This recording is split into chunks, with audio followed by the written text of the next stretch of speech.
sometimes.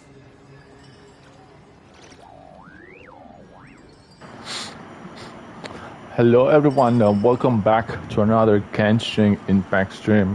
Hopefully today we'll be able to continue our storyline, our Archon quest.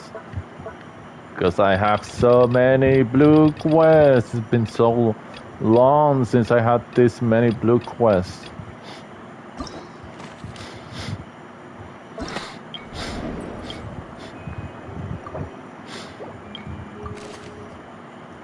Act 1 and Act 2.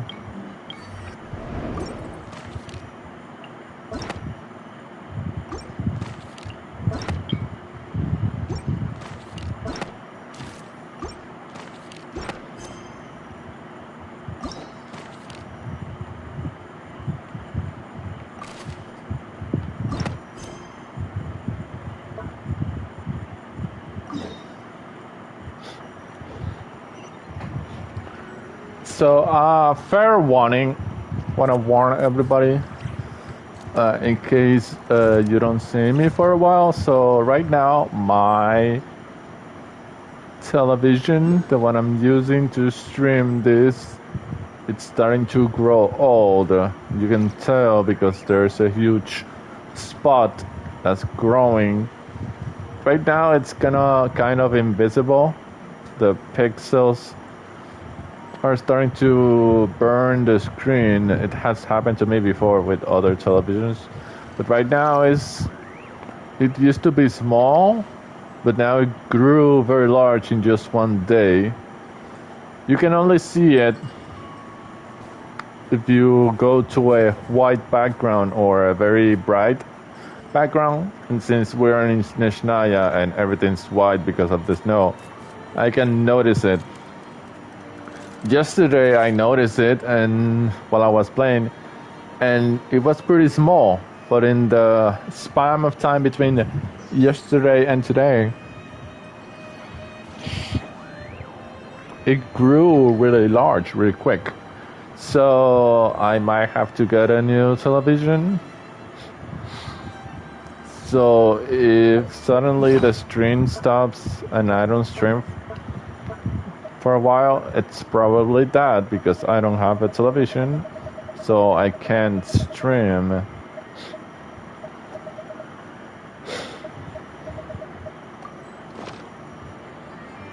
And as long as our Genshin Impact streams are delayed, the ending of Dark Souls 3 will also be delayed, because I'm missing a few bosses to beat.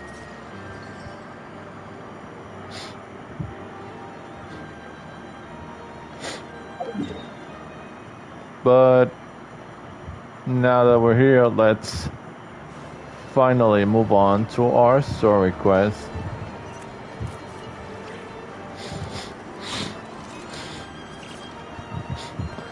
We'll be able... Wait, what's someone doing in the... Wait, was he killed?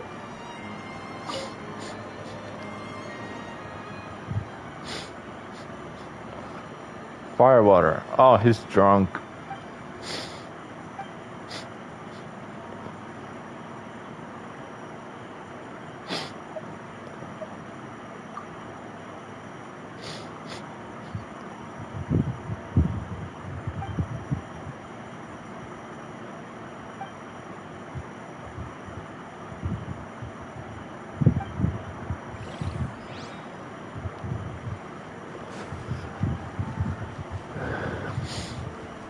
Great, a drunk. There is prime ice. Yeah, I doubt it.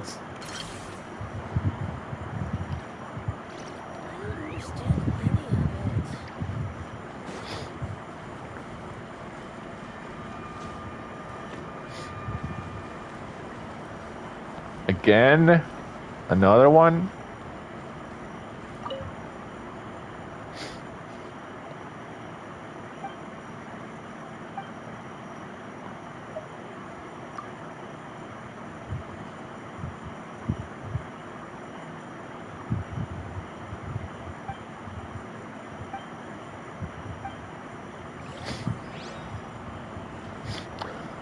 Next time, if they offer me to punch him, I will. Difficult missions nearby.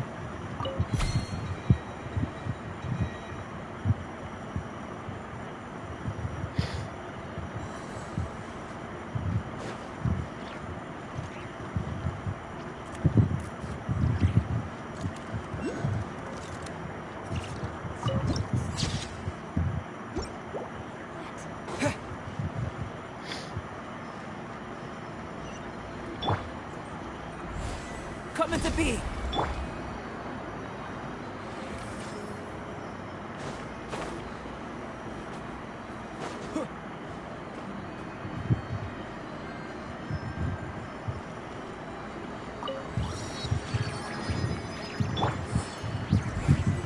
Burst forth.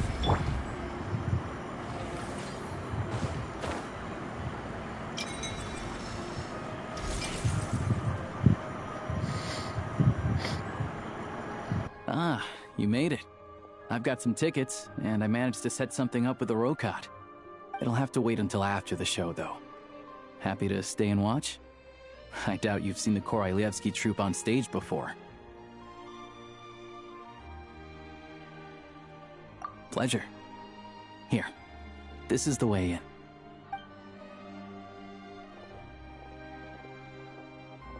Please present yourself for a routine inspection in accordance with theater regulations. Thank you.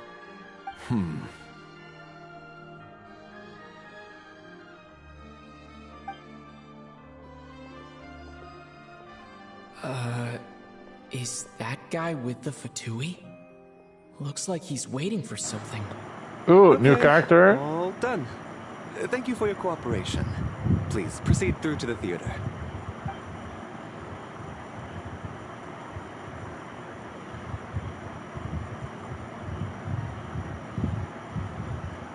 What's up? Everything okay? Snezhnaya's business and political leaders are always passing through here, so it makes sense that security's tight. Still, it's a little unusual to see the Fatui's Armory Palace guard here. You saw him, right? The guy right at the back. Strong, silent type. His name's Valeri.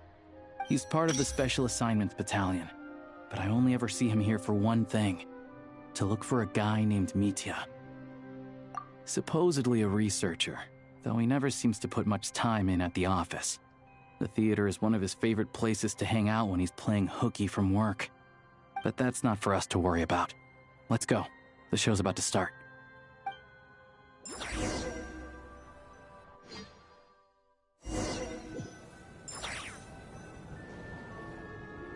What do you think? Pretty impressive, huh?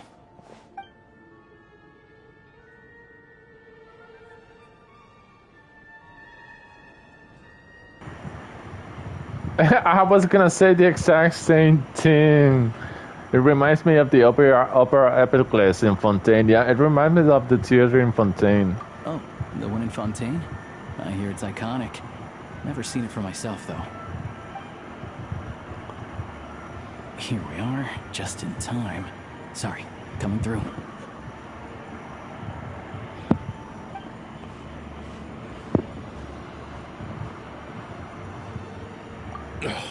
If you're gonna show up late, keep your mouth shut.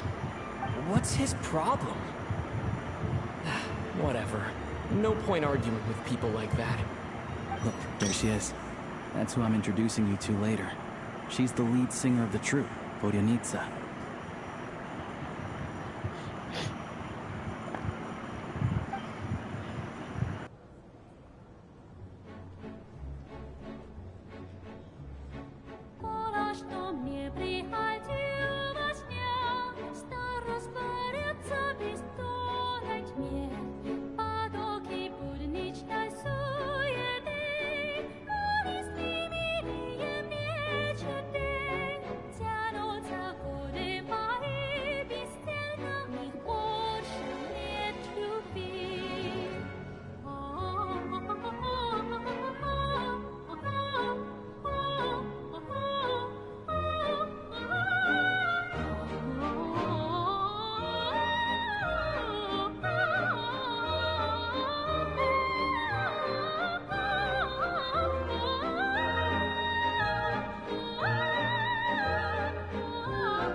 this leads directly to the green room.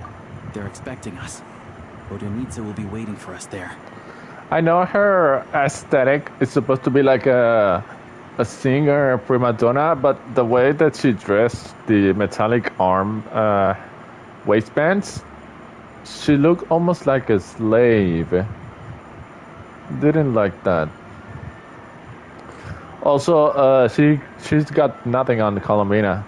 I prefer Colombina's singing voice.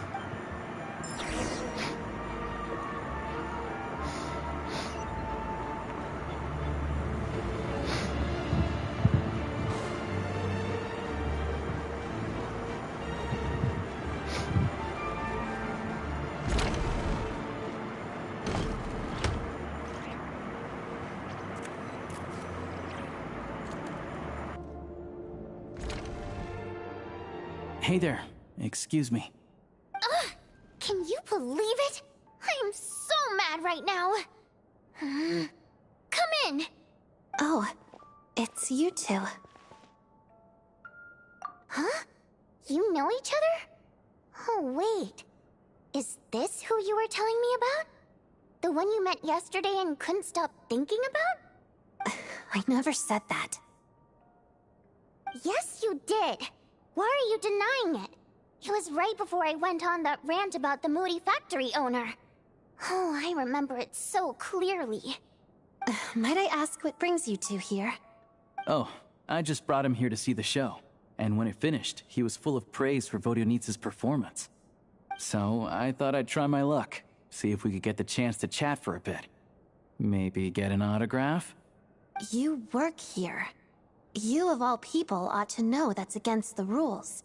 It's not what the green room is there for. Oh, what's the big deal? Come on, don't be shy. I can give you an autograph. You can take a picture too if you want. Do as you please. I finished all my shows for the day. I'll leave you to chat.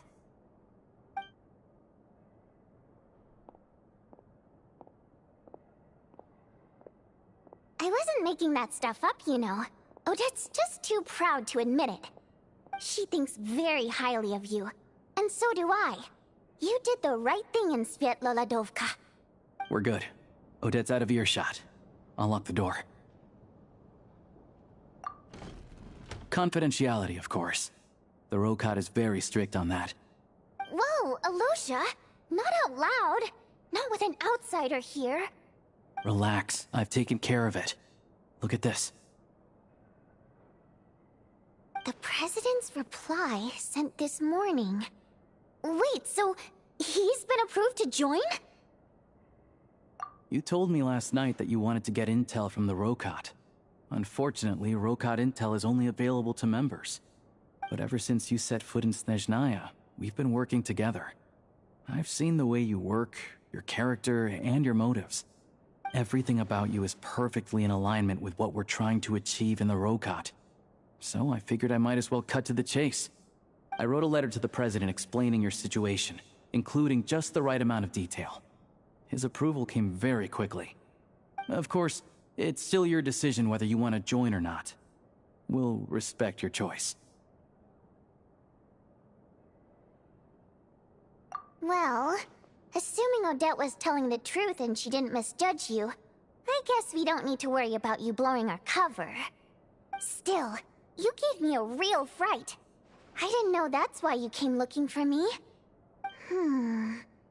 So, that stuff you said about admiring my performance, was that just because Odette was here? Did you actually mean it? Now you're talking. That's what I like to hear. Anyway, let me give you a quick rundown of how things work. Like I said, the Rokot is a covert organization, and we hide our identities. Members typically don't meet in person or even know each other's identities. This helps us maintain a high level of independence and secrecy. Because of this, members are basically free to decide their methods without constraints, so long as the outcome of any activity doesn't violate the organization's principles. After all, we don't have any ostensible contact with each other. This way, if anything goes wrong, no one else will be implicated. Beyond the freedom to choose how you operate, it's also your choice whether to act at all. we have plenty of members who have yet to take any action. In short, joining the Rokot in and of itself won't place any restrictions on your activity in Snezhnaya. There's a code of conduct you can read if it interests you. But basically, as long as you don't plan on using your anonymity to go around doing evil, you'll be fine. I tried reading it 5 or 6 times. Never made it all the way through. Even the most lackluster script makes for more interesting reading. Great. Then I'll go grab an official application form. Be right back.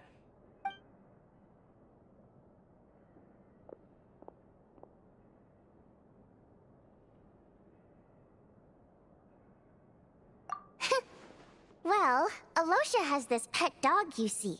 His name's Tagarin, and this one time, Alosha brought him backstage. Tagarin took quite a liking to me, so I played with him for a little bit and fed him some treats.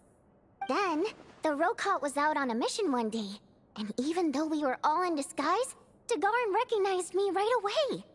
Just a coincidence, really. We didn't report it to the higher-ups, though, to avoid dealing with the fallout. Like my job at the theater, for instance. I really need it to make ends meet. By the way, what were you complaining about just before we came in? Did everything go okay with Chuganov? Everything did not go okay. That's why I was so mad. I tried to make some small talk with him before I went on stage to fish for intel about the Iskra manufacturing plant. But he wouldn't take the bait. No matter what I said, he kept dodging the question. And then he started complaining. He said he didn't appreciate his second-rate seat in the stalls because he usually gets a private box. I mean, what did he expect? Everyone knows that if you want a box seat, you buy a ticket well in advance. But instead, he sends me a letter the day before the show when we're practically sold out. I had to juggle things around just to get him a half-decent seat, hoping he would appreciate the gesture enough to share some information. But nope, he didn't give me anything. Yeah, meeting Chuganov in person has definitely been a disappointing experience. Oh, you probably don't know who we're talking about, do you? Chuganov was that older guy you were sitting next to today. I'm sure he didn't make a great first impression on you either. To the citizenry, he's a family man and a kind boss. But our interactions with him tell a very different story. It's one thing to ask for a favor, but he acts like it's his right. He always expects special treatment. Take the ticket situation, for instance. I've actually gotten him a private box in the past. But not only was he not even grateful, now he's acting like I've sold him short this time. Not to mention that he's never paid for a single one of his tickets. And another thing, if he's such a big family man, why doesn't he bring his wife and daughter to see the show once in a while? I've never seen them here, not even once. Calm down, Vodyanitsa. If you won't do it the easy way, we'll have to try the hard way. But first things first. Here's your application form. Go ahead and fill it out.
I gave him the 12 codename because of the descenders. He's supposed to be like the 5th or 6th descender, so I'm giving him the 12. The 12th descender.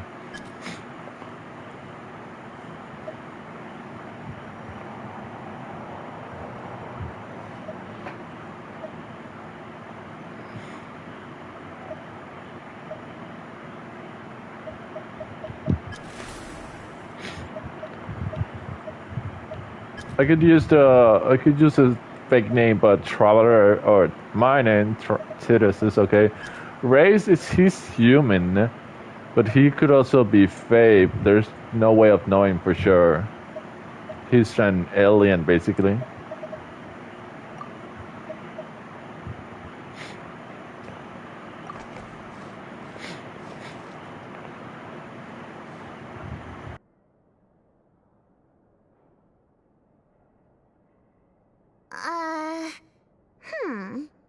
Looks like I'll need to make a few little tweaks here and there. But other than that, you're good to go. We'll hold on to this for you. Alright. Now that we're officially Rokart comrades, I can tell you. Chukhanov is the target of our current operation. Recently, we've done some recon work at the ESRB manufacturing plant, which pretty much confirmed that their energy consumption is way beyond the legal limit. All we need now is some direct evidence to present to the Vetcha, so we can demand that they shut the plant down. That way, the Kresny Crystal can be allocated to where it's needed most. I was hoping he might let slip during one of our chats, but he's too tight-lipped. We'll have to find another way. I'm meeting another regular theater goer tonight, Mitya. But Valeri's here too, and he's probably looking for Mitya, so he may end up being a no-show. Don't you worry. He must know how to dodge Valeri, or he wouldn't be showing up on time for every performance. Mitya is a renowned energy expert. Although we can't get any direct evidence of the excessive energy consumption at the plant, we can accidentally let the information slip to him. The authorities should take someone like him seriously. So if he starts raising questions about energy use at the ESRB manufacturing plant, there will be a proper investigation. Also, we're not allowed on site, but he has clearance. So all we need is his cooperation.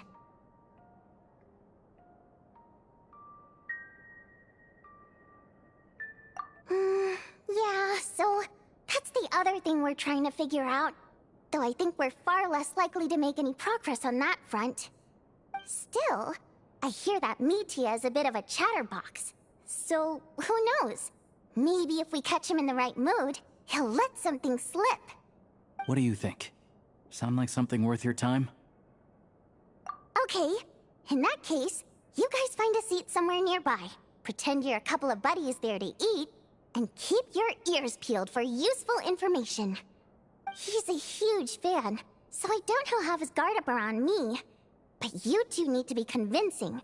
If he suspects anything at all, he might stop talking. Sure. Don't worry. We'll make a believable pair of buddies. Perfect! You've sold me already. Now, help me tidy this room up a bit before we head out. Okay. What needs tidying? Everything!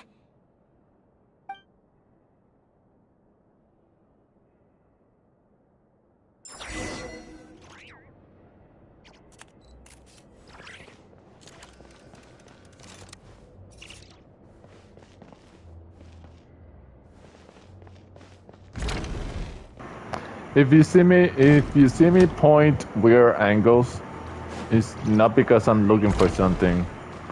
It's because I'm looking at the big spot of the television.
We come here often, so we shouldn't stand out. Let's sit here. Now, it's up to Vodyanica. Let's see how the conversation goes.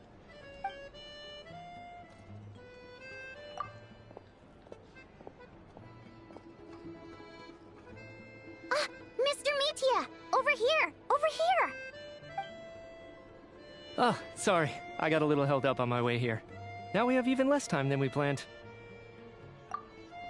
Oh, for a new character, he also looks pretty good. Although I don't see a vision, so he's probably not a playable character. Go ahead and order some snacks and drinks. Whatever you like. Let me see. According to my schedule, we still have 25 minutes left. You're really pressed for time today, huh? I was imagining this would be a leisurely chat. If you'd prefer, we can always reschedule for another afternoon when you have more time. No need. Getting to meet the lead singer is a very precious opportunity for me. I'm not about to pass it up. I've already had to decline your invitation several times because our schedules rarely align. If I don't grab this chance while it's here, who knows when the next one will come around? Well, it's very kind of you to make time just for me. I'm not too sure, to be honest. But Snezhnaya's full of weird and wonderful things like that, so people tend not to bat an eye. I'm sure the same will go for the Eye of Grey and Paimon.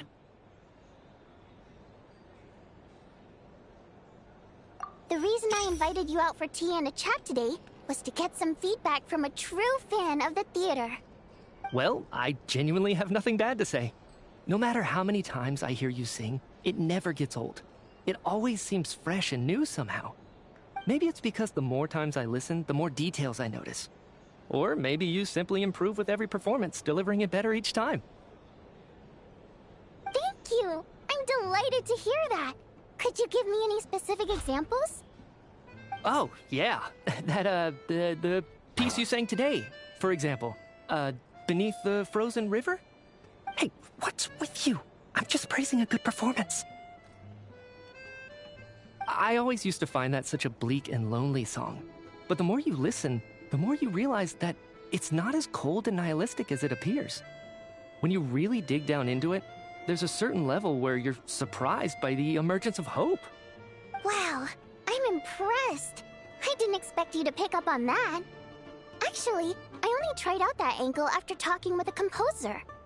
Still, Beneath the Frozen River wasn't on today's program. Oh, really? But it's a classic. You sing it every time. Almost every time. Oh, well then. Let me say a few words about that other all-time classic, Flying in the Wind from the Mountain Sparrow. I didn't sing that one today either. My voice wasn't quite up to it, so I switched it out at the last minute. Oh, but, Sorry, Mr. Mitya, but you were at the theater today, yes? Of course I was. Remember?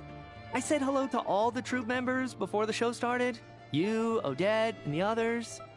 So, what did Odette sing today? Elegy of the Snow-Winged Goose, of course. Correct.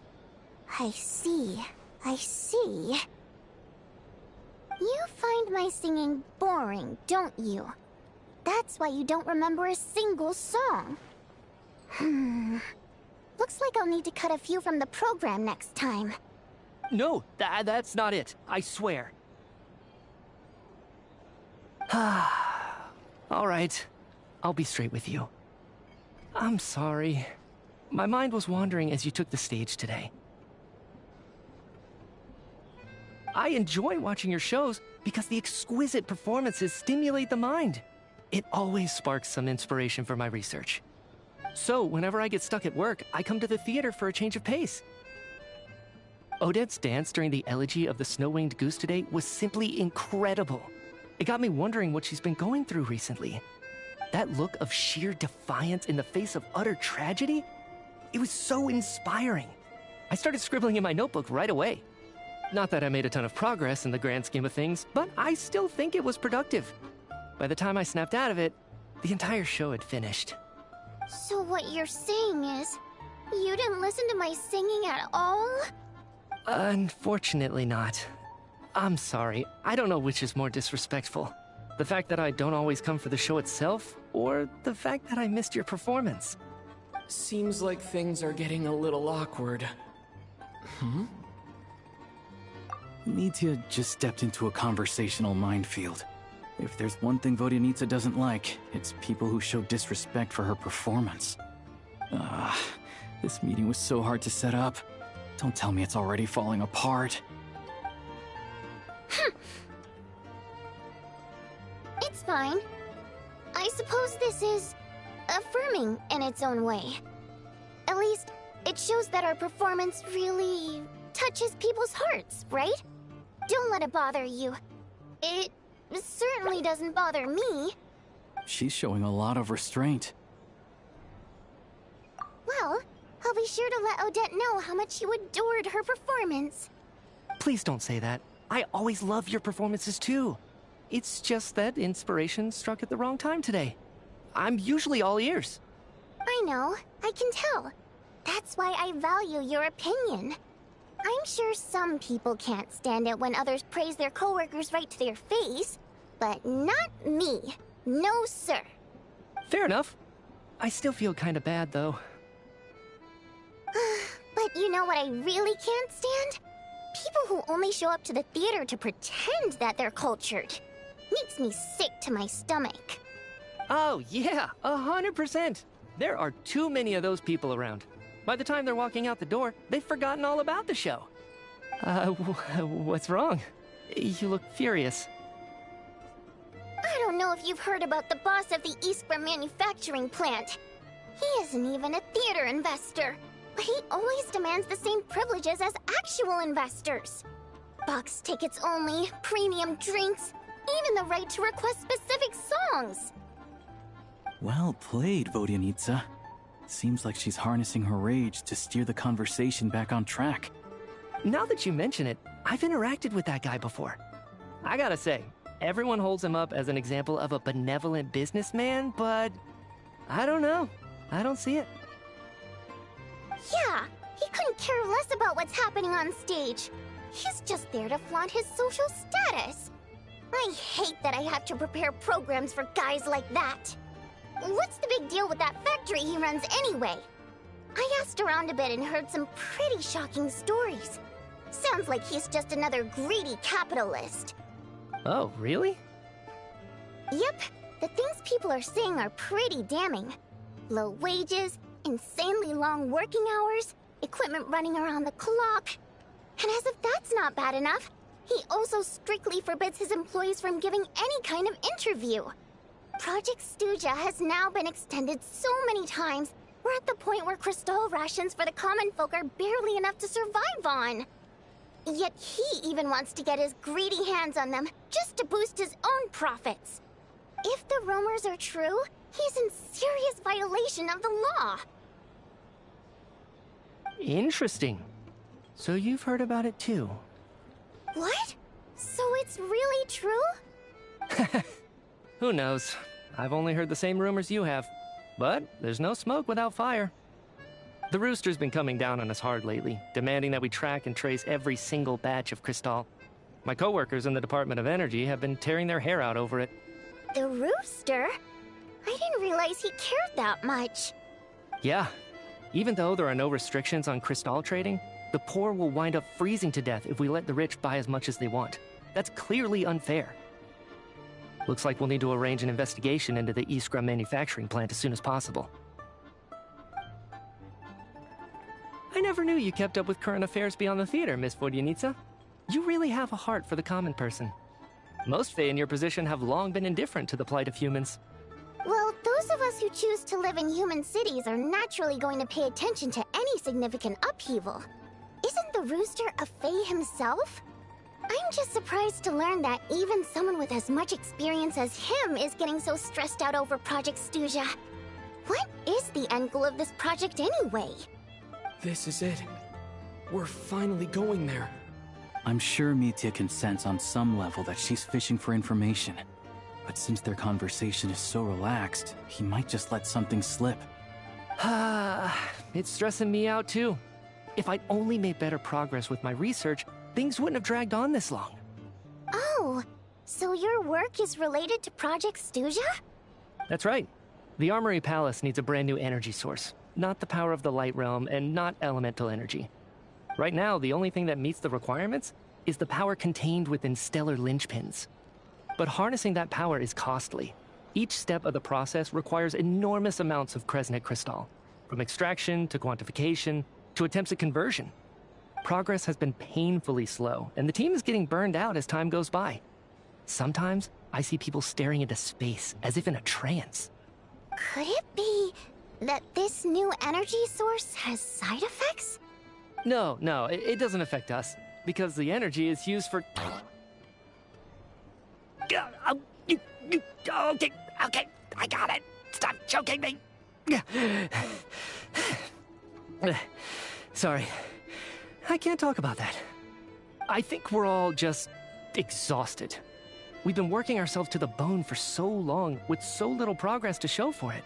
It's no wonder people are struggling to stay motivated. Seems like I owe you an apology. I shouldn't have gotten so mad at you for not paying attention during the show. Don't worry about it. I count myself lucky, to be honest. I don't envy the people who work closely with the Tsaritsa herself. I'd much rather be in my current position. At least I don't have to shoulder any major responsibilities. So they're trying to develop a completely new kind of energy. Yeah, censored by a scarf. Who would have thought? Oh, dear. It looks like my time is up. I'm afraid I have to leave. I'm so sorry. We ended up barely talking about the theater. That's okay. It was a pleasure chatting with you, really. Let's make up for it next time. Yeah, hopefully once the work pressure eases up a little, I'll be able to focus more on the performance, and then we'll have more to discuss. We touched on some confidential issues today. I'd be grateful if you could keep it between us. That could have gone worse. Nice job. Why was Mitya in such a hurry to leave, though? Sorry, routine inspection.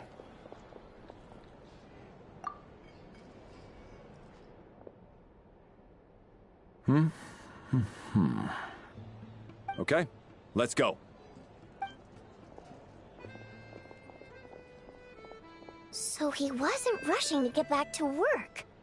He must have calculated that Valeri would find him here in exactly 25 minutes.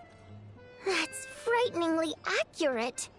One of the main duties of the Special Assignments Battalion is to ensure that important figures stick to their schedules. All right, time for us to get going too. Excuse me, check please. We'll settle our check too, then. Oh, hello there. Mr. Mitya paid the check before leaving. He also asked me to pass on a message. He said it was an honor to share his tea break with Miss Vodyanitsa and her two friends. Wait. So he knew we were here all along? This raises a lot of questions. Did he deliberately mention the new energy source so that we'd overhear it? Maybe his work isn't confidential after all. Maybe the key here is the purpose of this new energy. I guess that's the next thing to look into.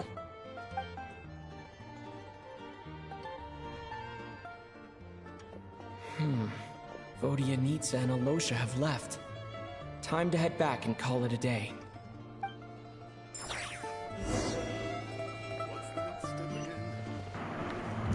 Whoa, the guy is very perceptive. He knew we were here. You're back! Here pretty early today. Paimon was just gonna mention that. After she woke up today, Paimon felt like her temperature was completely back to normal. But her strength still hasn't returned. Still, there's some good news. Paimon thinks she might have figured out the source of the problem. It's like there's some kind of mysterious power affecting Paimon. her travels. She only started feeling this way since we arrived in Snezhnaya. That's right. The Armory Palace needs a brand new energy source. Could that have something to do with this? What is it? You're making that face again. You know, the one you get whenever you have a light bulb moment?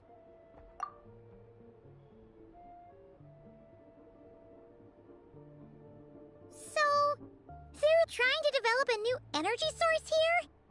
And you think that might be why Paimon's feeling unwell? Well, Miji denied that the energy they're researching has any side effects. Although, he did say that people working on the project have been having issues with their concentration and short-term memory. And even so, those are completely different symptoms from Paimon's.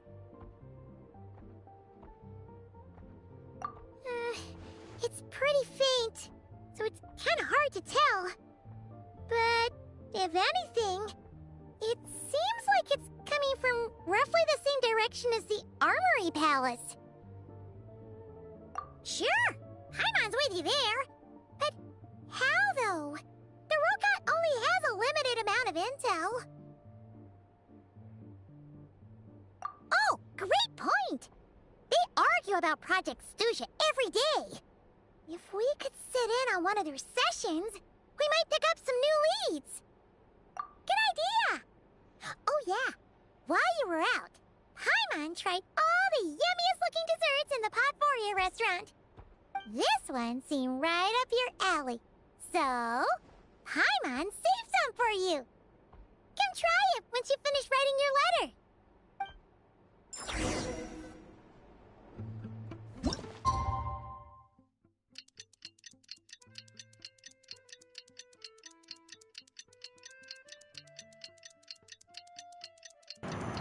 So they're trying to develop a new kind of energy, and the process of creating this new energy not only absorbs a lot amount of crystal, but also is affecting Paimon, because Paimon is neither human nor Fae. Paimon is kind of like a divine entity. There has been a lot of speculation that Paimon is like the artificial intelligence of the spaceship. That's why she's a navigator or a travel guide. So it's probably that's why she's been being affected. Alosha replied. He says that we won't be able to speak at the Vetcha, but he can arrange for us to attend as visitors. Time to get ready. Then head to the Snezhnegrad Vetcha.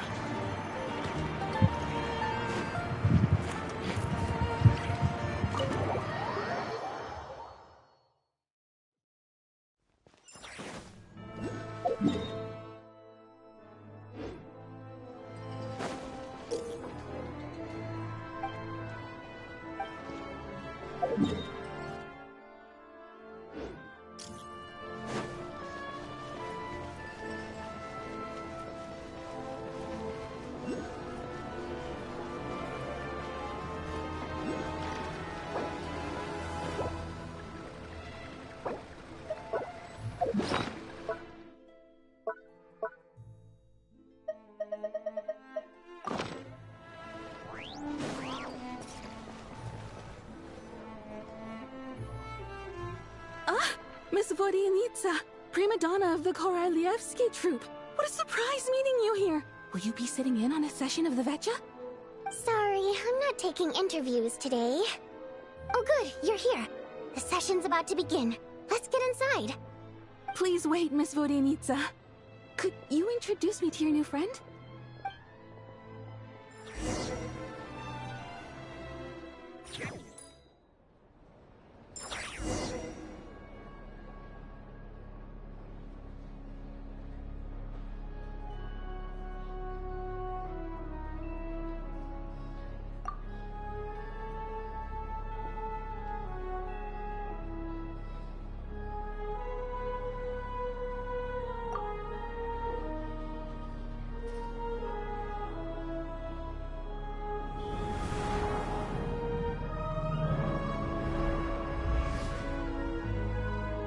In summary, the energy management commitments made for the outgoing period have been delivered upon.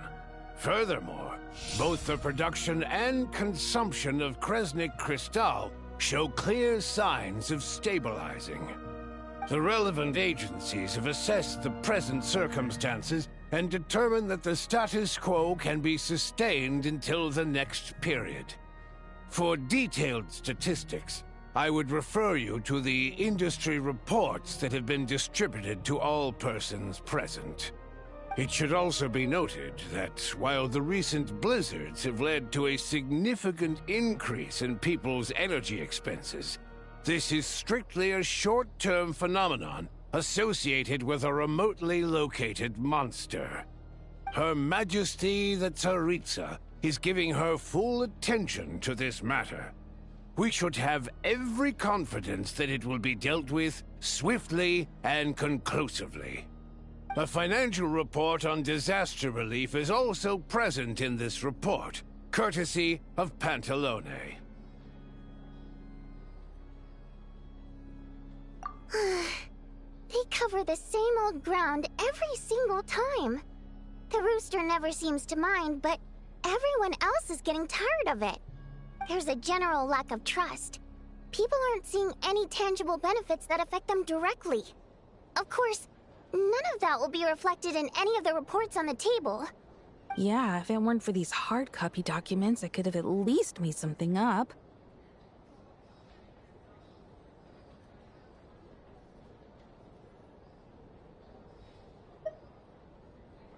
Oh, don't mind me. I'm just out here trying to hit my interview quotas. Bring out the kvass. Ever read it? Best-selling newspaper in town. If I remember correctly, you guys don't even have a sales permit. You have to sell from stalls on the street. Okay then, best-selling street stall newspaper in town. Still counts.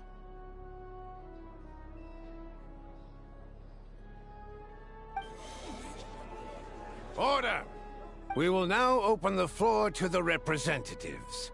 If there are no further substantive issues to discuss, we will then proceed to a vote on this motion. Snezhnaya has a long tradition of treating members of the Fatui armed forces and their dependents favorably. But recent surveys shows that Fatui families in remote areas have access to 15% less crystal than the average civilian family in Snezhnograd. It's been said many times before, but it bears repeating now. There needs to be a clear and consistent rationale behind how crystal is allocated, or we will soon face immense public backlash. Perhaps you wouldn't need to keep repeating yourself if you would hear me out for once. I say again, true consistency exists only in principle. In the real world, fairness is relative. You appear to treat resource allocation as a simple function of production and population. So what about when the equipment used in production breaks down? Have you factored that into your equation? And do you even know how long it's been since Snezhnaya last conducted a census? If I knew the answers to questions like that, I'm sure I'd be a very wealthy man. And I doubt I'd be going by child. I'd like to bring the focus back to the specific issue I raised. Or do you wish to deny that favorable treatment for Fatui dependents is our long-standing policy? It's easy to be a critic when there's no accountability. That seems to be a running theme in the anti-Project Stuja cohort. Defeat the ringleader and all other problems will magically resolve themselves. That's what they seem to think. But in case you aren't aware, not one jot in my report would change whether Project Stuja continues or not. So you have no intention whatsoever of finding a solution to this problem? On the contrary, I'm the only one here who ever brings solutions.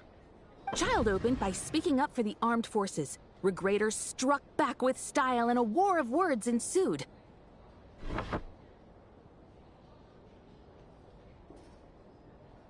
Our reporter was live on the scene to get the audience's reaction as it all unfolded. Who do you support?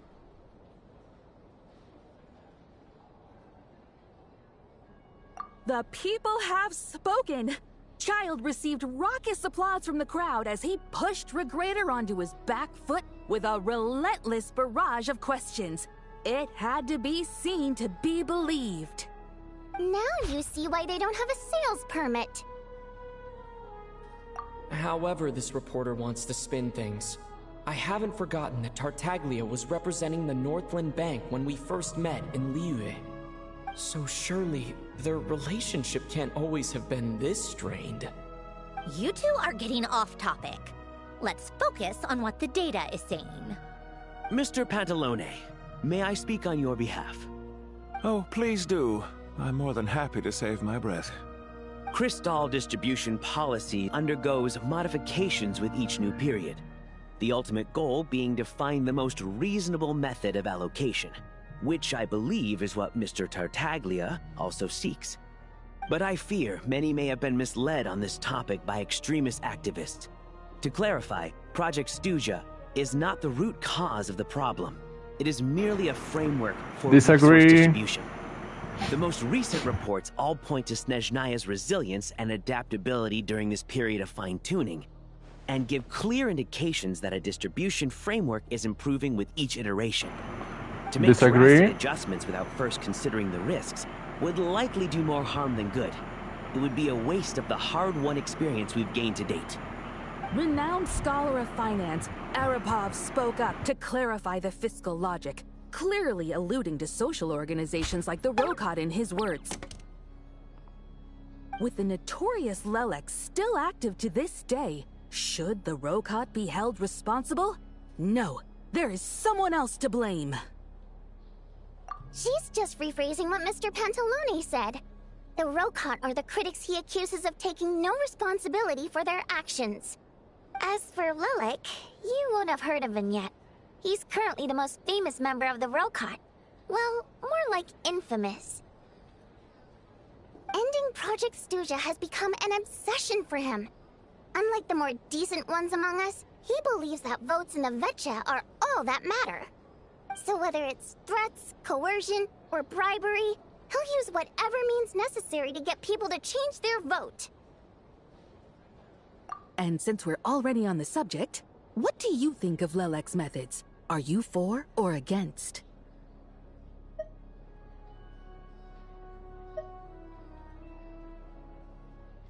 Despite a handful of detractors among the audience, the people overwhelmingly support Lelek. We stand with Lelek! At least someone here wants to take this discussion seriously. I've been considering that issue myself. What you really need is more precise regional data, right? I think it would be easiest to let the Fatui handle it, since they're already in charge of Crystal shipments anyway. We may as well get them to collect some data while they're at it. Whatever you need, you can ask the Fatui to look into it for you. In terms of supervision, I think the Druzhna would be a good fit. I had hoped to discuss this with Miss Vesna, but sadly, she's not present. I will be happy to take a note of your suggestions and present them to Commander Vesna for a decision upon her return. The Commander has always taken a keen interest in Project Stuja. However, given the Druzhna's demanding workload, I'm afraid it may prove difficult for them to provide any practical support. Let us refrain from jumping to conclusions until a concrete and actionable plan is in place. My apologies, Lord Rooster. There are numerous issues to address here, including manpower, time sensitivity, and reporting lines. Nevertheless, I support drafting a proposal. Follow the usual procedure, and it can be raised as a new motion for all parties to evaluate at the appropriate time. In that case, I'd like to share one thought before the proposal is drafted. The issue of time sensitivity was raised just now, which I presume relates to the official reports. In fact, the Energy Commission already collects regular statistics on each urban center and its surrounding area. Would these be of any use? That's a good idea. I read every issue of Sviet Lolaidovka's report, and although my focus is mostly on the section about equipment operation, the energy consumption statistics also yield a lot of insights. Be that as it may, does no one see an issue with using local data to determine Crystal quotas? In the long term, it seems like a very risky solution. Not if they are used purely for reference. So long as we have the report from the Northland Bank's headquarters to corroborate it, no one will be able to fool me. Very well, then. It appears that this arrangement is acceptable to all parties. Yeah, sounds good to me. The members reached a provisional consensus on the issue of improving treatment for Fatui soldiers.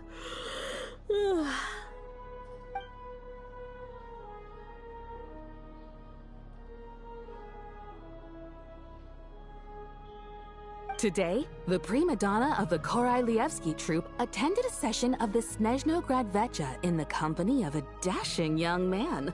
The question on all our minds is, what is the true nature of their relationship? Write anything like that again, and I'm revoking your permission to interview the troupe. Got it?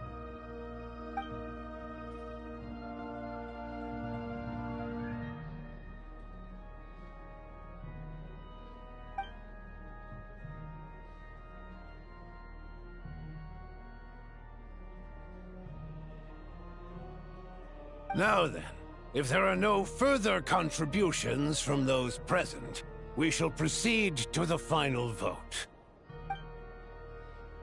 Hey, check it out! What made him vote against? Why now?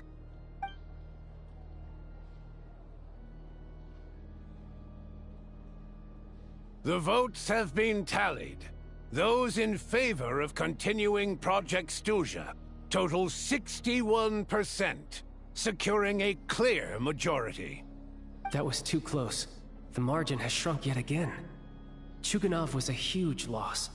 I'll bet Lelek is behind this. I wonder how Pulcinella will respond this time. Chuganov. I see. Lelek strikes again. Yes, go Lelek. Once Project Stuja is defeated, our unwavering support at Bring Out the Kvass will finally pay off when we make our comeback. I can taste our victory already! In accordance with the result of this vote, Project Stuja will remain in effect until the next Vecha period. Finally, may I remind us all, we debate only for the greater glory and solidarity of our nation. May the Aurora shine ever on, and the Tundra always stand firm. The session is concluded.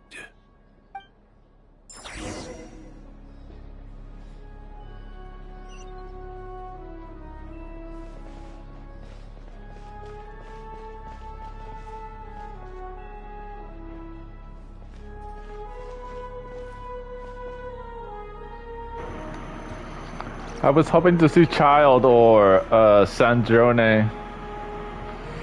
Pantalon already knows me, so it will be terrible if he sees me.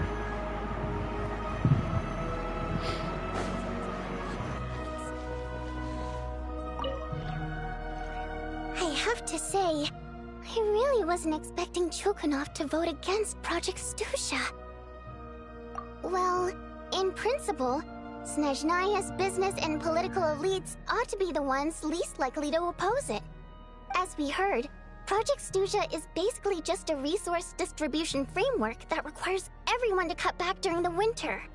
But even if the policy got cancelled, the Tsaritsa's energy needs wouldn't suddenly go down. The extra demand from the public would have to be filled from somewhere. So logically, the factories would have to take the hit. I got a letter from Mr. Mitya just before today's session. He said he's confirmed that there are issues around overtime and excessive energy consumption at the Iskra manufacturing plant. In a situation like this, once the Rooster receives the report, he'll order the factory to halt production and submit to an investigation before issuing a penalty. But that's a week-long process, and thus didn't make it onto the Vecha agenda this time. I don't think he suspects anything so far.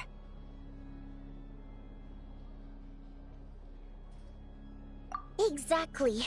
And as you know, he's a very selfish person. I was originally gonna try and flip him after he received notice of the official sanctions. My plan was to convince him that the whole thing was completely unfair. Rather than just sit back and take the hit while his factory stopped production, he'd be better off voting to end Project Stuja. At least that way, no one else would be able to make any money either, because all the factories would suddenly have more limited energy to work with. But now, he's already voted against it. Which means someone must have used more forceful means to change his vote. Just like with everyone else who flipped. Yeah, no one knows why Lilac is so obsessed with ending Project Stuja. But by the looks of it, he's inching closer and closer to success. Lilac must have strong motivations, given how he'll stop at nothing to achieve his goal. Maybe he knows the full truth of Project Stuja. Maybe my next step should be to focus on him. All right. What are your plans for the rest of the day? Shall we head out? Hey, comrade. I noticed you were here during the debate. I didn't take you for a political enthusiast. Greetings, Harbingers. I just happened to have some free time today, and my new friend here thought it might be fun to check out the Vetcha. Ah, Odette must have introduced you. Looks like you two are getting along pretty well. I'll leave you to catch up. I should head back to the troop. Sure. Break a leg and all that.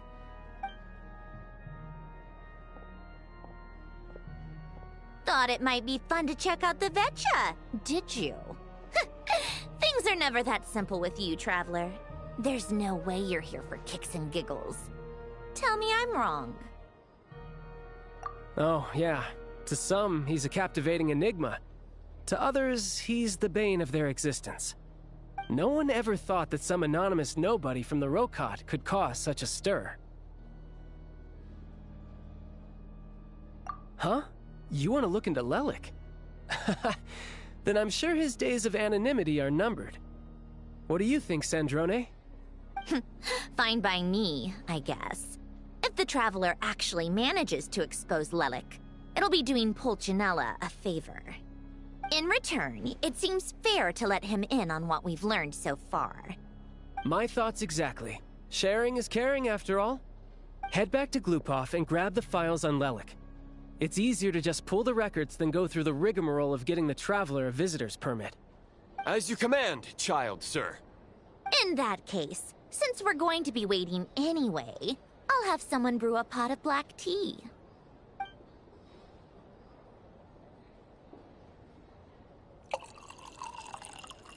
One common thread among the many incidents Lelik has been involved in is that the victims are all too scared to share any real information about him. Clearly, he must have threatened them in some way. His modus operandi is to silently infiltrate the scene and leave a threatening letter behind. But neither the letters nor the crime scenes ever yield any clues to his identity.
Apologies for the sudden pause. I had to dash out for a second. I had to go to the bathroom. Not to do some necessities, but I had a weird chemical taste in my mouth, so I just wanted to wash it off. Let's move on. So all these files have to offer are short statements by the people affected. They don't give us a lot to go on. If nothing else, it shows we're dealing with a trained professional who's versed in counter-surveillance. Yes, and to that point, he often strikes in highly secure locations. The victims are high-ranking and influential people who take their personal security very seriously. Somehow, Lelik slips right into their rooms without making a sound. There's never any eyewitnesses, nor the slightest trace of a break-in. If he can get in and out undetected, it means he can strike without warning. Not that that's ever happened so far, but the thought is enough to scare these people sleepless. The way that he sounds like to me like he's probably a Fae. Has the ability to infiltrate places without leaving any evidence. Like Flint's, for instance. I remember we helping infiltrate an area and it was so easy. It's hard to believe that a human being could pull this off flawlessly every time. So they switched the focus of the investigation to Fae. Unfortunately, no one's found anything yet. Careful. Don't underestimate me. Although truth be told, I'd probably find it hard not to blow my cover. Direct confrontation is more my style. We haven't ruled out the possibility of Lelik being human. It's just, there can only be a handful of people in all of Teyvat who'd fit the profile.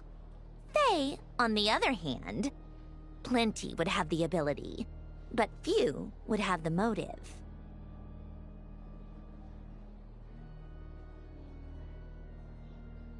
No, not as strong as me. You'll never find the culprit with criteria like that. Let's go with a little weaker than me. There's no denying that Master is strong, but meticulous. We can only hope. He's just trying to find a reference point. Stop getting fixated on who's stronger than who. But that's the most important thing. In my opinion, anyway.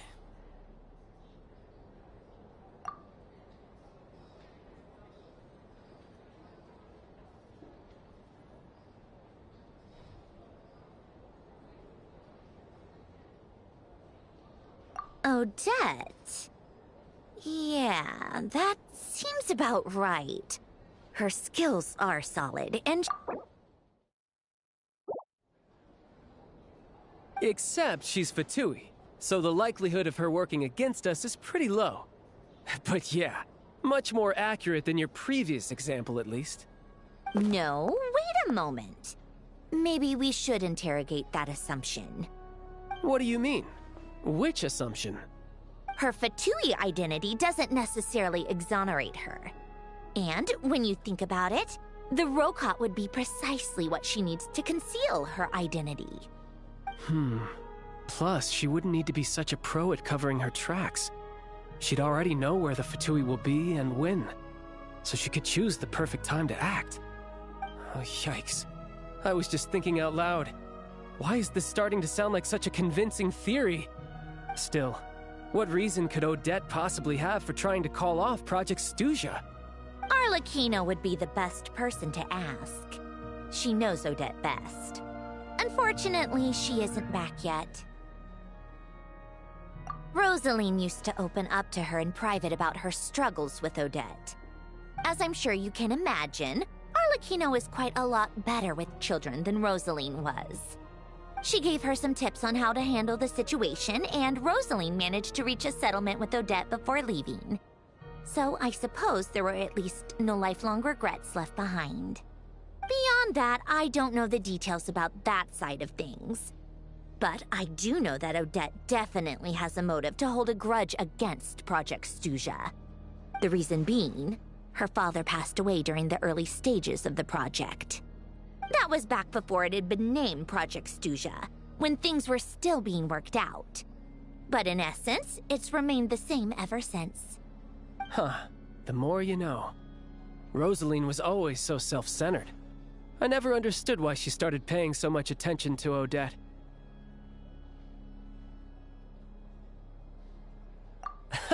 Is that such a surprise?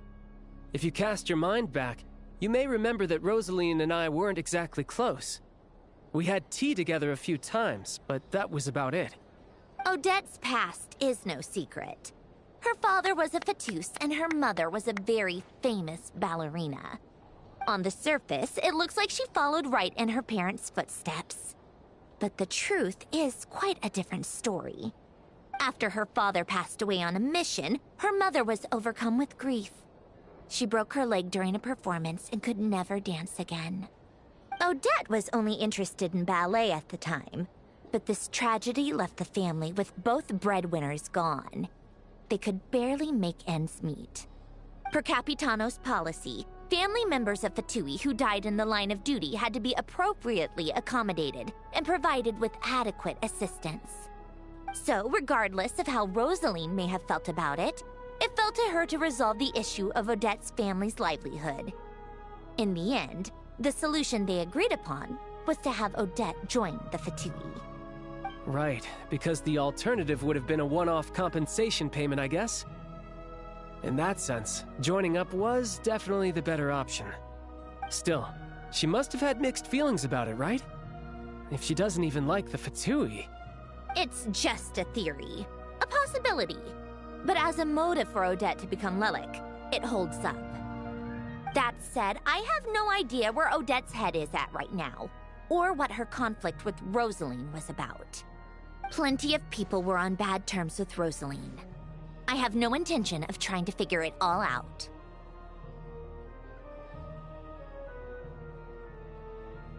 Yes, but there's not much point in discussing that now. Yeah, back to Lelik. Since our investigations so far have turned up next to nothing, we've got nothing to lose by trying a new angle. Funnily enough, Tonya and I had actually made plans to go to the theater tomorrow to watch Odette's rehearsal. Unfortunately, thanks to this Lelik situation, I'll be stuck working overtime again. Which means you can go in my place. No point wasting the ticket, plus you'll get to meet Tonya. Spirit Seeker. Quite the classic ballet. It was passed down through Odette's mother's family for generations, though it hasn't been performed in years. But Odette's been practicing it diligently, and it's finally ready for a return to the stage. Excitement is through the roof. Tickets for the official performance sold out long ago. Tonya's excited for it too. She's desperate to see it no matter what. Personally, it's not really my kind of thing, but since she's my little sister, I had to figure something out. I've actually seen it several times before. The story's pretty straightforward. The lead character follows a trail of clues left behind by a spirit, gradually recovering her memories along the way. It's a tale of love and regret. So not exactly reinventing the wheel, at least by today's standards. But when that classic melody kicks in and the lead character begins to dance, it always gets me. It really is beautiful. Not an easy dance to do justice to, though. I know it's always been Odette's dream to perform this piece, but I'm not sure she's really ready. In that case, I think that even if she is Lelik, we should wait until her performance is over before we respond. I'll let you take it from here, comrade.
Apologies for the pause again. This time I really do need it to go to the bathroom.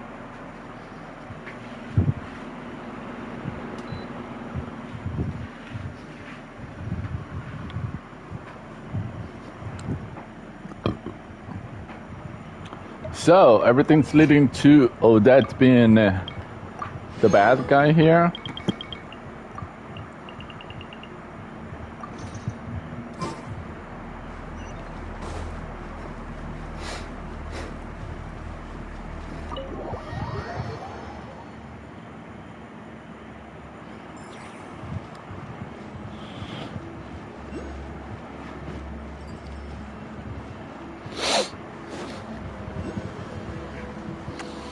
She definitely doesn't look like the part.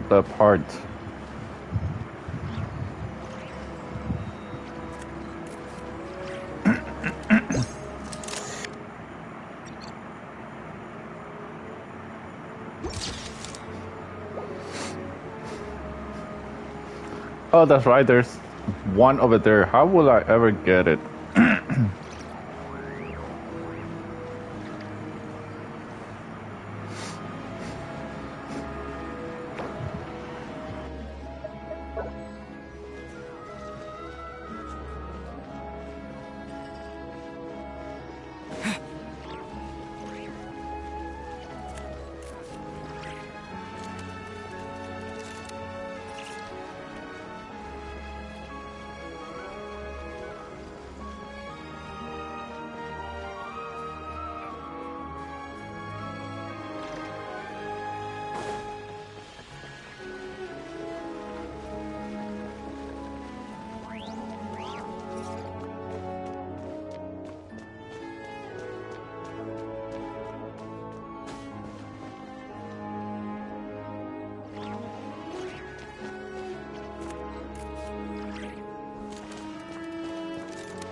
There's something out there. There could be a cryoculus over there too, but damn.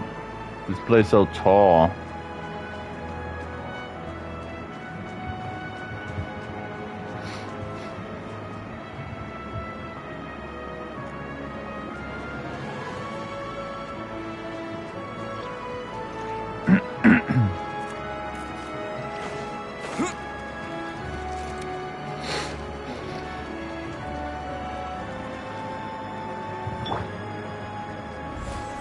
Coming to be.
Got it.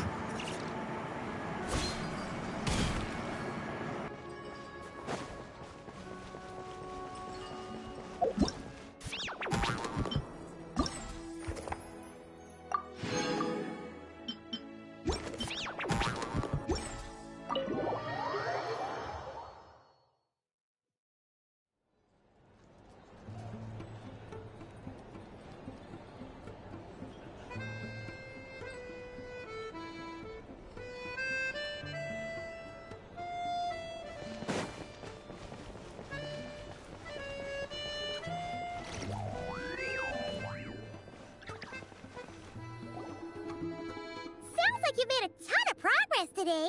It's good that everything's going so smoothly. next step is to head back to the theater and get a clear answer from Odette.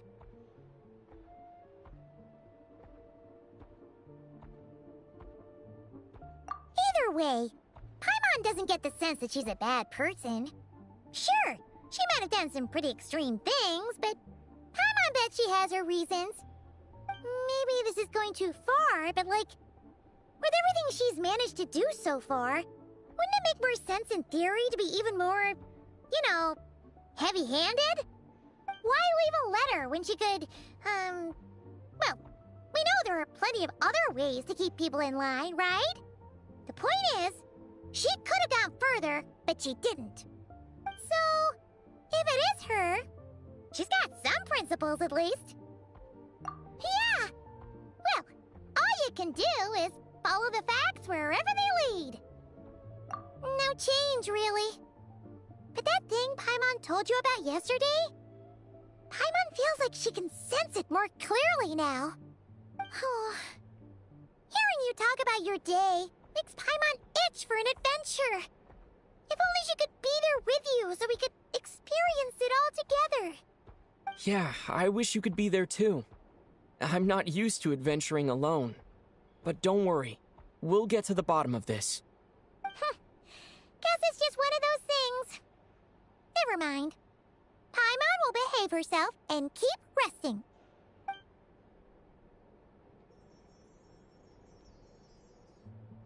If Odette is Lelik, she may well have inside information on Project Stuja. Her father was involved with the project's early implementation and tragically died in the process. Now, she's dedicated herself to bringing it to an end.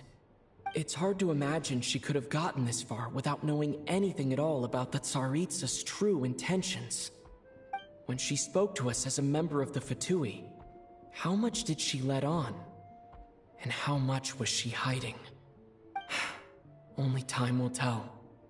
Maybe tomorrow, everything will be answered. Hey look! It's snowing! Could be a tough day ahead. Make sure you wrap up warm tomorrow.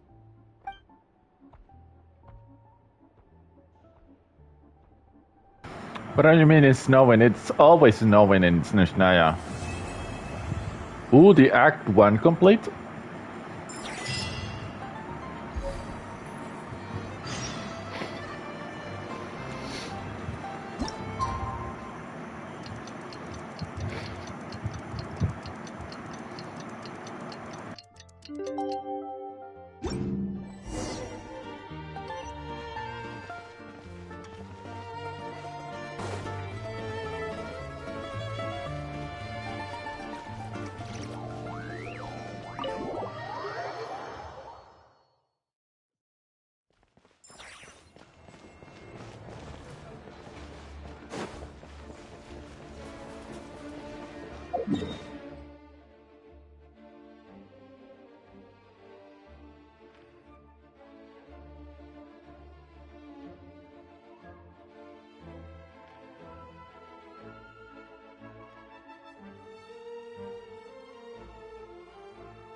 What's that?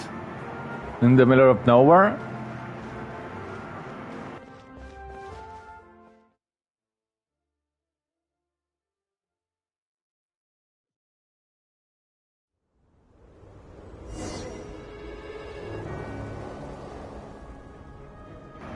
What happened? The snowstorm intensified. And we are in story mode.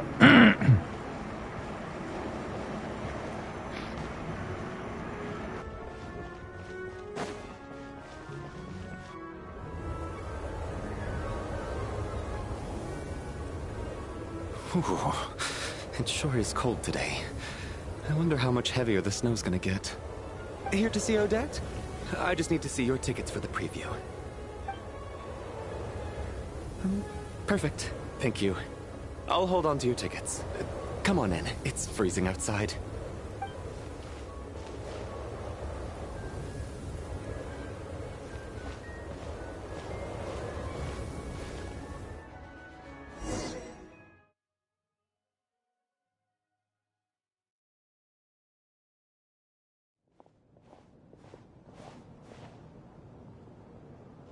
I think I'll leave the Lelic question until after the show's over. Then I'll go find Odette.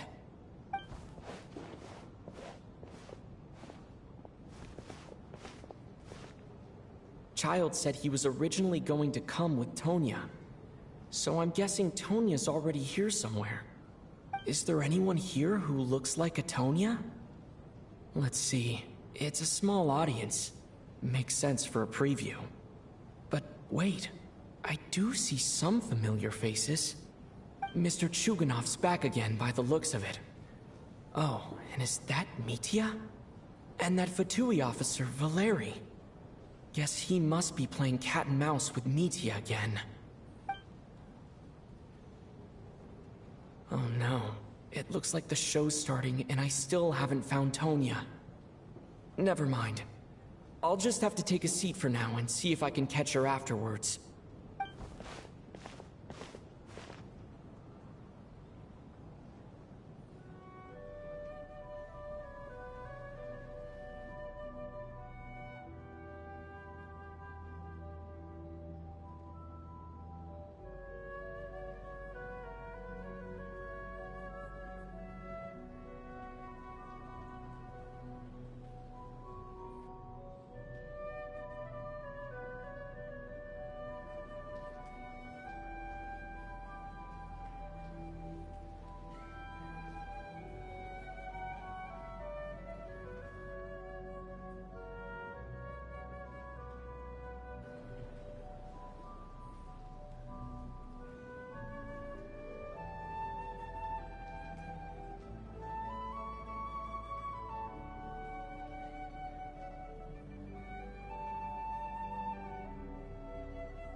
Members of the audience, I'm a staff member here at the theater.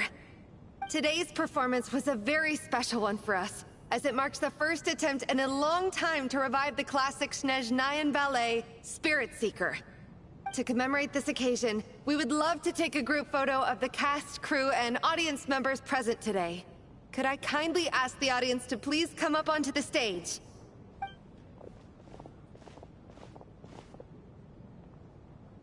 All right, everyone, huddle in a little more. Now, look at the camera. 1, 2, 3.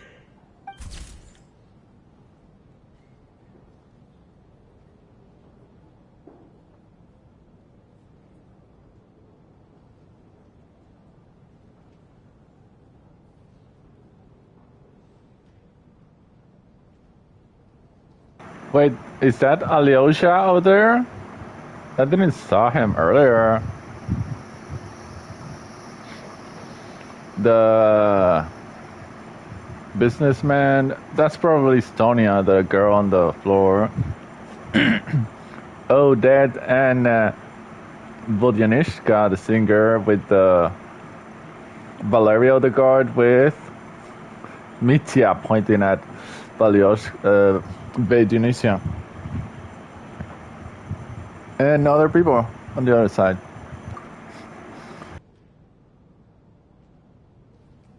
Are you quite satisfied, Mr. Energy Scientist? I rather hope you don't have any other escape plans to add to my workload today. What are you talking about, Sarge? This was simply my way of inviting you to watch Miss Odette's new show with me. And wasn't the performance spectacular? In the future, I heartily encourage you to take a leaf out of my book. Find some soul-nourishing pastimes to enrich your time outside of work. It was indeed a fine performance, but I must correct you on one point. This is not time outside of work. These are working hours. Working hours and non-working hours are just a social construct. Human technology can never advance if we're too rigid in our thinking, Sarge. May we leave now? Already? I mean, I was kinda hoping to soak up the atmosphere for a little longer, but... No? Okay, guess I'm pushing my luck. Didn't seem like too much to ask, but fair enough. Off we go then, Sarge. Back to the land of working hours. Lead the way. That has to be her. She's the only person in the audience around Tonya's age. Excuse me, are you Tonya? Huh? Your brother's busy today, so I took his ticket. Don't worry about him, he's fine. Oh, okay. Sorry for the trouble. What's wrong? Are you sick? No, I'm fine. It's nothing. Maybe she caught a cold on the way here because of the weather.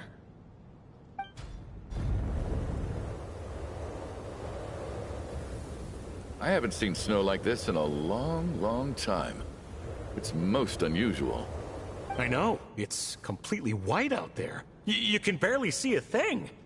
I've never seen such heavy snow in my life. Let's wait it out for now. You'd be lucky not to freeze to death in this weather, let alone find your way. Well, look at that. Maybe we shouldn't be in such a rush to get back after all. What do you think? Let's wait and see. Why do you need to take it so seriously? Fate has given us this wonderful chance to take a break. We owe it to ourselves to make the most of it. Come to think of it, there's a small inn not far from here that always keeps plenty of extra blankets on hand for guests. I know the route well. Shall I head over and borrow a few blankets? That way, anyone in a hurry can wrap up warm for the journey back. Just remember to return them next time you're over this way. Sir, there's really no need to go to all that trouble. Hey, it's no trouble at all. Wait here, I'll be right back. What a kind gentleman. Very good. My wife and daughter are waiting for me at home, so I shall be heading back as soon as I get my blanket. So... are you expecting us to go back to the Armory Palace wrapped in blankets too? Don't worry about that. I made arrangements in advance. Should I not return to the Armory Palace within 3.5 hours after Operation Showtime begins, an armed squad will be sent to collect us. They will escort us back. You are one of our key military personnel, so any weather-related risks must be eliminated. Operation Showtime? So, wait. Every single time you drag me back to work when I sneak out, it's a whole official operation? I gotta say, you've really turned this into quite a moral dilemma for me. It's snowing pretty hard out there. I think you should stay here for now. You seem a little under the weather. Sure. My brother might come pick me up in a bit anyway. Time to get to work. I should head backstage and find Odette. I need to look her in the eye and ask her about Lelik. Excuse me, are you looking for someone? Ah, a fan, I'm guessing? Today is just a dress rehearsal, so Miss Odette won't be meeting with fans. She's taking a well-earned rest right now. Sorry, but that area is currently off limits to everyone except the cast and crew. Bad timing, I guess. Well, I might as well stick around. I doubt Odette will be leaving before the snow lets up in any case.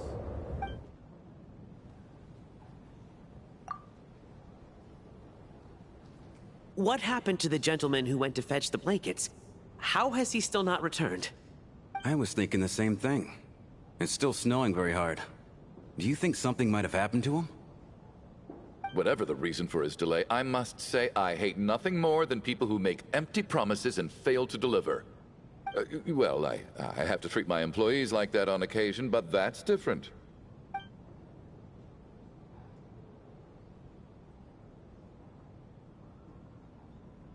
You seem anxious, Mr. Valeri. It's been nearly 4 hours since I left the armory. The army should have arrived to extract us by now. They know how much I despise tardiness and disrupted plans. There's simply no reason that they shouldn't have shown up by now, barring exceptional circumstances. Surely a snowstorm like this one counts as such. Few things in this world can stop the Snezhnayan army, Mr. Mitya. And a snowstorm is certainly not one of them. Why don't you go out and take a look? They might be right outside, waiting for your orders before they dare come in. An absurd hypothesis. I have no intention of leaving your side for even a moment until I have escorted you back to the Armory Palace. This doesn't look like an ordinary snowstorm to me. That guy who left earlier. It looked like he just vanished into thin air. Either that, or my eyes were playing tricks on me. A man-eating snowstorm? Come on. Night hasn't even fallen yet. Spare us the ghost stories.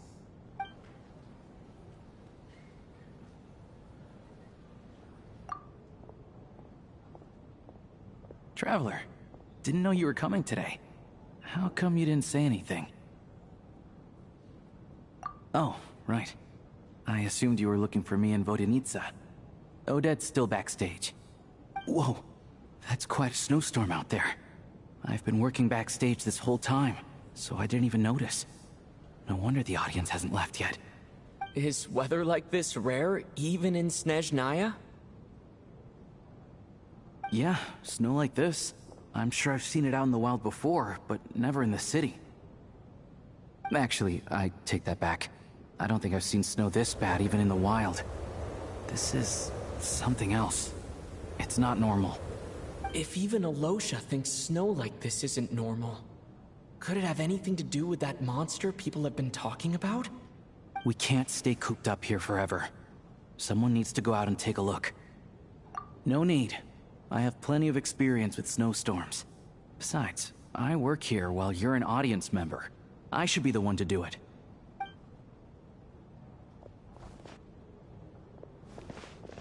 Everyone by the door. Careful not to let the snow soak into your shoes.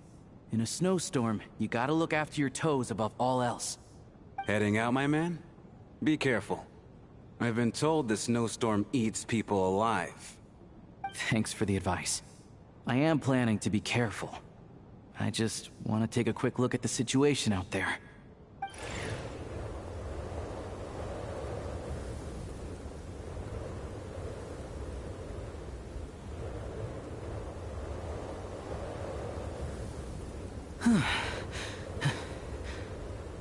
He's back! He's back! How was it? What's going on out there? Did you see any soldiers patrolling the area? Something about this storm isn't right. There's no one out there. I didn't see a single soul. And something in the air gives me the creeps. This isn't your average snowstorm. I suspect it might be related to recent events in our nation. I strongly advise everyone to stay here until the snow dies down. Are you serious? So all of us are trapped here now? That sounds a little far-fetched to me. You want to go outside and see? I, for one, am not risking my neck in that weather. This just turned from a minor delay into a major hassle. We can only hope that our friend who went to fetch the blankets just ditched us and went home. Is it really that bad? But my daughter, I won't be able to read her a bedtime story tonight. Huh? What are you all still doing here? Whoa! It's snowing hard! So now we're stuck here? Oh, this is terrible! Luckily, it was just a dress rehearsal today, so there aren't too many people here. On the bright side, the theater's always well stocked with supplies. If the snow still doesn't let up as we get into the evening, you can spend the night here, everyone. At least, I assume that's alright? Odette? Fine by me. This seems like a sensible backup plan under the circumstances. My thanks to the theater for being so accommodating. What are you staring outside and praying for, my man? You anxious to get home too? Oh, Your Majesty the Tsaritsa, I beg you, please do not let tonight's snowstorm stop. This is a golden opportunity to spend the night under the same roof as the 2 top stars in all of Snezhnaya. It's a once-in-a-lifetime experience. I think I've changed my mind.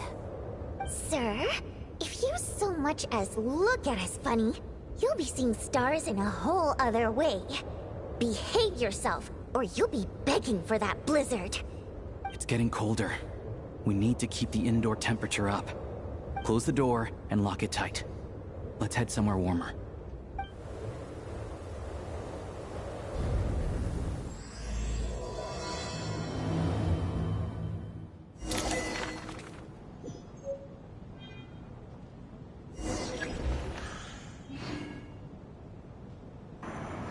Oh, they're giving us details of the people of Kalish, a staff member at the Korleski Theater, exceptionally diligent and reliable. He rarely makes mistakes. Regular theater goers know him well, as he has long been responsible for checking tickets at the entrance. He also seems to be a fan of Odette. Liusha, hunter from the Alatir and a member of the Rocket. He often takes part-time jobs at the Korleski Theater to make ends meet. He may well have been the first friend you made after arriving in Snezhnaya. Unknown, no details of this person. Chuganov, owner of the Iskra manufacturing plant, and a member of the Snezhnograd Vecha. He carefully maintains the image of a devoted family man and deeply loves his wife and daughter. The factory he operates is known for excessive energy waste. Tonia, the younger sister of Tartaglia. He talks about her so often that this is the first time you actually met her in person. Though in poor health and prone to coughing, she's excited about spending the night away from home. She probably has the same sickness that Paimon had. The Traveler. Ah, I see. Look, me, the 4th Descender, a traveler from beyond the stars. He's the 4th Descender, not the 5th. Wait, the 4th Descender? So the 3rd Descender is the one that the Gnosis were made.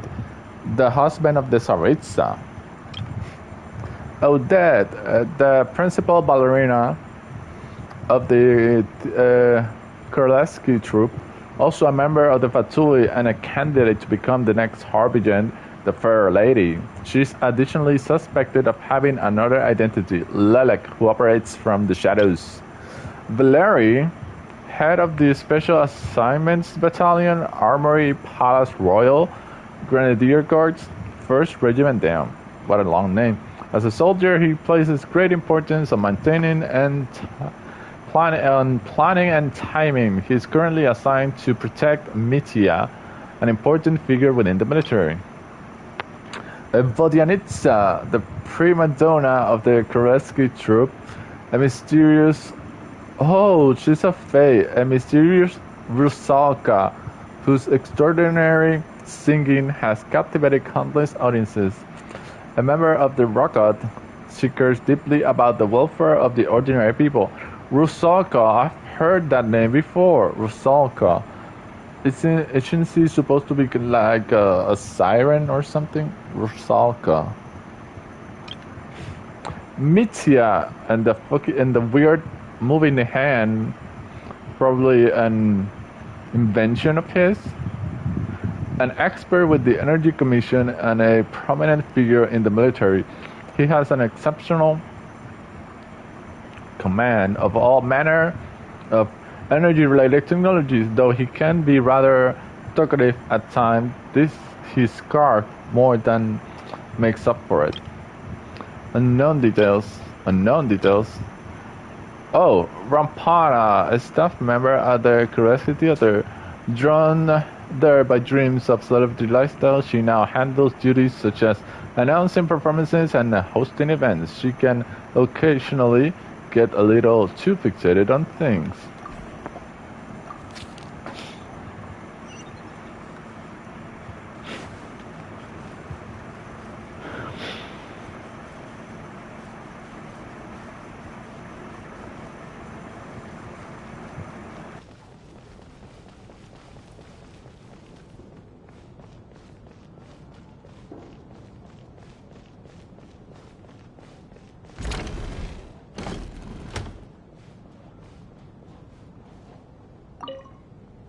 And then there's the aristocrats. Easiest of all to deal with. You don't need to use any force whatsoever. All you have to do is show them the rope you plan to tie them up with. Do you know why? I don't. Do tell. Because nothing horrifies them more than the thought of a cheap, coarse rope leaving creases on their precious million more coat. They'll do whatever you ask to avoid that fate. Unexpected, but funny nonetheless. Tell me another one. Well, look at that. I got myself a new listener. Hey there. Let me introduce myself. The name's Shram, and I'm a mercenary. The kind that gets paid to do odd jobs for rich folks. And I am Chuganov, an entrepreneur. If my name is unfamiliar to you, you will no doubt have heard of my factory, the renowned Iskra manufacturing plant. Are you really that famous, Mr. Chuganov? How come I've never heard your name before? Excuse me? Is that a joke? Or are you being serious? Oh, I'll have to ask my rope later. He's probably tied up more entrepreneurs than I've ever heard of.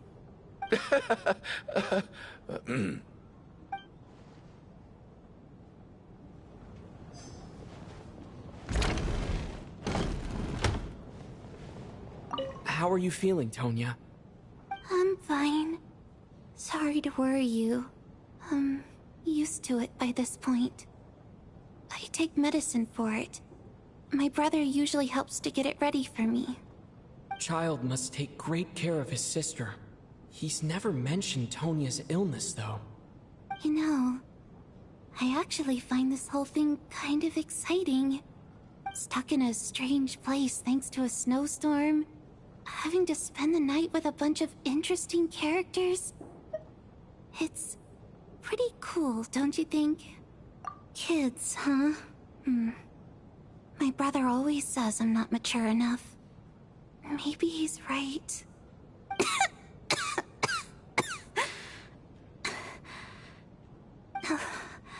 I'm fine, really. Just got a little overexcited. Look after yourself. Otherwise, your brother will come after me.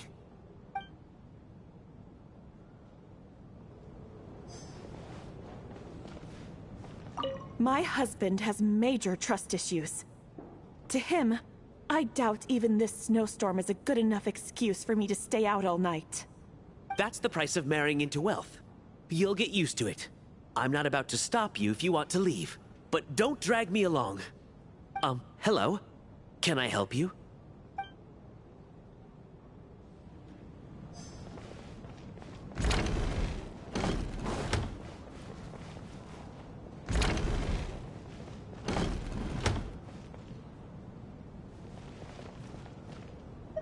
This is highly irregular. A delay of over an hour during an operation like this theoretically warrants a Harbinger-level response. I wonder what the issue is. The storm, or something else. Sarge, the day you learn to let go and just enjoy moments like this is the day you'll finally understand the meaning of life. Why, hello, sir. I believe you were the one sitting at a nearby table back at Podvorye Restaurant. Any friend of the theater's star performers is a friend of mine. It's a pleasure to meet you. I'm Mitya from the Energy Commission. Greetings. Major Valeri, head of the Special Assignments Battalion. Armory Palace Royal Grenadier Guards, 1st Regiment. I am here to ensure Mr. Mitya's personal safety. Please let me know if I can be of any assistance. Mr. Traveler, I cannot help but notice that Miss Odette is stealing glances at me. Any idea what that could be about? I've racked my brains, but I can't think of anything I might have done to offend her. Perhaps she noticed me spacing out during her performance? So, Mr. Mitya, is your work related to Project Stuja? Yes, that's right. The higher-ups in the Fatui transferred me from the Energy Commission to the Armory Palace because they wanted me to... Really? I can't even talk about that? Pretty sure it counts as part of my private life. All right, I won't say anything. Sorry, Traveler. As you can see, I'm afraid this pleasant chat will have to end here.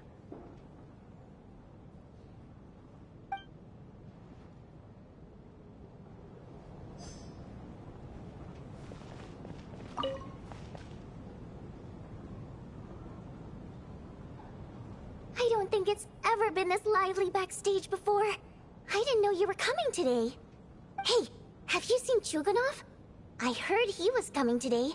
Have you spoken to him at all? I'm with you. This could be just the chance we need.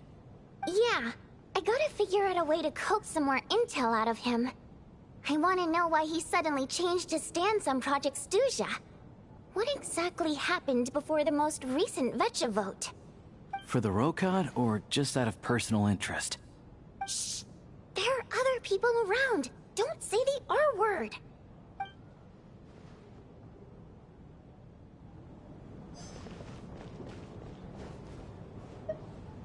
I have to say, even though today was a rehearsal and there were some hiccups along the way, Miss Odette's performance was one of the best I've ever seen, even compared to an actual show. Oh, I couldn't agree more, especially considering the weight of the subject matter. It takes a truly seasoned professional to do justice to a theme like love and regret. Do you think we were coming on too strong? Odette's ignoring us again. What about you? What did you think of today's performance?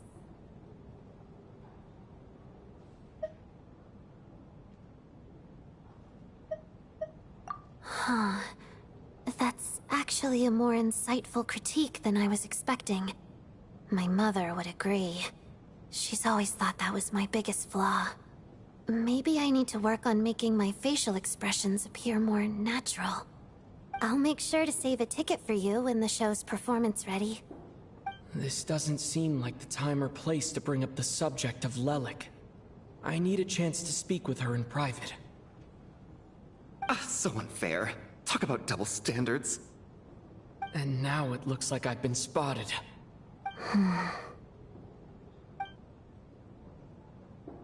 You know Mitya too?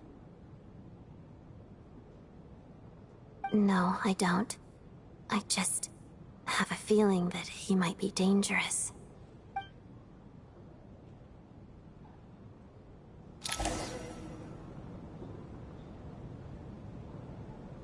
How's it looking, Alosha?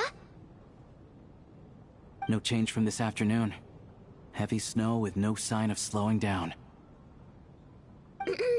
May I have your attention, please? The storm is unlikely to stop tonight, and it'll be even more dangerous outside at night than it was during the day. We at the theater owe everyone here a duty of care. Therefore, we strongly suggest that you stay on site overnight and avoid going outside unless absolutely necessary. In a few short moments, we'll give you a tour of the theater's various quarters. You can choose to sleep in the VIP room, the office, or backstage. Or on the stage if you'd prefer. We won't mind. I'll pass on sleeping on the stage. What if the snow is stopped by tomorrow morning? The early birds in the audience might think we're part of some experimental new show. A drama about sleeping? That could be fun. Maybe we could come up with a title for the production.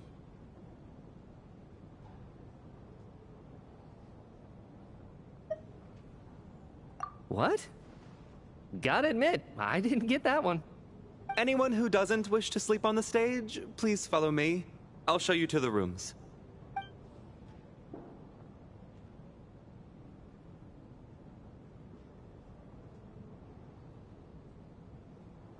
I guess I'll call it a night. Though I feel like I won't sleep very well without Paimon here. I'm sure she'll be worried that I haven't made it back yet.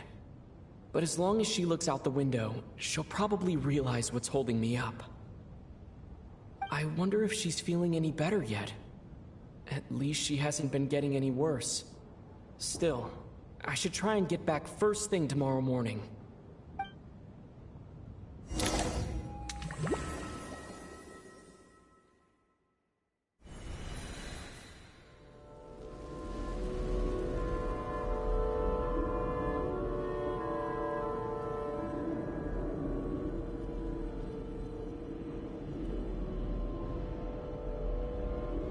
Ah, finally! Welcome back to the world of the living, lazy bones. I was about to wake you. The black mist is almost on us. Still waking up, huh? You know, the black mist. It's been chasing us from below ever since we were born. You're just dozy. There's no way you've forgotten. Come on, let's keep heading up. Onwards and upwards is the only way to survive. Don't listen to a word those Black Mist cultists say. Here we go again. The endless march toward survival. What's going on? That black mist down there is creeping me out. And it's rising. Guess I should head upwards and get away from it. The Black Mist cultists believe that being swallowed by the Black Mist leads to everlasting peace. But if you ask me, they're just lying to themselves. We're the only heretics left. The only ones who refuse to give in. We have to keep going. But how do you actually know that they're wrong? Dangerous question there, Torgov. The moment your faith wavers, you start a chain reaction that ends in the collapse of your will. Put the question out of your mind. Stay strong and believe that the Black Mist means certain death. Okay, but it's not my mind that's the problem. My body's about to give up on me. It's already starting to falter.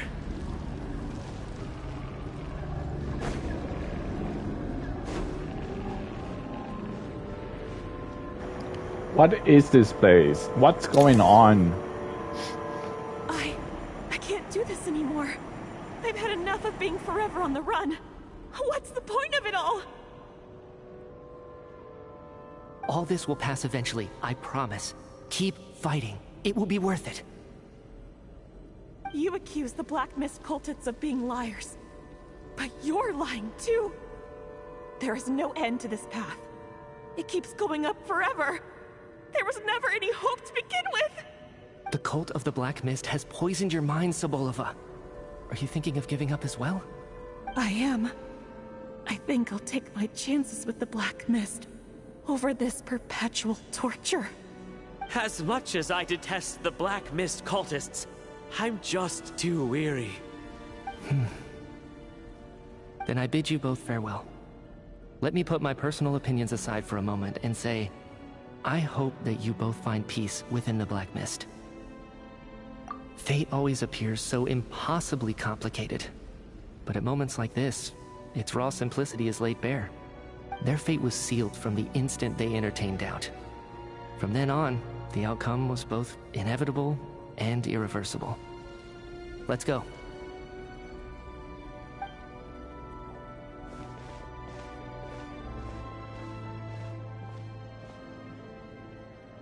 Torgov and Sobolova are gone. I never thought the day would come when even they would be swallowed by the Black Mist. It's just you and me now. Yes, it looks like it's satisfied. For now. This happens from time to time. But it won't be long before the Black Mist starts chasing survivors once again.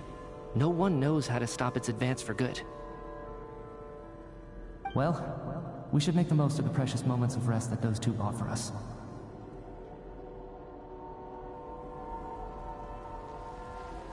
Huh?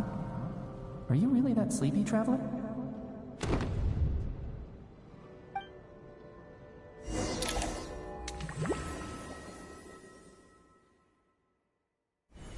Ah! Help! Somebody, come quick! What is it, Chuganov? What's wrong? Huh? Is it morning already? What's all the commotion? Sounds like it's coming from next door. I should check and see what's going on.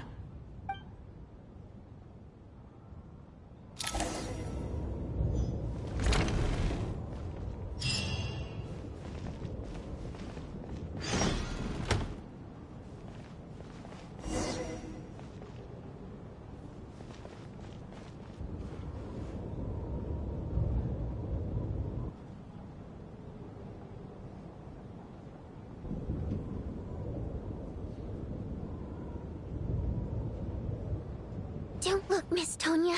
Stay here. Okay. What happened to them?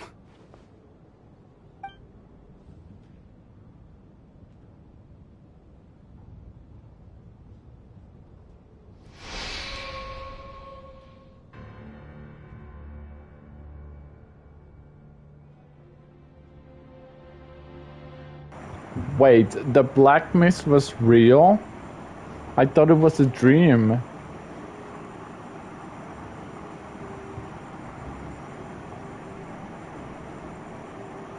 These two people have passed away. And the strange thing is that somehow, I knew this was going to happen. I knew that they would be the ones to die. Have I seen this moment before? Or did I have some kind of premonition? I can't remember what it was. Let me take a look.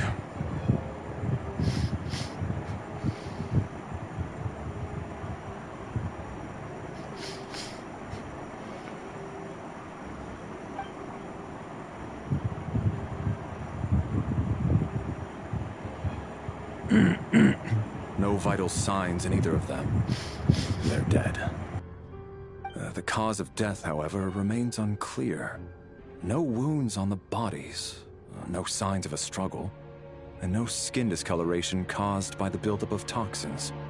But just last night, they were chatting and joking away. This is so sudden. Could they have had pre-existing medical conditions? Even then, the odds of them both dying of sudden complications on the same night are extremely low. It's hard to believe that they died of natural causes, nor does this appear to be a suicide. Who was the first to discover the bodies? It was me. But these deaths have nothing to do with me, officer. I got up early because I wanted to see if the snow had stopped. Then I noticed that the door to this room was open, and it looked like there was a man and woman inside. I just went over to see what was going on. I had no idea they were... I can corroborate this. I was doing my morning exercises near the stage. When I saw Mr. Chuganov heading this way, I followed him. I can also confirm that I didn't see a single person approach that room before him. The snowstorm was raging all night, and it's still going now. There's no way someone could have come in from outside, correct? You mean an intruder? No, not possible. I slept by the door last night as a precaution. There's no way I wouldn't have noticed if anyone had tried to open it. Everyone, split into pairs and search the theater for anyone in hiding, or any signs of suspicious activity. I'll follow up with a full search of my own shortly. Go. There is no time to waste.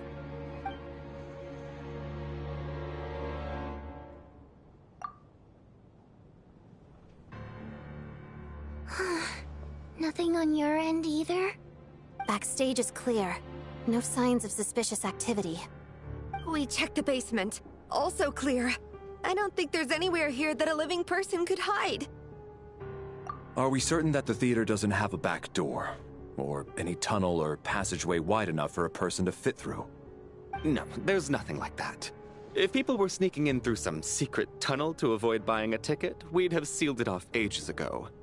I also checked the windows. All of them are locked from the inside, and there's no sign of anyone entering or leaving. It sounds like we can safely rule out the intruder theory. If anyone came in during the night in this weather, there'd be no way for them to avoid leaving footprints or water stains. This can only mean one thing. It's like one of those murder mysteries you see in novels and plays, isn't it? The ones where the killer is... one of us. We can't quite jump to that conclusion just yet. Could he be right? It's hard to imagine something like that happening in real life. Set in a theater during a snowstorm, a murder takes place, and the killer is among us. It's such a classic trope that it seems unbelievable. Looking at who the killer targeted, and the clean entry and exit, it all adds up. I know what this is. It's obvious now that I think about it. What is? What have you figured out? Both victims were wealthy, well-known local merchants. And the door was deliberately left open, so I would discover the bodies and witness the crime scene first thing in the morning. Such ruthless methods. This was your doing, wasn't it, Lelik? Lelik? You mean Lelik is among us? And he's the killer? Lelik. I know this code name. Member of the Rokot, anti-Project Stuja. Always works alone. I've read the case files at the Armory Palace. Walk me through your reasoning, Mr. Chuganov. What do you know about Lelik?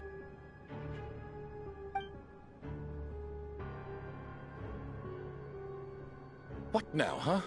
What now, Lelik? What more do you want from me? I already voted against Project Stuzha at the Snezhnograd Vecha. You snuck into my house the other day while I was asleep. Left a threatening letter. And I did all that you asked. But Project Stuzha cannot be so easily shaken. Not with the rooster in charge.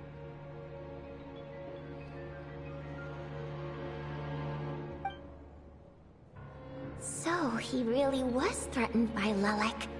That makes sense. And now you're resorting to murder to threaten me. Isn't that right? I knew it. The Rokot despises the rich. The lives of the wealthy are but refuse in your eyes.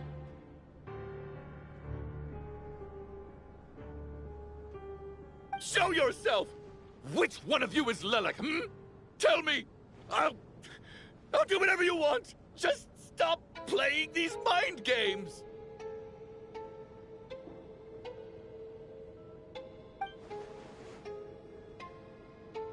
Was this really Lelik's doing? Would Odette really do something like this? Is it Odette or is it... I'm starting to think that it could be the scarf around Mitya's neck. It's alive after all, so it could be the scarf. If Odette really is Lelik, this seems out of character. But then again, how well do I really know her? I'm probably the only one here with a compelling theory about Lelik's true identity. But if I reveal it now, I'll be putting Odette in the line of fire. What should I do? I don't think it's likely that Lelik killed anyone. At least from the stories I've heard, he's never killed anyone before. And his name has never come up in connection with any murder cases. Besides, even if Lelik did want to threaten you, why resort to such an extreme and roundabout method? It's not his style at all. Vodyanitsa doesn't know that Lelik might be Odette, but her assessment is pretty much identical to mine. Miss Vodyanitsa, why do you suddenly feel the need to speak in Lelik's defense? Defense? Oh, no, it's just... I'm worried that we're jumping to conclusions here, so I wanted to share my point of view. Also, I don't think the Rokot is as bad as you're making it out to be. Well, if you think I'm so wrong, what's your theory then, Why don't you tell us who the killer is? The case is still evolving, Mr. Chuganov. Please do not prevent others from expressing their opinions so early on in the discussion. Even so, there's no denying that the recent threat received by Mr. Chuganov may well be an important clue. So there's still a good chance that Lelik is right here among us. I can't do this anymore. I don't care if it's still snowing outside. I have to get out of here.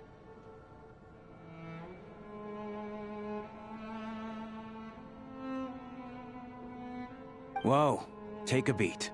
We all know it's far too dangerous out there. Even the soldiers couldn't get to us. Go out that door, and you might not live to tell the tale. And whoever this Lelik is, they're surely not going to murder anyone in broad daylight. Be sensible, my man. You're safer inside. As much as I regret having to say this, I'd like everyone to cooperate and refrain from exiting the premises until further notice. Because as things stand, every one of us is now a suspect. Unless anyone has further information to share, let's adjourn for now. Feel free to keep searching for clues, but make sure you don't go off alone.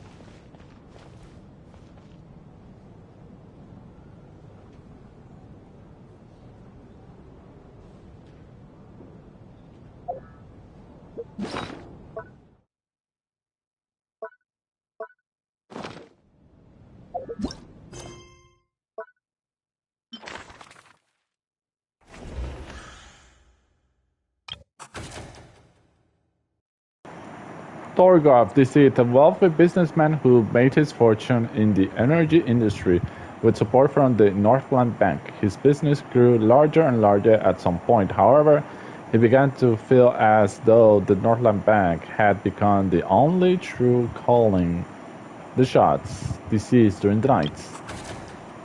Soboleva, deceased, a wealthy businesswoman who began her career selling fashionable cold-weather clothing. Later, she married into a prominent family to expand her business. Nowadays, however, it seems that her business has instead been absorbed by that family, deceased during the night.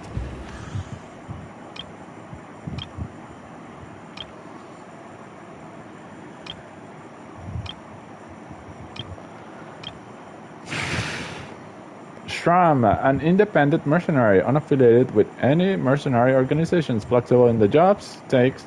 He often works for Snezhnaya nobles.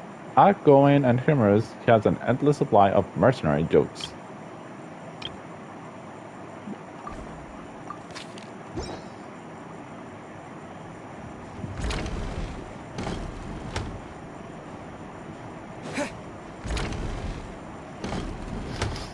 You're right, that was my bad.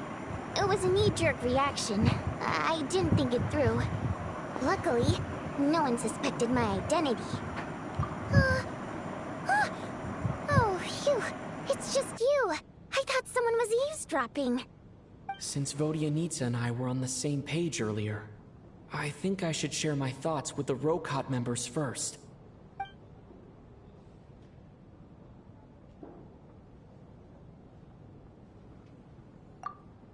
Whoa. Are you serious? I don't know if this counts as gossip, but it's definitely on track to be the juiciest this whole year. Odette? Really? Odette? Oh god, how dumb does this make me look? Lelek has been right under my nose this whole time, and I didn't notice a thing. Actually, it's exactly what you'd expect. Sometimes, hiding in plain sight is the best strategy. And now that you mention it, the more I think about it, the more sense it seems to make. It all adds up. What are we up to now? 1, 2, 3, 4... Odette's identities. She's my coworker, specifically a ballerina, and also a Fatuz, a member of the Rokot. Now, Lelek. It must be so exhausting. I just want to give her a hug. I guess since I've always known her as a member of the Fatui, it never even crossed my mind that she could be involved with the Rokot, let alone be Lelek. I don't understand. If she's with the Fatui, what reason could she have for being so opposed to Project Stusha?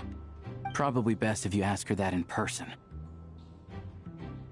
Well, since you waited until now to bring this up instead of announcing it to everyone earlier, does that mean we're all on the same page here? Yeah. Lelek may not follow orders from the Rokot leadership, but as far as I'm concerned, she's never crossed the line. If anything, her actions benefit the poor. We need to confront her face to face. Do you think she'd really admit to being Lelek? I don't know. We'll have to see how it goes. For now, we'll work on the assumption that she didn't kill anyone, and see how much she's willing to tell us.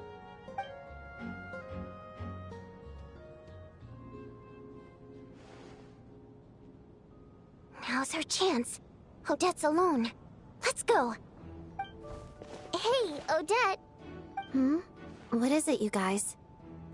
Shh. Keep your voice down. We need to talk. So, you're Lelek, aren't you? Alright, fine. You don't have to say anything or explain yourself. Just hear me out first. None of us believes you kill innocent people. Whoever murdered those 2 people last night, it wasn't you. The Traveler was the first to figure out your identity, but he kept quiet during the discussion just now. Still, it's clear where the group consensus is heading. Everyone believes Lelek is the culprit. If your identity is exposed, you'll be in a really bad spot. We're your colleagues, and we know what kind of person you are. I don't want anything bad to happen to you. So, can you clue us in? Tell us everything.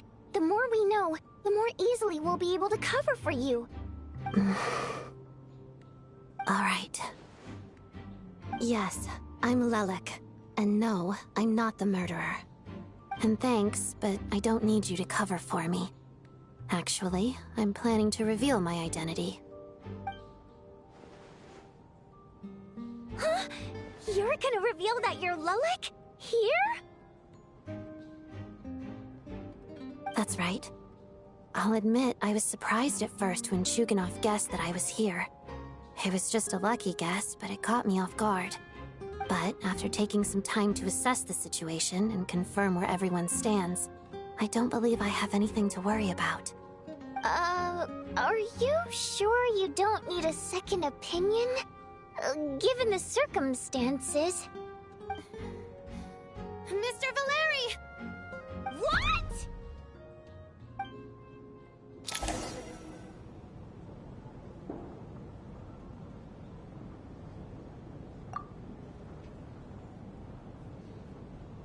So... Odette is Lelik? I don't know what game you're playing, but you've got a lot of nerve. It's just one identity. So what if it's exposed? I can disappear and adopt a new identity anytime I please. I made my peace with this when I chose to become Lelik. But more importantly, I promise I am not the murderer, which means that someone else is. So, if anyone still insists that I did this, you'd best produce the evidence now. Otherwise, I suggest that you bite your tongue. Because if you really believe I killed 2 people without making a sound or leaving a trace, pointing fingers at me would surely only make you my next target. Is this really the truth, Miss Odette? That's confidence, all right. I believe you. A real no-nonsense attitude. I can see why Marionette said that she's on track to inherit the title of the Fair Lady. Are you seriously buying this? Hey, officer! She just admitted to being Lelik. Aren't you going to do something about this? I do have one question, Miss Odette. Why have you chosen this moment to come forward and reveal your identity? If I didn't say anything, everyone would be focusing all their efforts on finding Lelik. And that is exactly what the real culprit wants. I don't want to be the scapegoat who lets the murderer get away with this crime. Despite all the accusations, she made the smart choice. A remarkable display of rational thinking under pressure. Clearly, Odette's talent extends far beyond the art of dance. She thought so far ahead.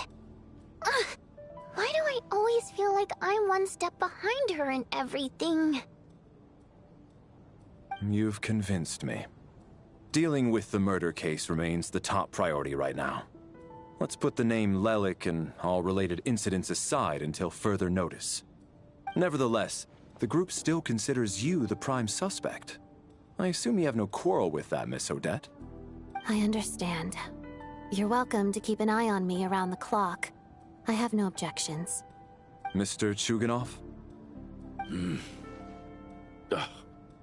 For my wife and daughter's sake, I'll let you off the hook for now. But don't think you're forgiven for breaking into my house and threatening me. Just wait till we get out of here, Lelik. We'll settle the score then.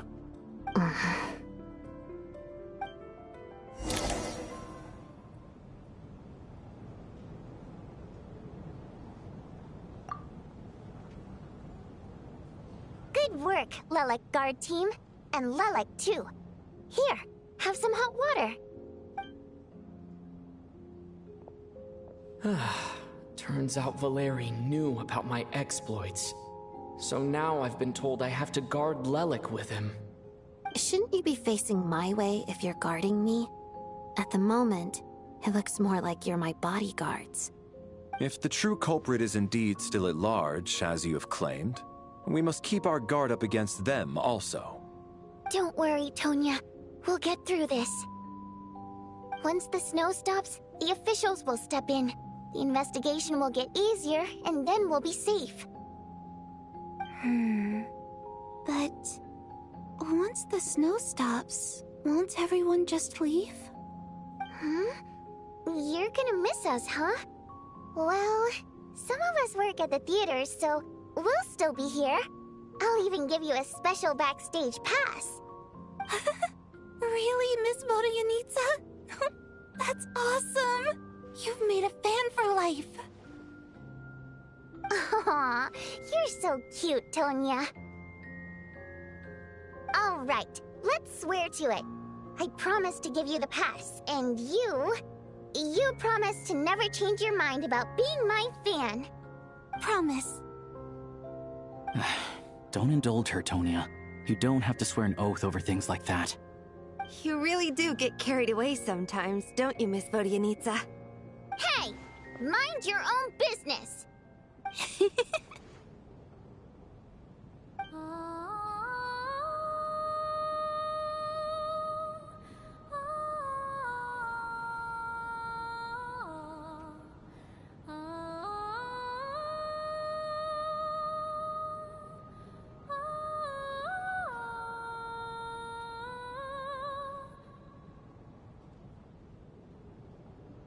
Don't be nervous, Miss Water Imp. Everyone's here. There's nothing to be afraid of. Excuse me? Do I look nervous? Don't be ridiculous. Hmm? No. You sound nervous, lass. Oh. Wait, but how... Okay, plenty of people know that I'm a water imp, but still... How come you understand our primary mode of expression? Primary mode of expression. I've not come across that concept before. Do enlighten me, Vodyanitsa. Well, it's just... We water imps tend to communicate our emotions to each other by singing, rather than facial expressions.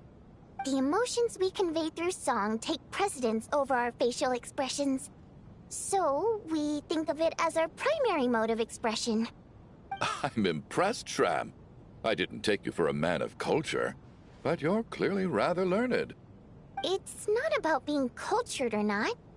The thing is, this mode of expression can usually only be understood by other water imps. It's not a simple case of a song sounding happy or sad. And yet, you're clearly human, Mr. Shram. It's really not the big deal you're making it out to be. I think I just have a knack for it. Plus, I have a... very close friend who's a water imp. A delightful lady. But keep that a secret. Anyway, we spent so much time together that before I knew it, I noticed I could understand her expressions. Oh, I guess that makes sense.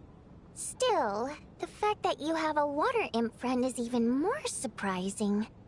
I'd better watch what I'm singing when I'm around you from now on. Hey, what are you implying? You're not secretly insulting the audience in your songs, are you? Heavens! Why would I do a thing like that? It's getting late. We should discuss our sleeping arrangements for tonight. To guard against the killer, someone needs to keep watch. I suggest that we don't sleep in separate quarters tonight. It will be safer if we all stay together. As long as someone keeps an eye on Lelik, I'm quite sure we won't have any trouble. Are you saying that you wish to bet your life on Miss Odette being the killer? Nonsense. Of course not. Then I propose the following arrangement for tonight. The Traveler, Odette, and I will form the Night Watch. We'll sleep in shifts, but 2 of us must be awake at any given time. An excellent idea. This allows us to handle the night watch while also keeping an eye on Lelik. Meanwhile, the rule of taking shifts in pairs resolves the other issue. Namely that we can't necessarily trust the Traveler or Valeri either. I expect that plan took you quite some time to come up with, didn't it? Actually, our field combat manual outlines a similar approach. Although the scenario there involves guarding prisoners overnight during field operations. That being said, I must clarify that I harbor no disrespect towards you personally, Miss Odette. In fact, Lelik's numerous covert operations make fine textbook examples for military agents. I care less about respect and more about the fact that you just robbed me of 2/3 of my sleep tonight. I'm calling dibs on being the first to rest. Good night.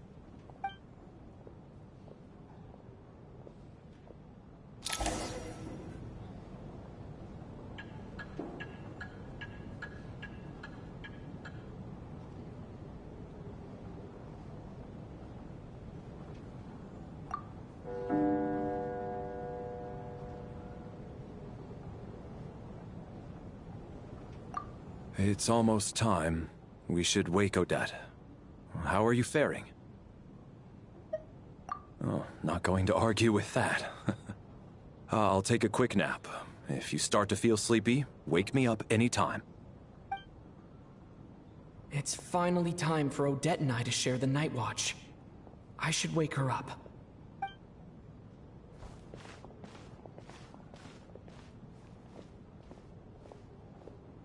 I came here to get information from her in the first place. Maybe I should think about what questions I want to ask before she wakes up. How long are you gonna keep staring at me? Couldn't sleep. My mind's been running haywire. Plus, there's something I've been meaning to talk to you about. I had a hunch that you wanted a conversation too. Let's take this chance to clear the air, shall we?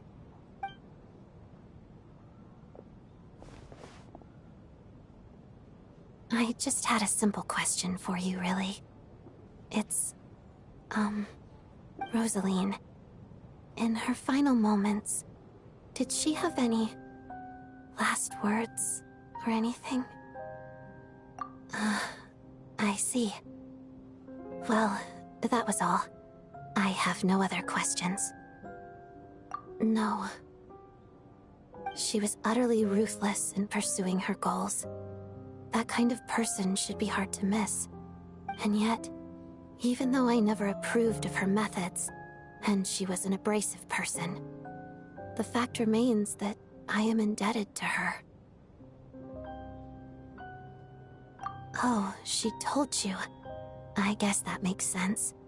I think she and Rosaline were on pretty good terms. Yes. Rosaline wasn't the kind to gossip about this sort of thing. Not that it's any huge secret to me, though. When I was a child, I had to join the Fatui for the sake of my mother and me. I trained under Rosaline. It was extremely grueling, and it didn't exactly come naturally to me. All I could do was try to ignore the biting cold and practice, practice, practice. I was a newcomer who'd managed to make a good first impression on a harbinger. There was pressure to live up to her expectations, to be worthy of the fair lady's reputation. Every day was a struggle against the cold, pain, and fatigue. And most nights, I struggled to fall asleep. After enduring all that, I've become almost immune to the sensation of pain. I suppose that was the cost of survival. Surely, any child who had to experience that would grow to hate her lot in life, don't you think? So, I put an equal amount of effort into my ballet. Because in my young mind, that was the only way to defy my fate. It was my way of telling her, the Fatui's demands and your expectations of me are not what I wish for. One day, I will leave. I think she probably blamed my poor performance in training on my passion for ballet. She knew my heart wasn't in it. One time, when I was secretly practicing a dance at night, she suddenly showed up. I knew she was there to catch me red-handed. I told her, "You don't deserve to watch the dance I learned from my mother." She looked stunned. I guess she was surprised that I lashed out first, before she had the chance. But strangely enough, on that occasion, she wasn't fierce with me like she was during training. Instead, she fell silent for a moment, and then left. After that, she never interfered with my dancing or asked me how it was going. She never came to watch me dance again either. Not even once. She was. But even now, whenever I take out this core Ignis, I can't help but think of that night, of the look on her face. Sort of. Although gift might be too kind a term. This is her flame sealed within ice. A symbol of her favor, yes, but also her way of keeping an eye on people. She knew the location of every piece of Core Ignis. If any recipient started acting suspiciously, she'd be on to them immediately. Trust her to make even a mark of approval feel suffocating. Wow! Oh wow, that little flame is part of La Señora? Are you serious? And she could track people through it? But wasn't Rosaline... Well, she had two elements. She was mostly cryo, but then she could use the illusions to turn into pyro. So, when news of Rosaline's death reached Snezhnaya, many people immediately crushed their Core Ignis. It gave them a profound sense of relief, like they'd broken free from her shackles. But I kept mine. With my sensitivity to pain being as dull as it is, the warmth from this Core Ignis is one of the few things I can still feel clearly. I still wonder, did she really come to stop me that night? I wasn't sure, but I was scared, so I said some really awful things. I guess she didn't leave anything behind. Not that I expected her to. It's fine. It's just a bit of a shame that we couldn't settle our differences before the end. She did. Are you sure she was talking about this event?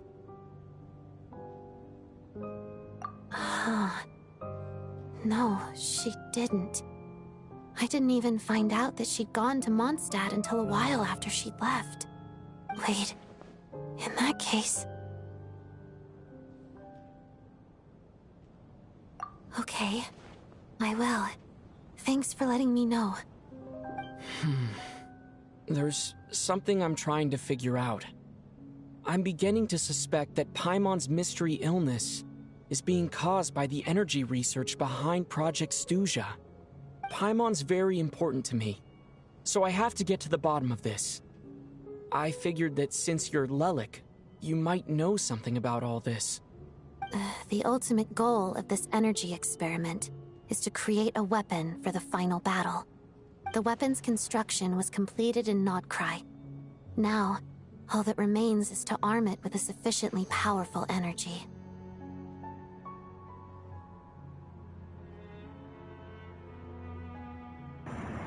Oh, we know it, guys. We already know the truth.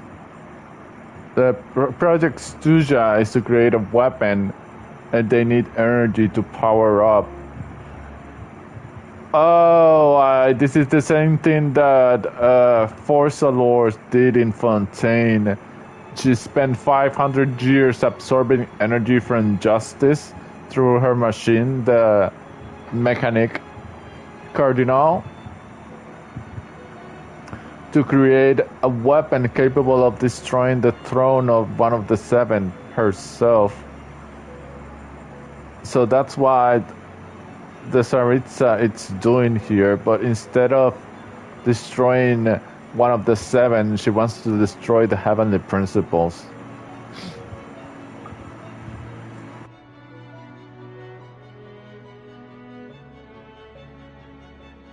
Yes. The weapon's development and all the related experiments are overseen by Lord Piero, the Jester, and the lab is located deep within the Armory Palace. I'm not sure why this experiment would be making Paimon feel unwell, though. The best way to get to the bottom of it would be to go there in person. Once we get out of here, I'll help you apply for an entry permit. And I'm hardly the organization's proudest member, as you know. You answered my question about Rosaline. I want to do you a favor in return. It's that simple.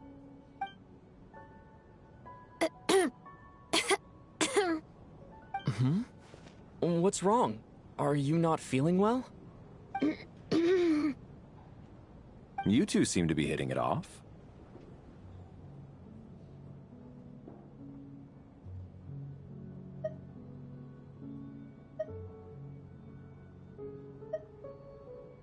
I thought you were sleeping. Of course I was. In the military, one learns to fall asleep quickly, even in the most inhospitable environments. It's vital to staying alert and energized. Why? Is something wrong? Even if he was awake, he can't have overheard us, right? Well, thank you both for keeping watch. Traveler, I'll take over for now. It's your turn to get some sleep. Sure.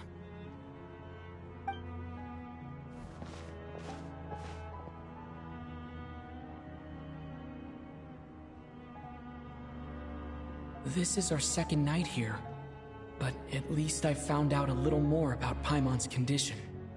I hope she's been sleeping well the past couple of days. Why do I feel like I'm being watched?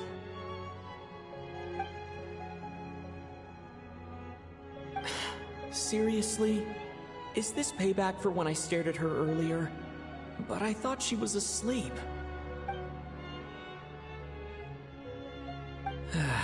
Never mind. I'd better try and get some sleep myself.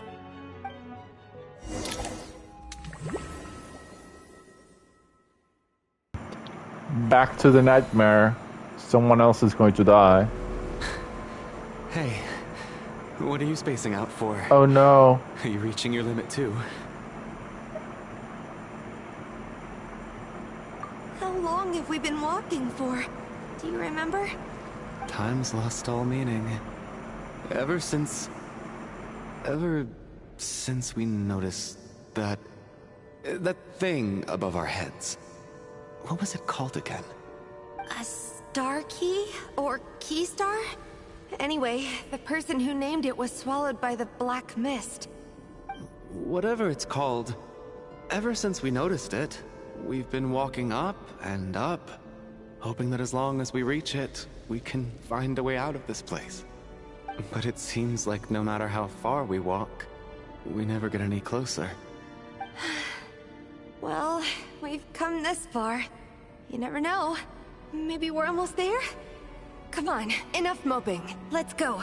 The black mist is catching up.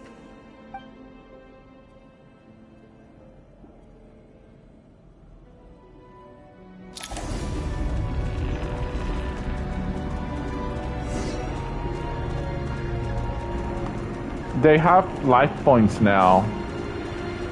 That's not good. We got ourselves a straggler. Oh, I see. Fine. Not again! I've lost count of how many times we run into them. Be careful. What the?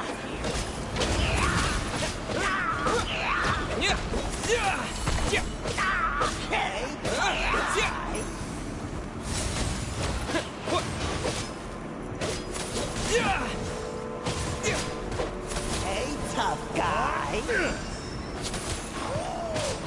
I'm back.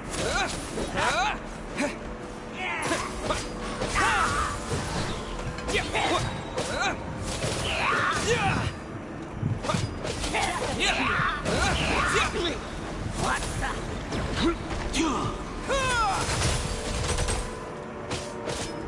Firestorm!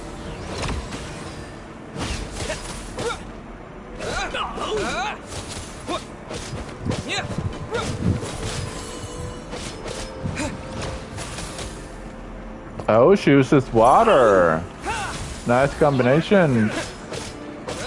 The other one uses electro. Shoot up. Run faster.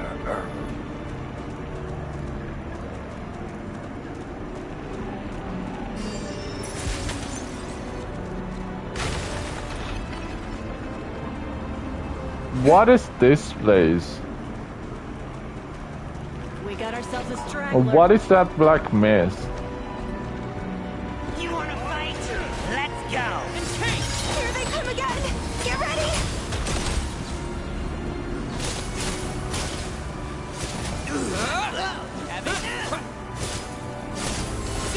the? Yeah!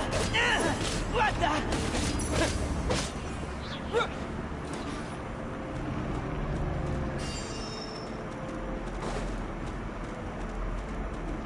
Wow, it's really coming up. It's already where we were before.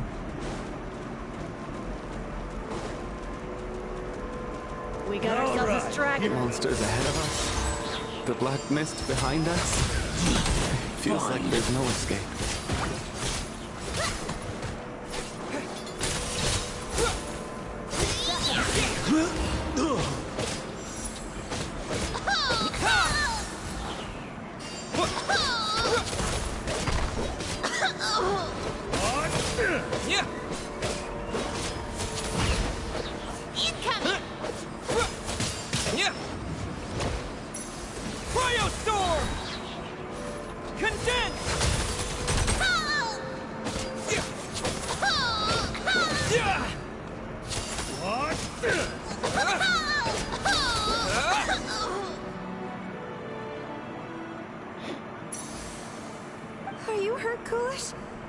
No, I'm fine.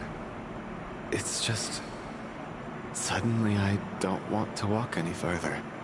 I get you. In fact, I reached my limit a long time ago. Sometimes it feels like there's hope where there shouldn't be. Yeah. The hope that the star gives us is the only thing keeping us going. But I'm not sure it's real at all. It may just be a collective illusion. Otherwise, why would it always be out of reach? We know you mean well, but you're only saying that to try and encourage us to keep going, aren't you? Thank you, friend. But enough is enough. Please don't give me any more false hope. Hope is poison in this place. You're going to continue, aren't you? I admire that. I've given up, but I wish you the best. May there come a day that you catch up to the star and leave this godforsaken place. Wait, is this the effect of the Project Stuja, of the energy that is required to power the weapon? The death of people? It's not an illusion. We really are getting closer to the star.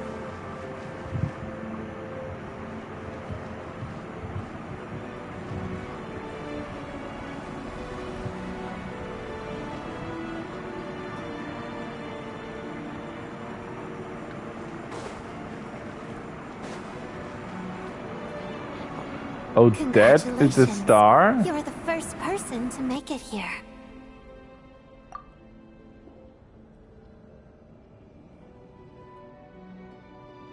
I'm the star's envoy. The black mist has stopped rising. Its hunger is satisfied for now, having devoured your two companions. This is a good opportunity. I'll let you get some rest before we continue. What do you mean, leave? The star represents the starting point. It's the waypoint for the beginning. Congratulations on reaching the starting point. Once you are ready, we will head out and walk upwards. I will be right by your side the whole way.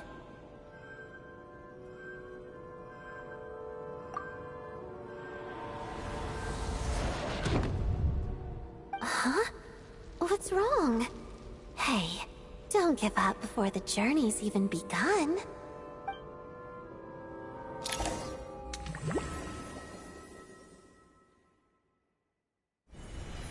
Rampana! Rampana! Is that Vodyanitsa's voice? What happened? Coolish, wake up! Please wake up!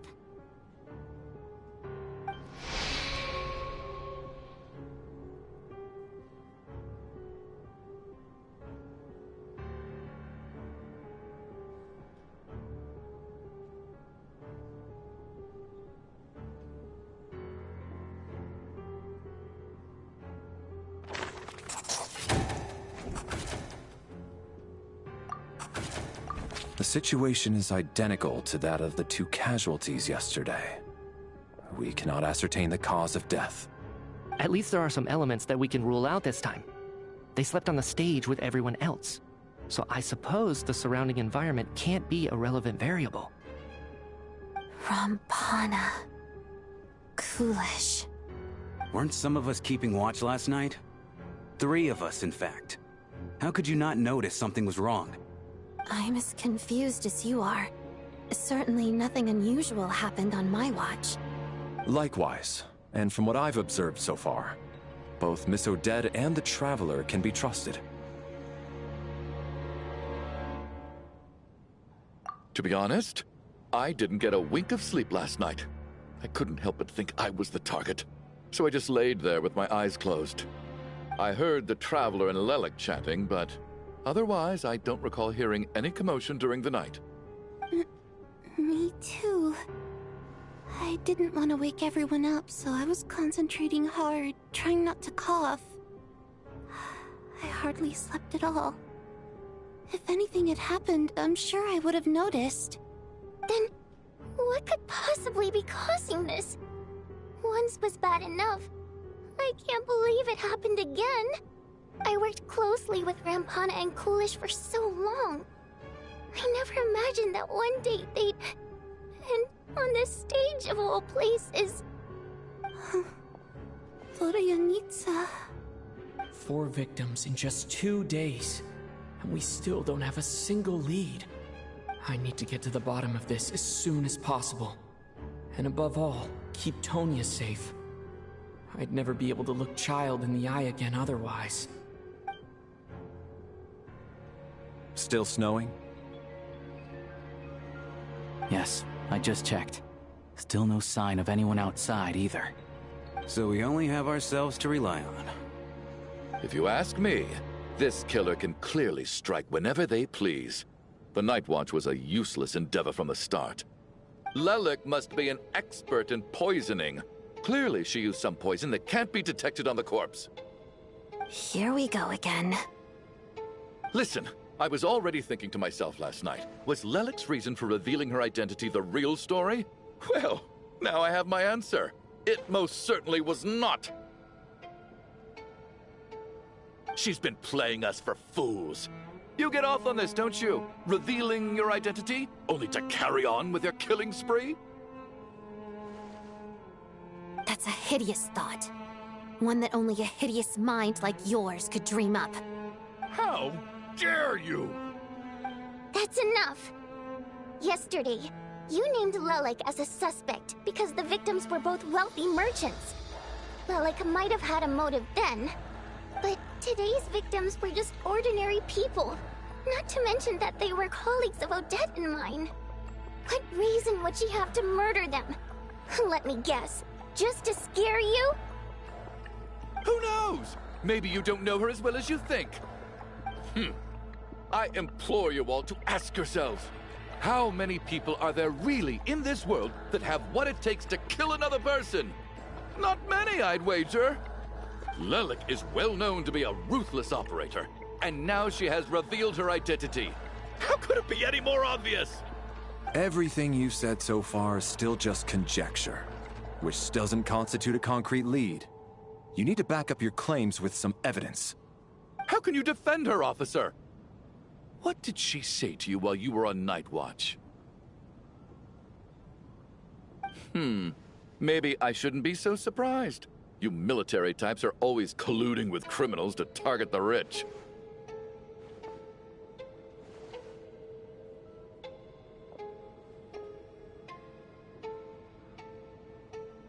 All so you can get your grubby paws on our hard-earned fortunes, then tell us to fall in line.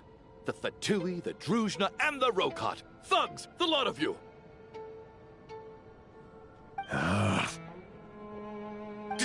Don't you dare!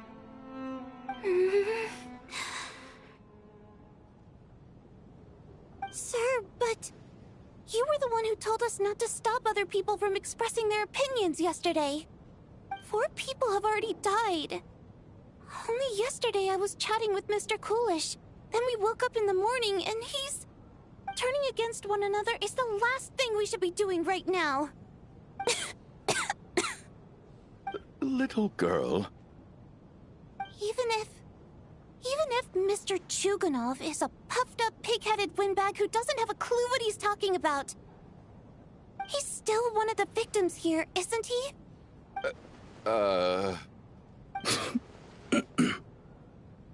Quite.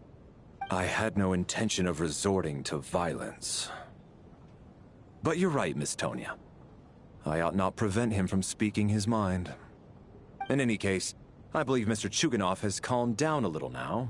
We may resume our discussion. I don't think there's any need for that. What is there to discuss? Nothing about this situation is normal. Did you have an idea, Mitya? You're the brainiac here, right? Come on, clue us in. I've been mulling something over. All the leads we have so far concern things from outside the theater.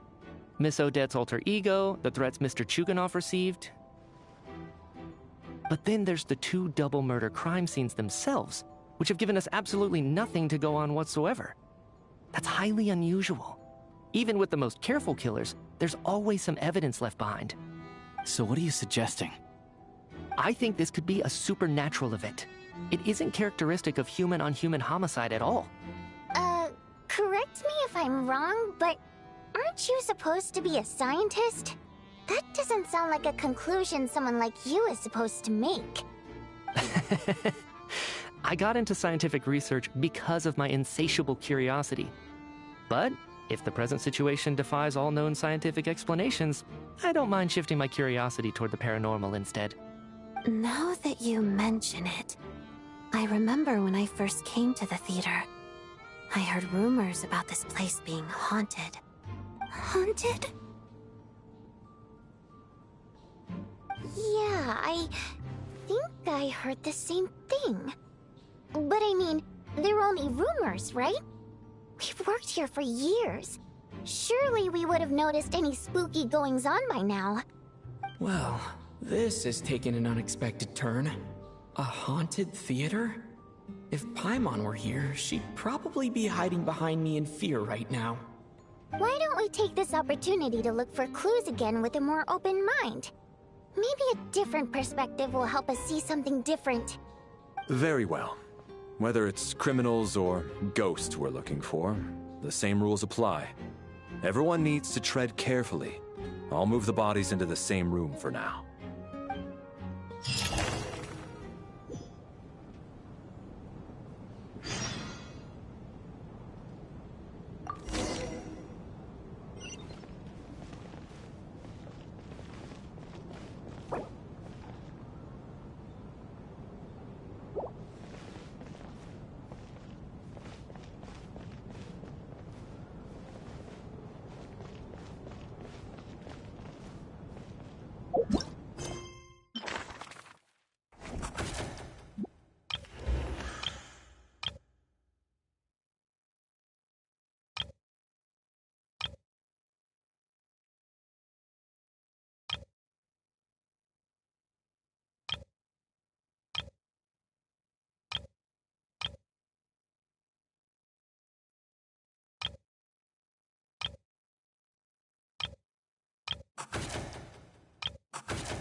Valeri, come take a look at this.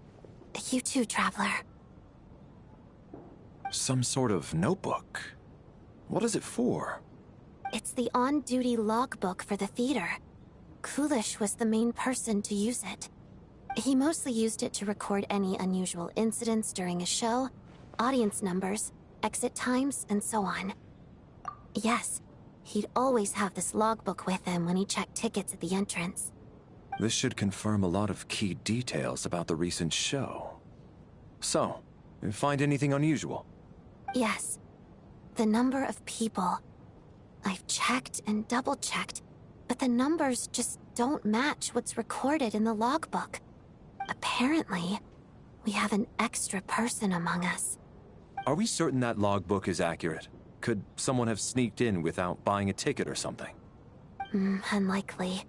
Coolish took his duties very seriously. I've rarely seen any errors in his work.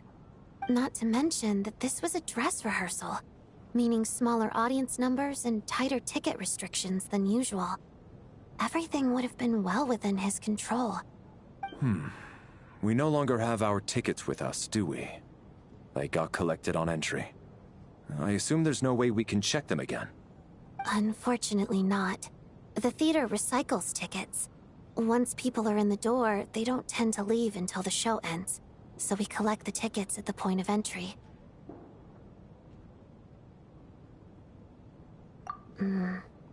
Still, I'm inclined to believe that this discrepancy in the head count is significant somehow.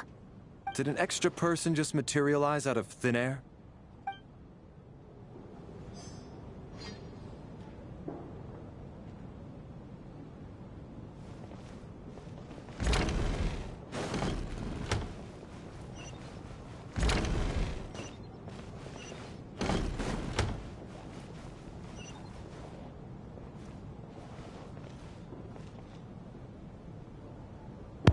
What the? This door wasn't here before. I swear it wasn't. It just popped up out of nowhere. Tonya, did you find anything? Not yet. Still looking. So... Are we supposed to be looking for something paranormal? I think I'd prefer teaming up with you than looking around on my own. This looks like somebody's notebook. Shall we read it together?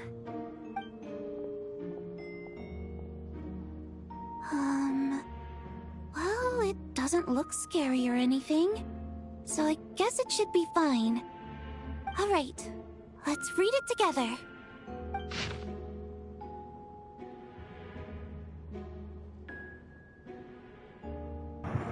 A diary. You once told me I would understand someday, but even now I still don't. I don't believe anyone should be forced to abandon their homeland because of a change in power.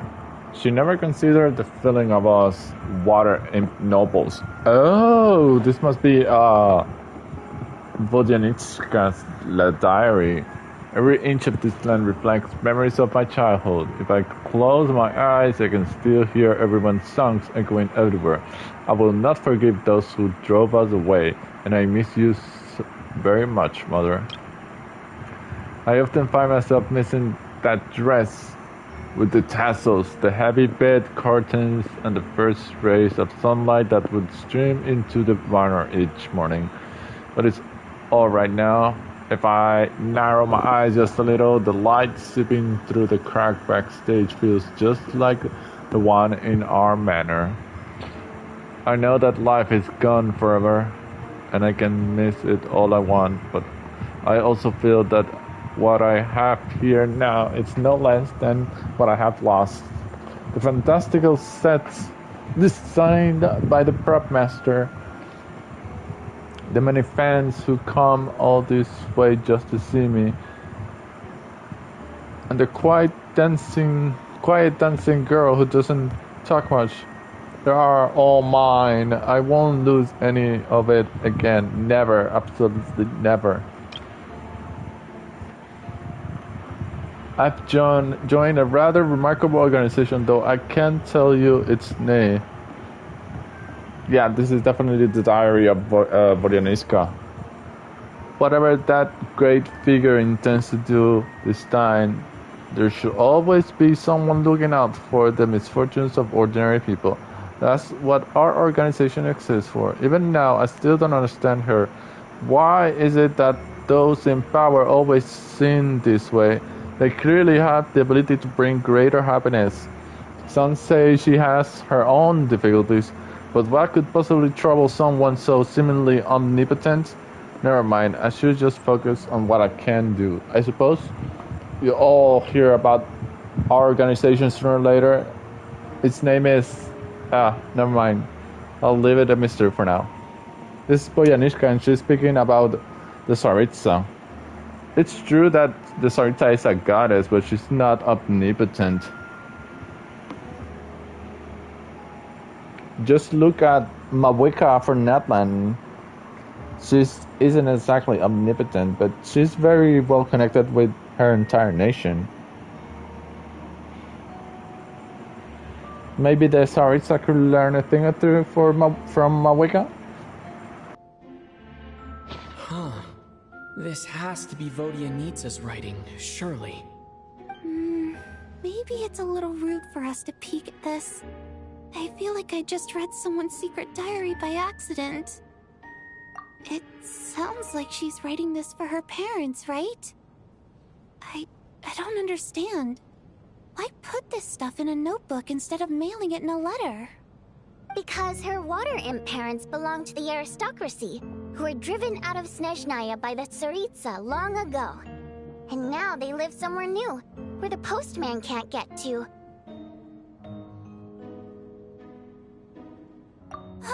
We're sorry. It's fine. My fault for not storing it properly.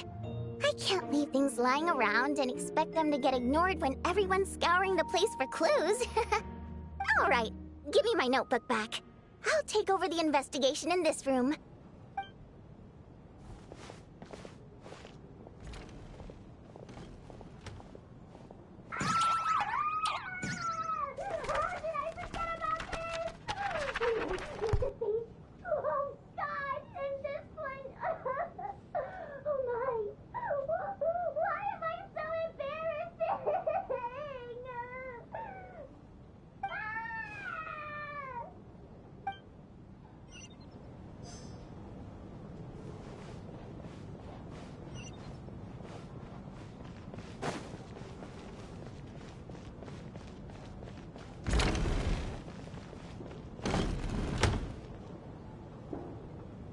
Ah, Traveler.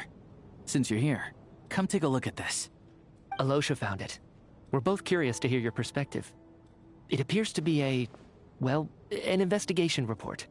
And the focus of the investigation was the rumors of haunting we heard about earlier.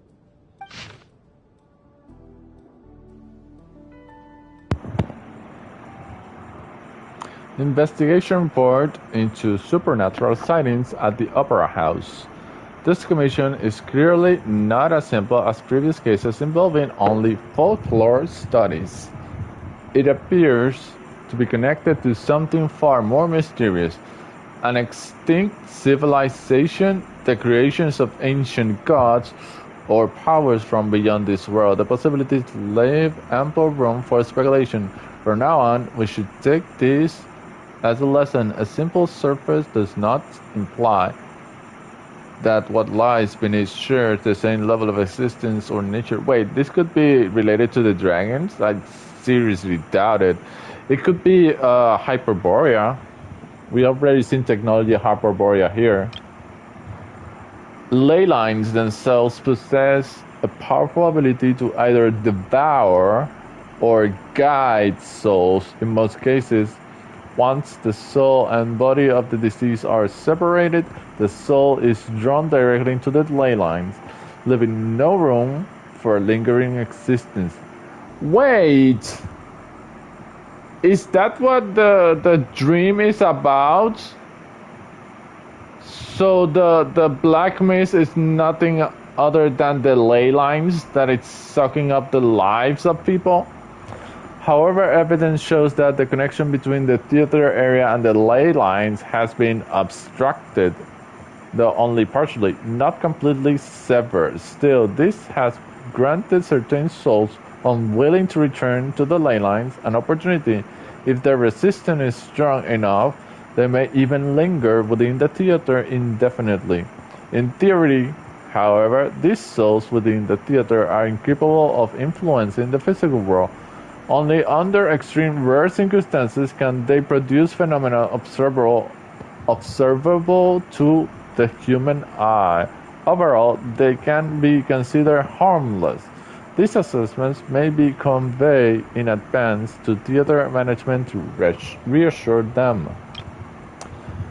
But for me, the investigation does not end here. Uncovering the reason why the ley lines have been obstructed is the true focus of this inquiry. After consulting multiple sources, the most reliable hypothesis at present appears to be the existence of an angel civilization and its preliminary attempts at ley line renovation. There is too little information available here. I must return home as soon as possible. Angel civilization. We're talking about the Sealies. The Sealies are all the angels. Wait, Nicole! Nicole can shed a light here. She could definitely help. Why they didn't add her here? An investigation report, huh? Looks quite old. This person's name looks to be of Sumeru origin to me. Was the investigator from Sumeru? The theater manager must have hired an investigator once specifically to look into this issue. But it doesn't look like anyone ever looked at the report. Presumably, the manager wanted to know if the supposed haunting was dangerous, while also being fearful of word getting out in case it affected the theater's business. Anyway, the bottom line is, the haunting is actually real after all. It's caused by an obstruction in the ley lines.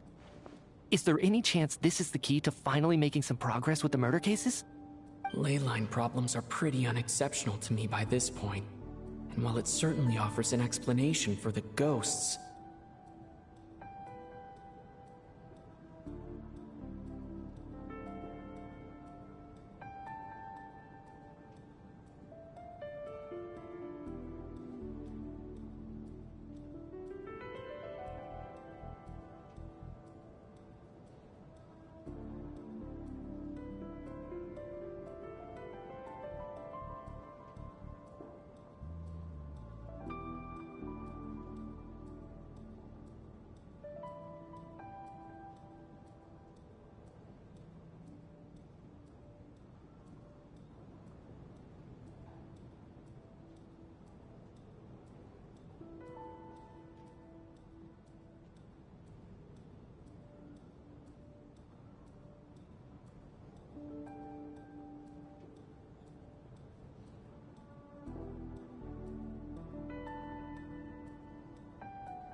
apologies for the pause. Anyway, you know who else can help here? Situali.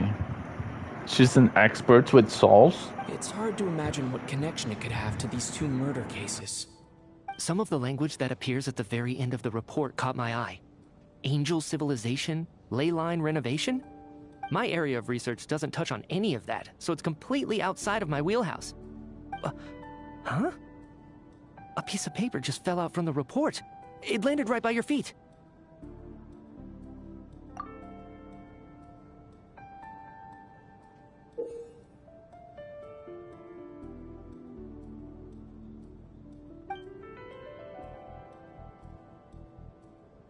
How unnerving.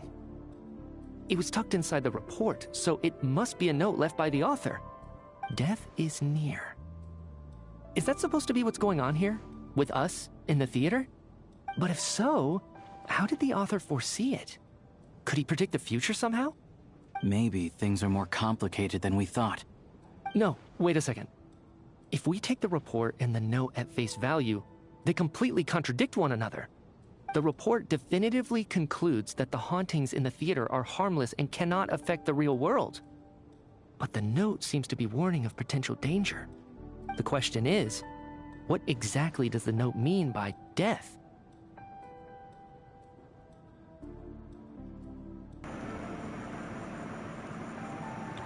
Oh my god! I've been so stupid! Thank God they said it. Death is near.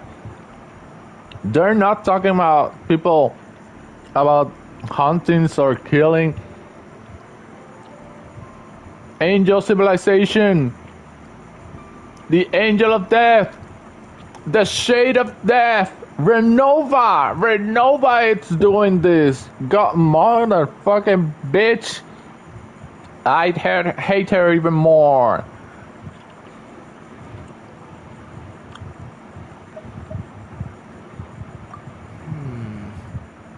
The various ways we could interpret this keyword lead in completely different directions. Let's pause our analysis here for now.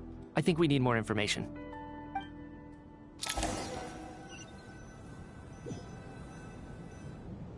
If we take all this together, it's not impossible, is it? If anything, it's the natural conclusion. Oh, I beg to differ. This sounds to me like a product of a researcher's vivid imagination. And perhaps it's because I'm still viewing this through the lens of a typical murder investigation. But still, I'm struggling to be persuaded by your theory. Does it really sound that far-fetched? Alright, well, let's treat that as speculation for now. I do agree with what you've said, so let's go with your idea for now. Good. Okay, now that we finally have some meaningful leads, I think it's time to reconvene. Let's get the others.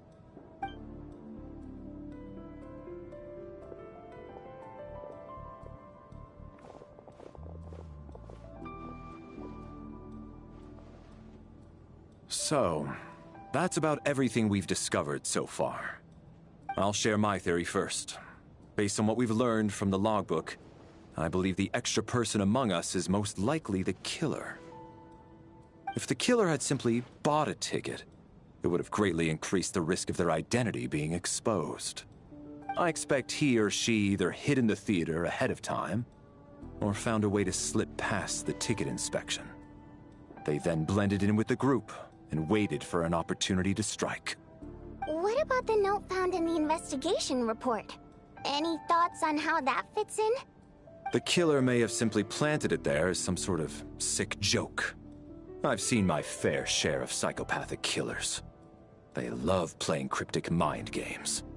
So, it has nothing to do with the haunting of the theater after all. This theory makes sense to me. If we have an audience member unaccounted for, chances are they didn't come here to watch the show. Could it really be that simple? So, in other words, all we have to do is find out who got in here without a ticket, and all our problems will be solved? Then let me make one thing clear. All the theater staff should be well aware that I came here for the rehearsal legitimately, yes? There's no way I'm the one who didn't have a ticket. Wait a minute. Wait a minute. We're missing someone. Not just the people inside. Oh my god. The guy who left at the very beginning and never came back. That is probably the extra person. It's true. I hear you used every trick in the book to get a hold of that ticket, too. Everything short of throwing a temper tantrum and rolling around on the floor at the entrance. I most certainly did not degrade myself in such a way. Probably a stupid question, but I might as well ask. Did anyone here get in without having their ticket checked? Guess it was naive of me to expect them to just admit to it. Especially after the unprompted Lelic reveal. Once was already a miracle. Twice would be unfathomable.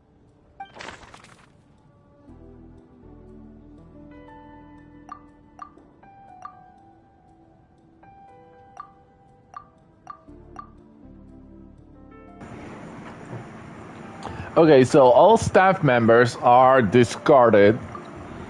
Voyaniska and Odette are discarded. Me and Tony are discarded because we have a ticket. I showed it at the entrance. This guy discarded because he threw a temper tantrum and got one. Leosha is a worker here. We have the mercenary. We have the two military guys because they got themselves some actual information. The only one missing is the mercenary or one of the dead people.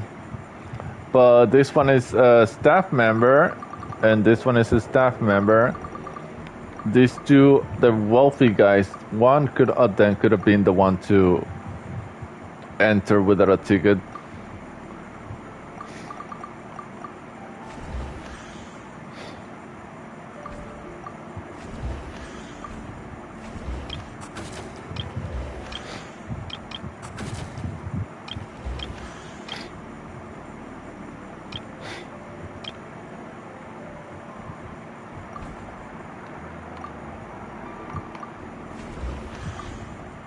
I don't believe any of us here knew Shram before all this.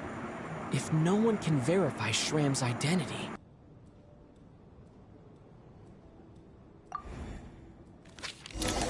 Mr. Shram, did you really go through the ticket inspection to get in here? Huh? Me? Why am I being singled out, my friend? Do I seem that suspicious? It's not that you stand out as suspicious. More that everyone else has been ruled out as trustworthy. Okay. Well, we spent the best part of 2 days together now, so I'm sure you can all tell what kind of person I am. I'm a true gentleman. I never dream of doing something like sneaking to the theater without a ticket. Yeah, I have no doubt that you're a good person. But the problem is, none of us here actually know you, so no one can say for sure that you are who you claim to be. Although, actually, what was it you said last night? Yeah, you're friends with that water imp, which is why you understand our primary mode of expression. Last time I checked, there were barely any of us remaining in Snezhnaya, since most of the water imps left. Could you tell me a little bit more about your friend? There's a good chance I actually know her. And I suppose it's also kind of a way for everyone else to get to know you a little better.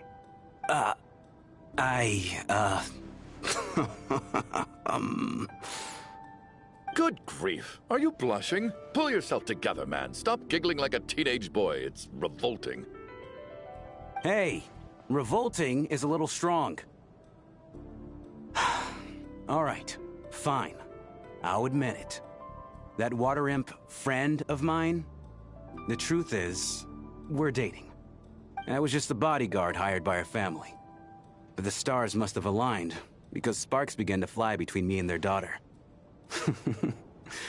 Never in my wildest dreams did I think I'd get so lucky. We don't need details.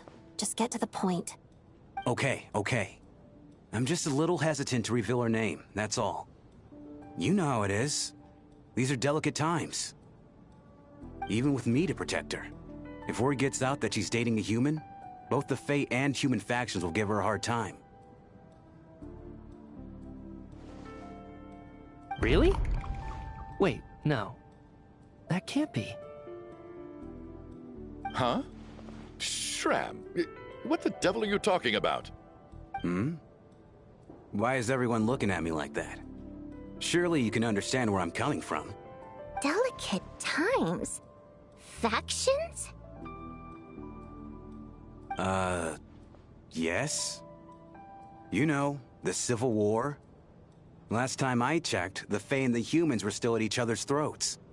If I'm not mistaken, the last significant civil war in Snezhnayan history was over 400 years ago, when Her Majesty the Tsaritsa had just taken the throne and was consolidating her reign.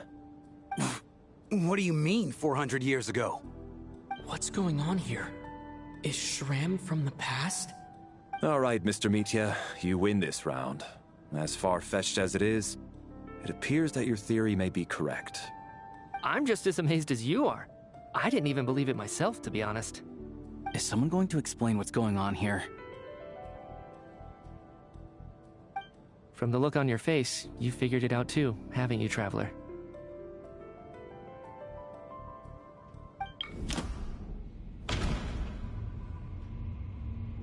Oh, Shram is from the past. He's one of the ghosts. He's dead. Oh, I was mistaken. Shram is dead. He's one of the ghosts. He was killed.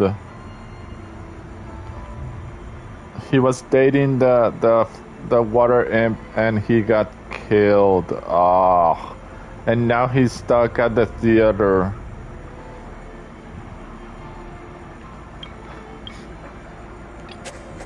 That seems to be the case. Shram's the extra person, but there's no way of learning his identity from this clue. A letter Vianitsa wrote to her family but never sent, according to the theater's duty log. Vianitsa's private letter touches upon the history of the water imp aristocracy's exile, but reveals nothing about Shram's identity. A clue that has yet to surface. No, the truth lies within the clues we've already discovered. The theater's ley lines have been modified to block souls within its grounds from returning to them. Some souls can even wander this place forever. Mr. Shram's statement proves he is from hundreds of years ago. And according to the investigation report on the theater hauntings, Mr. Shram is very likely a lost soul wandering the theater.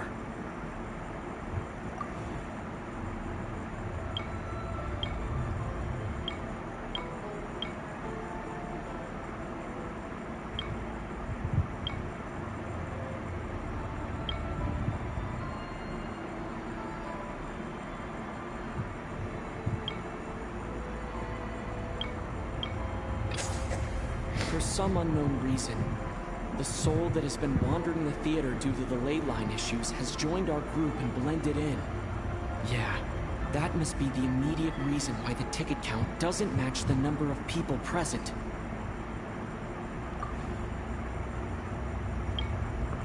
Death is near. In this case, death most likely refers to someone who died a long time ago. The contents of the investigation report have been verified. There are indeed ley line issues and wandering souls in the theater. Death likely symbolizes the deceased. Mr. Shram, for instance. Death is near. That must mean that there's a dead person in our midst. That's the truth, isn't it? Wait, I've seen this drama before. I saw this in an anime. There's an anime about a classroom full of kids, and among them is a dead person. And if the kids start dropping dead, and the only way to stop the deaths is if they find the dead kid, that person, and force his identity to be revealed. Yeah, the logic is clear now. The investigation report said that there would be souls stuck wandering around the theater because the ley lines were cut off. Mr. Shram must be one such soul who died in the theater a long time ago. In which case, that also makes him our extra person. So when the note said death is near, it must have been referring to death as in the deceased, people who died a long time ago. Someone who died a long time ago. In short, there's a dead person among us. The extra person we've been searching for is a ghost from the past. You mean I'm a ghost? No. Don't make jokes like that, my man. There must be some mistake. But even if I was dead, I know for a fact I didn't kill anyone these past 2 nights. Yeah, even if all that's true, the report also said the souls inside the theater can't affect reality, right? They're harmless. Then what if the problem isn't the souls at all, but the ley lines themselves? The ley lines have a powerful ability to attract and devour souls. Let's say that the ley lines are like a black hole, constantly seeking to engulf souls. But the souls that don't want to return are trying to avoid being sucked in. Huh. Why does this analogy sound so familiar? What happens when the black hole can't achieve its goal? I'm only speculating here, but what if it ended up swallowing innocent souls by mistake? Or intentionally taking other souls to compensate? That could explain why we weren't able to determine a cause of death. If you're right, and their souls were devoured by the ley lines, it does make some sense. It does seem to explain a lot of the things we couldn't make sense of. Does that mean it's true? Except there's no concrete evidence. Mitya's relying on a lot of logical leaps. Still, it seems like the best explanation we have under the circumstances. Alright, so how could Shram not know that he's dead? Seems a little unlikely that he hasn't noticed anything unusual even after several days interacting with us. On the contrary, it's perfectly normal for a soul to wander the theater for centuries without questioning their existence or reason for being there. It's simply what's natural for them.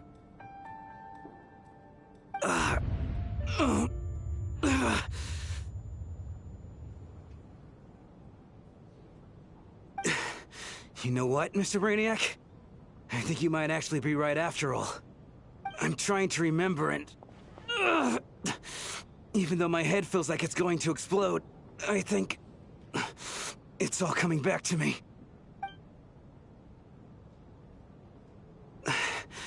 I was the one who didn't want to remember my own death, so I forced myself to forget. Well, I'm sure those are painful memories. My lady and I snuck out to go on a date one day. We bought tickets for the theater. It wasn't really my thing, but I was just happy to be together. All of a sudden, a group of people burst into the theater, shouting for all the water imps to get out, performers and audience members included. It was clear the conflict between humans and Fae had reached a boiling point. This time, the extremists were even coming after the water imps who had nothing to do with the war. I thought I could pull one over on them, so I took off my jacket, draped it over my lady, and tried to sneak out amid the chaos. But I got caught. They started shouting, calling me a traitor to humanity. But I was going to do whatever it took to buy her a chance to escape, no matter how many people stood in my way. I had to, both as their bodyguard and out of love. It's all right, friend. You can stop there if you want. You don't need to dig all that up again. It's just... even now, I'm still struggling to accept the truth. How could I be dead? I'm sorry, everyone. If I'd known I was a dead man walking, I wouldn't have dragged you down with me. If I'm the cause of all this death, then punish me however you see fit. But, Mr. Shrim... No. I refuse to be a burden. I know what I have to do. You said I've been wandering the theater for centuries, right?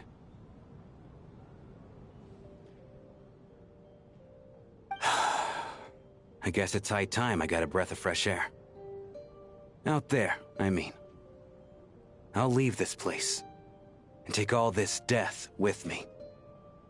Go out on my own terms. Mr. Shram, I'm sure we can figure out a different course of action. My good sir, we both know I'm not supposed to be here. I should have accepted my death long ago. One way or another, this has to end. Unless you're saying this goes against another one of your military principles somehow. No, I'm speaking on a personal level this time. Let it go, man. Oh, wait. One last thing. Miss Waterimp. My lover. Her name was Letia. Letia Ozarova. Do you know what happened to her? Ozarova. Oh, Auntie Ozarova. That's what we all called her. I remember her as a very kind elder. She had a bunch of kids, too. I'm so glad she survived. And she had lots of kids? Good. That's... good. I could hardly expect her to stay single just because of what happened to me, right? As long as she went on to be happy, that's all that matters. Besides, I'm dead. My soul's been wandering around here for so long because I was worried about her. But now, I can go without regret. There's no need to see me off, my friends. I've enjoyed our time together over these past few days. Perhaps we'll meet again in the next life.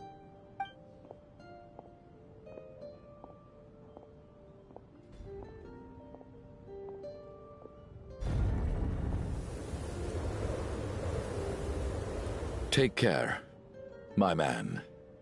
I knew Mr. Shrim was already dead, but I still feel so sad. Death is cruel, no matter how we might try to make sense of it.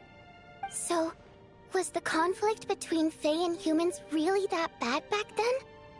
I was only little, so I don't remember much. It's terrible to think that so many innocent people had their lives turned upside down. Even the historical records about that time period don't say much about it. All people know is that the Tsaritsa founded the Fatui, drove out most of the Fae aristocracy without explanation, then used her terrifying power to suppress the humans. It seems to me like the Tsaritsa chose to make herself the enemy. She downplayed the conflict, directing whatever animosity both sides had for each other at herself instead.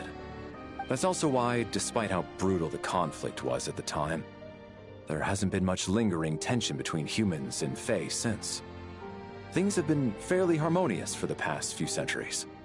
So, the Tsaritsa banished the Fae to protect the Fae living in the city?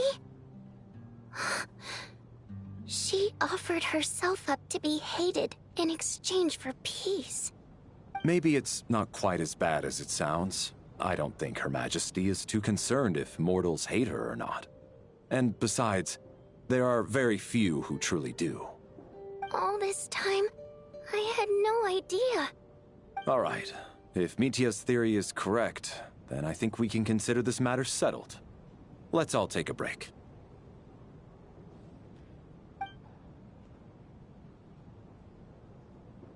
Ugh, if only this blasted storm wasn't still raging on.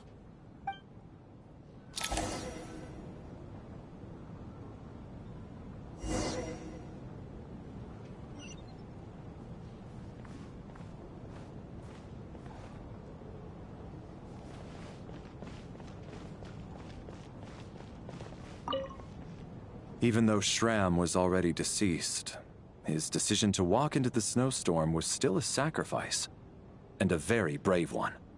This is one of the few times I don't feel at all happy to have my theory proven true.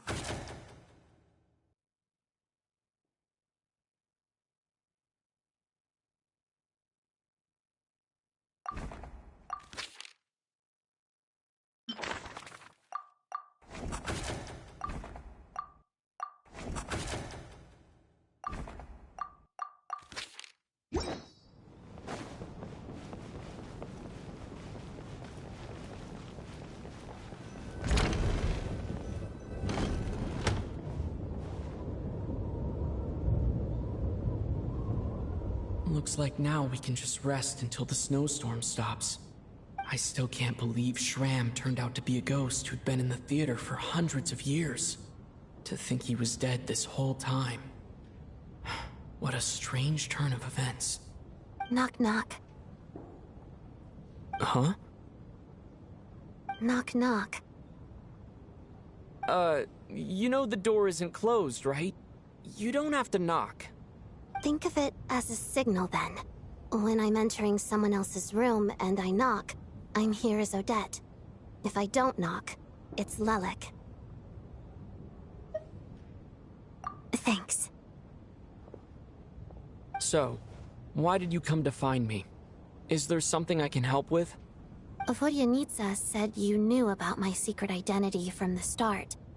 But when everyone was discussing who Lelik could be, You were worried that revealing what you knew would be unfair to me, so you kept it to yourself, right? Yes. I'm extremely grateful for that. It's nothing. I mean, you didn't hold what happened with Signora against me, so I should thank you for that as well. Actually, there's something else as well. I found myself in a situation similar to the one you were in when you helped conceal my identity. So I thought I'd come and ask you for advice. It's about Mitya.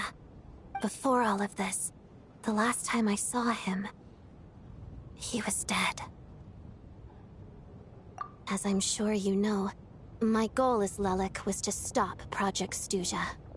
Well, when I found out the tech lead for the experiment behind Project Stuja was Mitya, I immediately started planning to track him down and threaten him to back out. I often saw him around the theater, but I soon concluded that making my move there would risk exposing my identity. So I decided to infiltrate the Armory Palace and go directly to his lab. That way, the threat would be much more effective.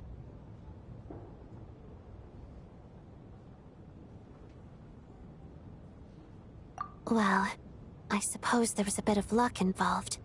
But I am a Fatus, so I already had some familiarity with the building's layout. But when I finally made it to his lab, Mitya seemed to be dead. I checked his breathing and his pulse. He had no vital signs whatsoever. I'm certain of that. I thought maybe another anti-Project Stuja activist had beaten me to it, and chosen a much more brutal method. So I made myself scarce. That's why you were so on guard around Mitya that first night here. Yes. When I saw him sitting in the audience during the performance, I could barely contain the shock. To me, it was a miracle. Somehow, he'd come back from the dead. But then, the murder started happening and things got so complicated that it wasn't really at the front of my mind. That is, until Mitya himself said there must be a dead person among us. Then, I couldn't ignore it any longer. And yet, you thought that bringing it up right away would single Mitya out. Just like when everyone was suspecting Lelik. Exactly. I thought there could be something I was missing. Besides, we soon figured out that Mr. Schramm was a ghost. And we knew there was only one extra person. So we thought he had to be the one. But now, it seems like there's another candidate. I understand why you kept it to yourself. There was so much information being thrown around during that discussion. Bringing up Mitya would have just introduced more confusion. So, what do you think we should do? Let me confirm one thing first. When was it that you found Mitya dead? Around a week ago. Sometime in the afternoon. A week ago? That's earlier than I thought. I saw him just a few days ago at a restaurant. That definitely would have been after you found him dead. He seemed completely normal to me. Chatting with Vodyanitsa, trying to avoid Valeri. So he was definitely alive on that day. Huh. Well, all I can say is I know what I saw. Here's a thought. The reason we even suspected a dead person could be among us was because of the problem with the theater's ley lines. But Mitya's death happened inside the Armory Palace. The ley lines affecting the theater shouldn't reach that far. You're right. I guess he doesn't fit the profile of the person we were searching for. I think the chances of it being him are very low. Surely he can't have died for real in the Armory Palace. Unless... Unless what? Unless he really did come back from the dead. You're right. Do you think we need to disclose this to the others? Huh, what's this? A private meet and greet? Where do I line up? That's not what's going on here. Well, I was just making the rounds. Thought I'd try to lighten the mood a bit. Vodyanitsa's handing out food if you're hungry.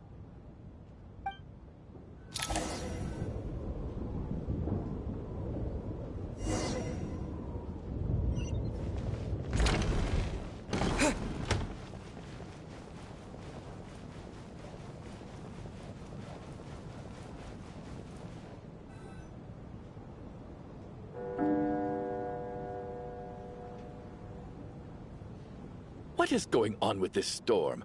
Could it be connected to that monster that just arrived in Snezhnaya? I almost hope it is. Her Majesty the Tsaritsa left to vanquish that beast herself.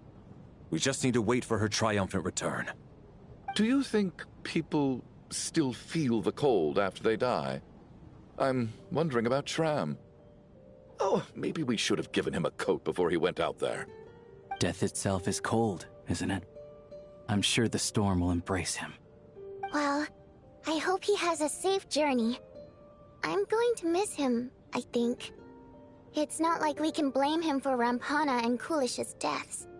Thinking back on it, we barely made it out alive ourselves.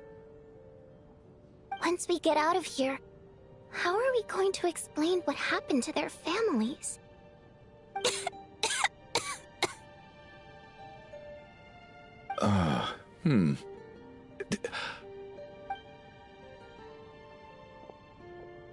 Are you okay?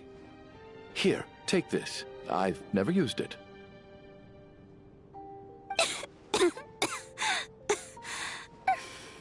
Thanks.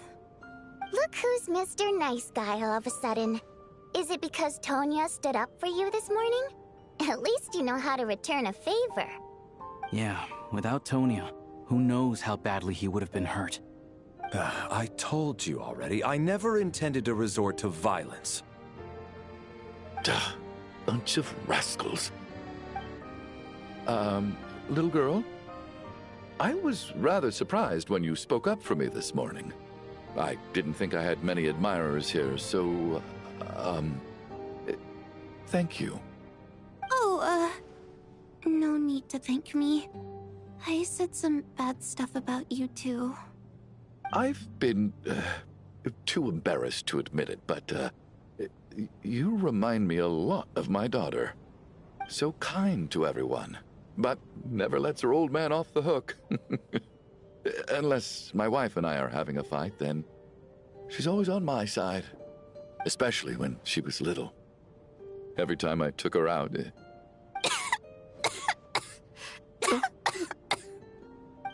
All right, easy now. How long have you had that cough, Tonya? I don't know. It's probably been a while. I'm fine. Are you taking anything for it? Yeah. I'll be fine once I see my brother. He's gonna pick some frost fairy flower leaves and brew a tonic for me.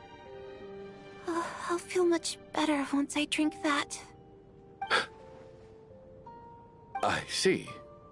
That's good to hear, then. We should probably discuss arrangements for tonight. Now that the deceased has left our midst, there shouldn't be any more incidents. However, out of an abundance of caution, I'll keep watch. Shouldn't we take shifts? I can take one if needed. No need. I managed to get a nap in earlier, so I have plenty of energy right now. After all the tension of the past few days, everyone else should just focus on getting a good night's sleep.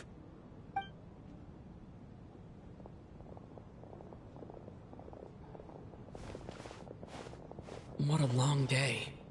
This whole situation turned out to be way more complicated than I expected. But Valeri's right. I should just try to calm down and get some rest.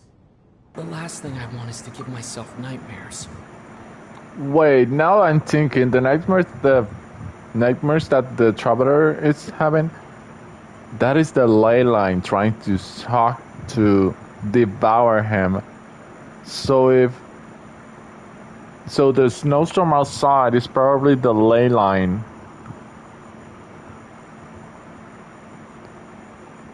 That means if it's still going on, it's the ley line that is trying still to devour the lost souls.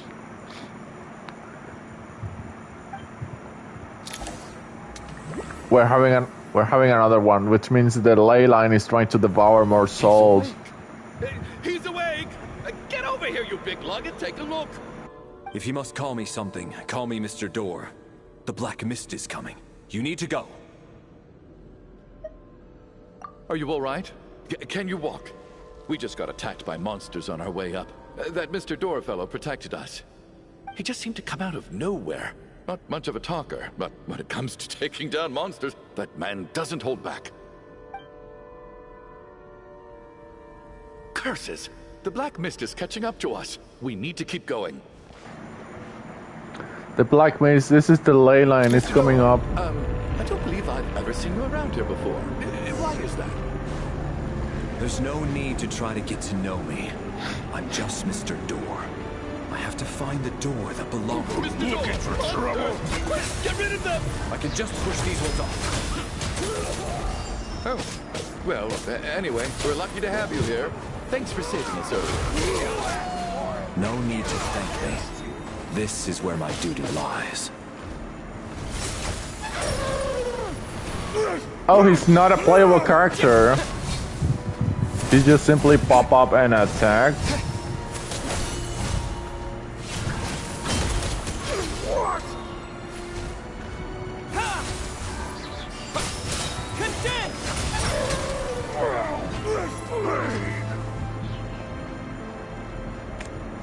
Why is the ley line still trying to devour us?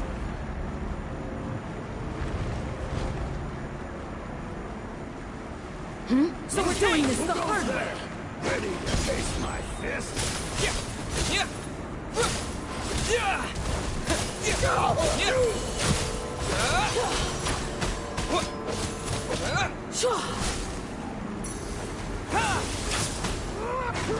Just you wait. Fighting frog.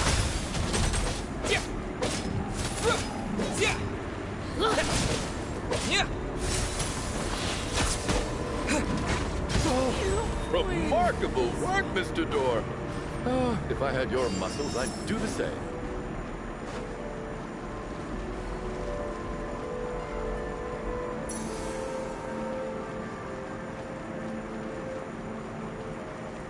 Are none of these doors the one you're looking for? No.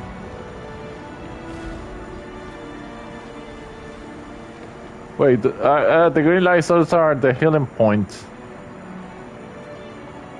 Wait, the ley line is no longer coming up. It stopped.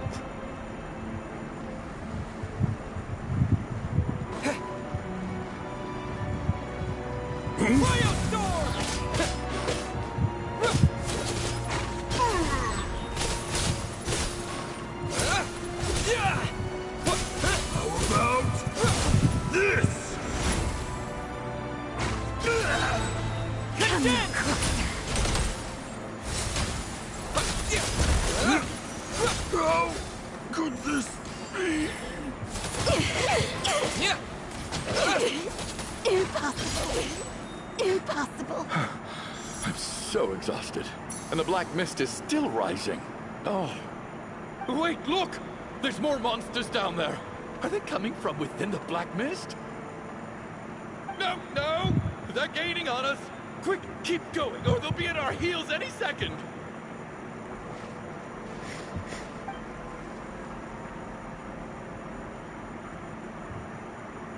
Mr. Door, what are you doing? We need to get out of here. They're coming! Found it. This is my door. What? You mean you're going to stay here? I am a door. This is where my duty lies.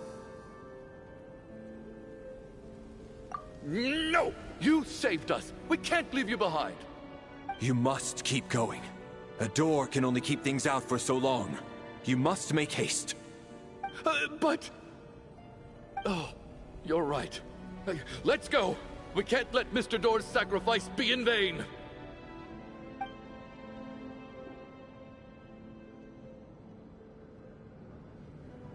The Black Mist isn't moving anymore.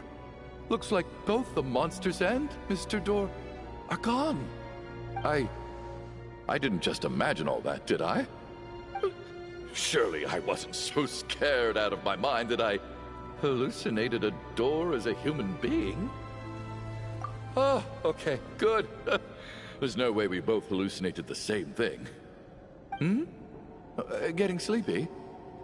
Well, looks like we're safe for now. Go ahead. Let's get some rest.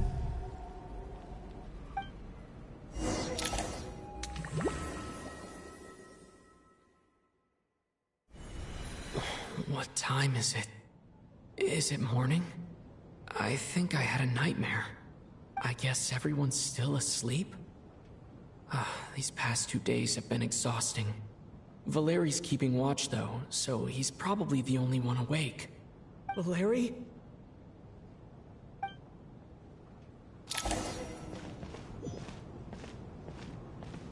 Oh my god, don't tell me a playable character is dead.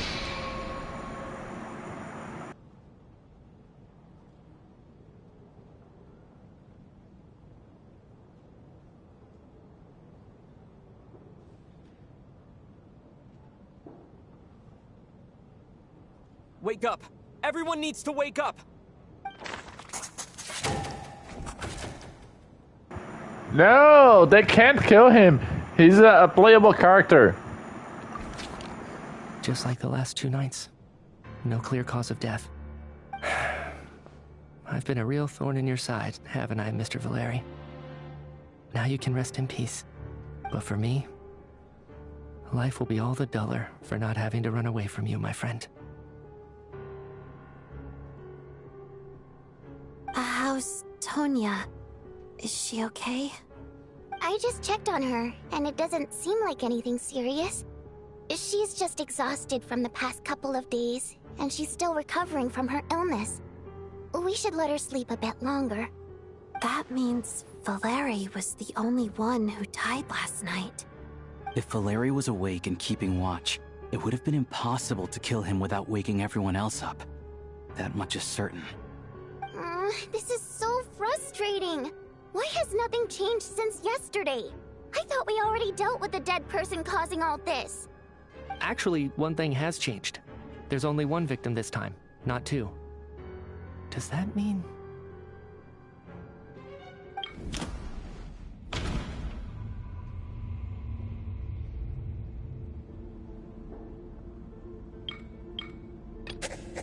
No similar cases have ever been confirmed, so this theory doesn't seem to hold up.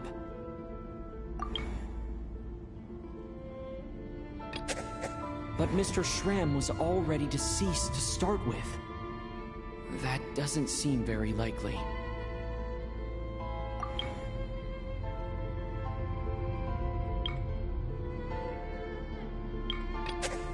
Can a death at night even be defended against? This logic seems baseless to me. After the deceased Schramm left, there was 1 less victim last night. That more or less tracks. It's a reasonable conclusion, considering the only variable that changed. The number of people who die each night is equivalent to the number of dead among us. That's your theory, right? Exactly. We identified Mr. Schramm, and the night after he left, the death toll dropped from 2 to 1.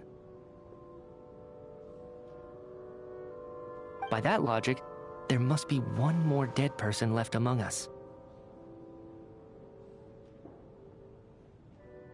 Another one? But there was only 1 person unaccounted for in the ticket checks, right? The head count should match up now. Wait, is the other one the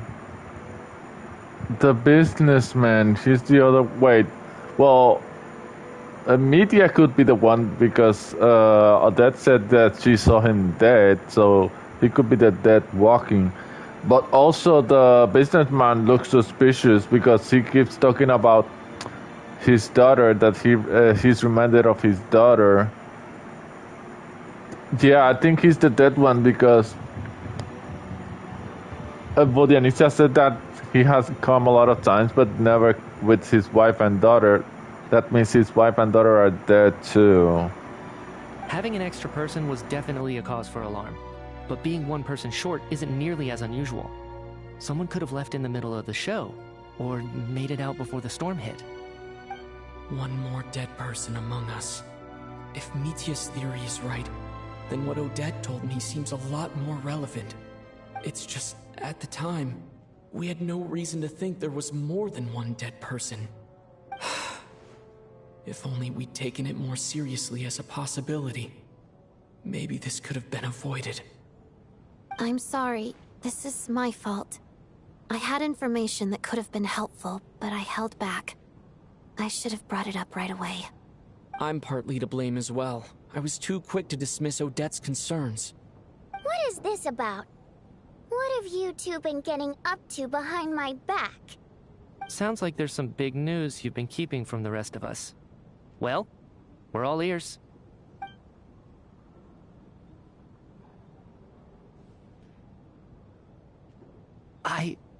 I'm the dead person?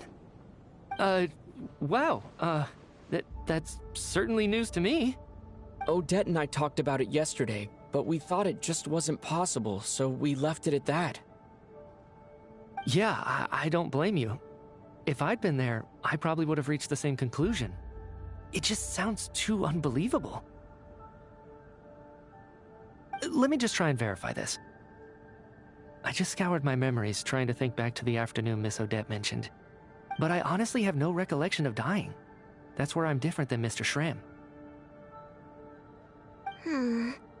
Having seen Mr. Mitya a few days ago myself, I also find it hard to believe he could be the other dead person among us. Well, if it isn't Mitya, then who? Do we vote on it? If you don't mind me asking, Traveler, I believe you mentioned that you know Tonya's brother. Had you ever met her before all this? No, never. Wait, are you saying... Now just 1 minute. I know where this is going. You can't just randomly point a finger at anyone you want. You're in the hot seat, and all of a sudden you want to divert our suspicions onto somebody else? Trying to pick a fight, Mr. Chuganov? Whenever you open your mouth, all you do is attack people, and I've had enough of it.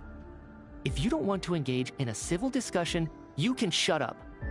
You little brat! Did Mitya ask about Tonya because he suspects her? I suppose I only identified her by age, and nothing else. Could that mean... I'm just saying, you're going around casting suspicion on people for no reason. How could Tonya be dead? I can vouch for her, if nothing else. I've seen her before. She's the sister of that Harbinger, isn't she? The one called Child. Oh, really? You're telling the truth? Since being here, I don't think I ever mentioned she was Child's sister specifically. Does Chuganov actually know her?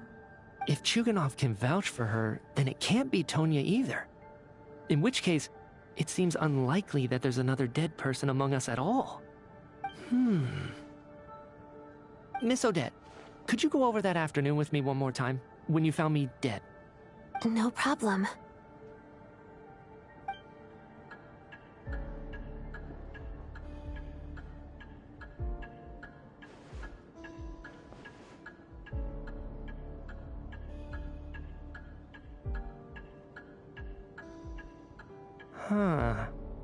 No matter how hard I try, I just can't remember anything about dying. But I do remember something else. Miss Vojanitsa, during our last meal together, I told you how some of the researchers were suffering from temporary memory loss. Do you remember that? Oh, yeah. You said it was hindering the progress of your experiments. You thought they were just under too much stress or something. Right. And even though I don't remember dying that day, I'm pretty sure I experienced something like amnesia. Some of my memories from that afternoon are missing. Are you suggesting you're missing the memory of your... Of course. How am I only just realizing this? Humans aren't necessarily aware of their own death. You mean being silently assassinated, or dying in your sleep? Situations like that? The researcher's amnesia. Suddenly it all makes sense. I must thank you, Odette. I think your perspective just helped me reach a breakthrough on a series of issues that have been troubling me for quite some time. All right. It's decided then. I'll be the one to leave today. Oh, leave? Hey, wait a minute. Aren't you rushing into this? What if you're wrong? You'll pay with your life. Come on, kid. Aren't you gonna fight for your life? This seems like a rash decision. I have other reasons beyond what's been discussed. In fact, thinking back, I remember during Miss Odette's performance, while I was sitting in the audience stalls, a brilliant new idea for my research popped into my mind. But then, my train of thought suddenly cut off. I can't remember it now at all, and I didn't take any notes. I guess that must be another instance of temporary amnesia. No. Hold on. I see where you're going with this. You're suggesting that each instance of temporary amnesia is a death, right? There's a glaringly obvious flaw in that idea, no? How can one person die so many times? I believe Miss Odette's account. During the period where my memory is blank, I must have been either dead or in a similar state. All it would take is for the same thing to happen in the theater, and I would come under the effect of the ley lines in this vicinity. This increases the likelihood of me being the deceased, does it not? But... There's no evidence to suggest that anyone other than me is a candidate for the deceased. So allow me, as a scientist, to treat this as an experiment. Please relax, everyone. I don't think things are as bad as they may seem. If I really am the deceased, then to leave the theater will be a relief for me. If, on the other hand, I'm still alive right now, well, apparently you've all witnessed my resurrection recently anyway. Who's to say I won't return from the dead again this time? Mitya's right. This is the only thing we can try right now. I think he's deliberately downplaying the gravity of the situation, though. He probably doesn't want to burden everyone. What is a scientist if not someone who gambles on experiment after experiment in an attempt to obtain the truth? With this snowstorm, the ley line phenomenon, ghosts of the dead, and my amnesia, we've been paralyzed by not knowing and powerless to do anything about it. It's a terrible feeling. But if I do get resurrected, you can be sure that I'll come back with the truth of all this. Just you wait.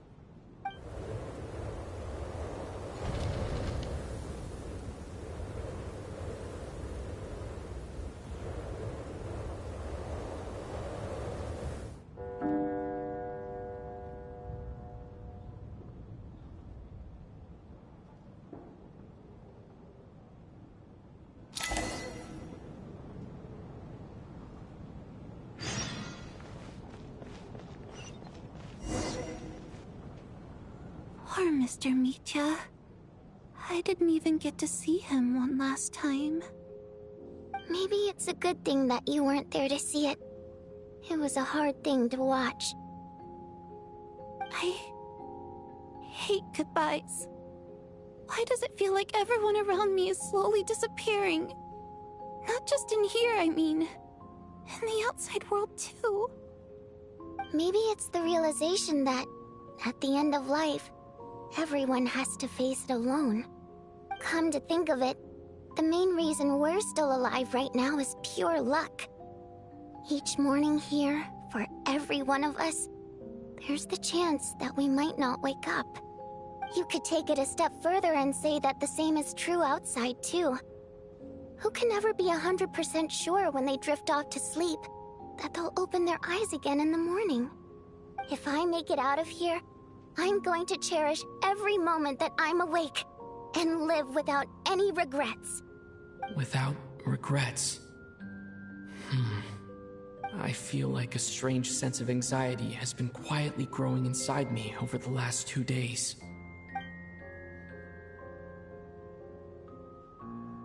Are you okay? You look really glum. If something's bugging you, let's talk about it. There's only a few of us left here now. After everything we've been through, what's the point in keeping things bottled up? I have a travel companion named Paimon. Alosha and Odette have met her before. She's been feeling unwell recently. You're worried about her, aren't you? That makes sense. We've been trapped in here for days. To be honest, I used to feel like I was just a spectator in this world, watching everything that happens from the sidelines. Maybe it's because I'm a descender. A descender? But with Paimon by my side, over time, I slowly felt my connection to this world growing stronger. She loves eating, sleeping, and having fun, but she's also a great guide. It's her authenticity that makes this whole world feel more real for me. Over the last few days that we've been apart, I've often caught myself wondering, what would Paimon say if she were here right now?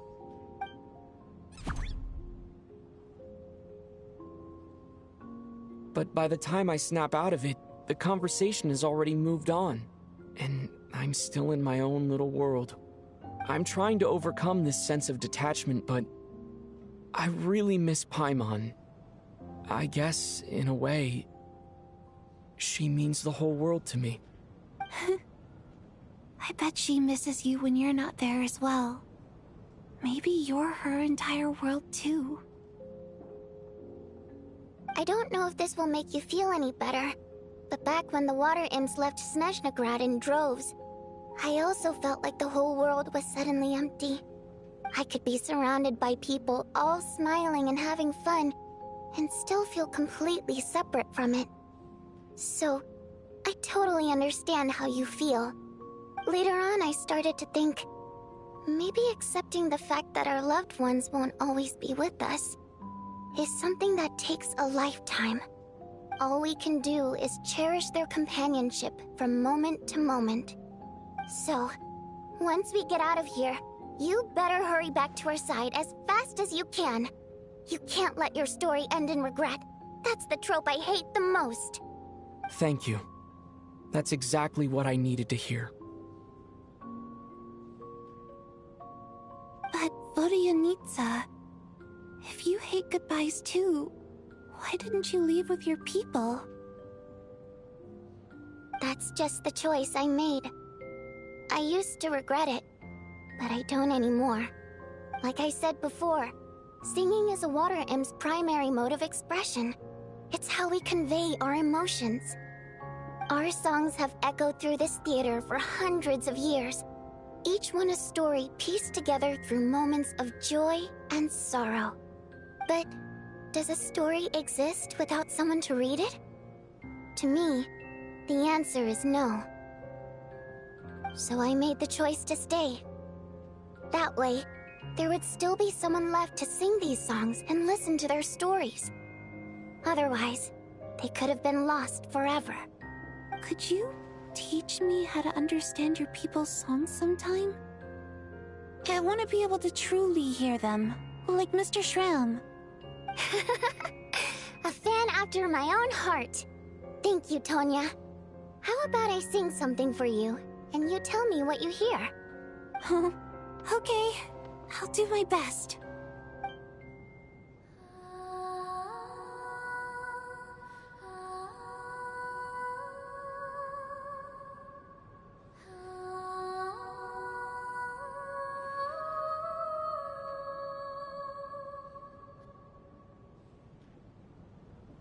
I've never heard that one before. I feel like I can hear a sense of longing somehow. I wonder why that is. Color me impressed, Tonya. You're a keen listener. Most people can only tell if a song is happy or sad. I didn't think you'd be able to pick up on such specific details. So, what's the song about then? Come on, tell me!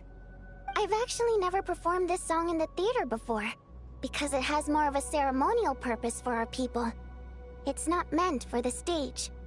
It means something like, may those we have lost watch over us, and follow this song back home in the night, so that we might be reunited once more.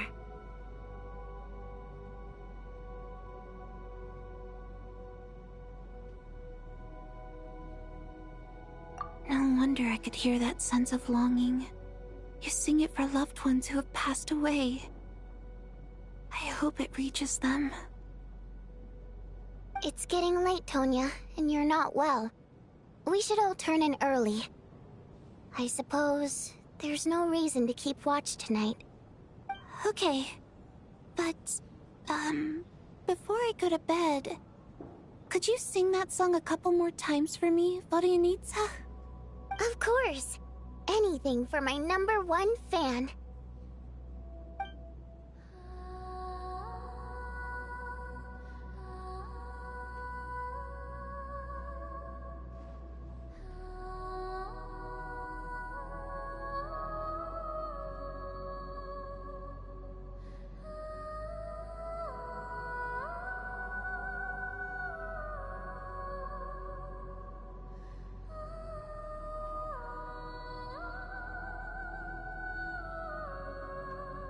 Once I get out of here, I definitely don't plan on ever coming back. But I guess that means I'll never get to hear Vodyanitsa sing again. That's a sad thought. Before I fall asleep, I should cherish this moment of companionship while it lasts.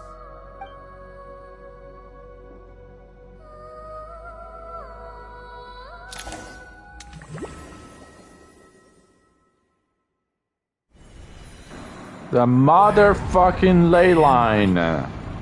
Wait. So dark in here. I'm inside the ley line. I feel kind of dizzy.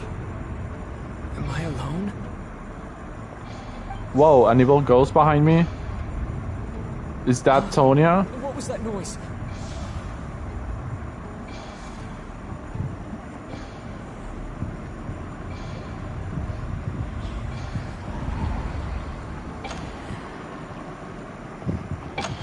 Whoa, I am inside the ley line. That's Tonya.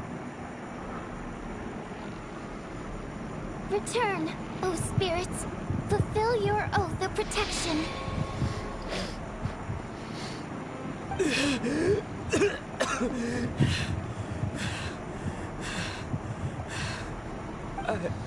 I'm alive?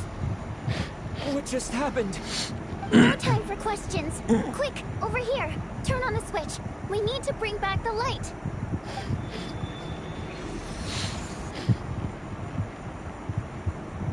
All right, we're safe. The spirit just now is called Night Prayer. The light subdues her, but she'll attack without a second thought in the dark. Sort of. I know it's hard, but you can't let this place go dark, or she'll kill you again. Yep. Luckily, I was here to resurrect you. Otherwise, that'd have been a real bummer. A bit more than a bummer, I'd say. Wait, so you have the ability to resurrect people? Sure I do. I'm your guardian spirit after all. I specialize in soul recall. Oh, it's nice to meet you, by the way. Thanks. It's nice to meet you too. All right, there's no time to waste. The black mist is already catching up. We need to avoid it at Night Prayer at all costs. Come on, let's go. We need to reach the next switch before the place gets too dark. If we bring the light back, Night Prayer won't be able to get to us. Sweet, sweet light! It's back! Now that's a sight for sore eyes. Shh! It's Night Prayer. We need to move quick, but don't let her notice you. Look out!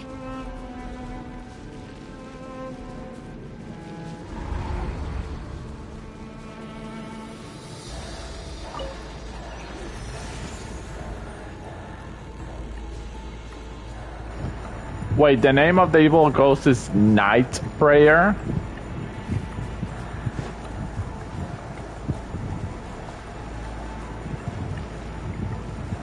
The next switch is over there.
gonna die like this.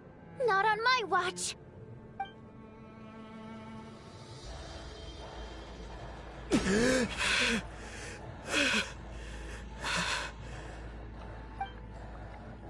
Even though it's not permanent, dying is definitely not a pleasant experience.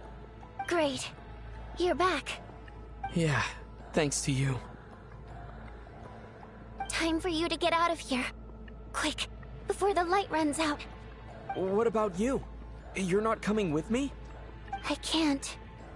I've already been used up. A guardian spirit's skills are finite. I can only resurrect someone so many times. I might not look any different, but my essence has been exhausted. Now, I will slowly start to fade away. I can go no further. The black mist is where I belong. It's okay. Why didn't you tell me sooner? Because it wouldn't have changed anything. That knowledge would have just burdened you. And a guardian spirit's role is to protect. But... Go. Now, before it's too late. I already hear Night Prayer approaching.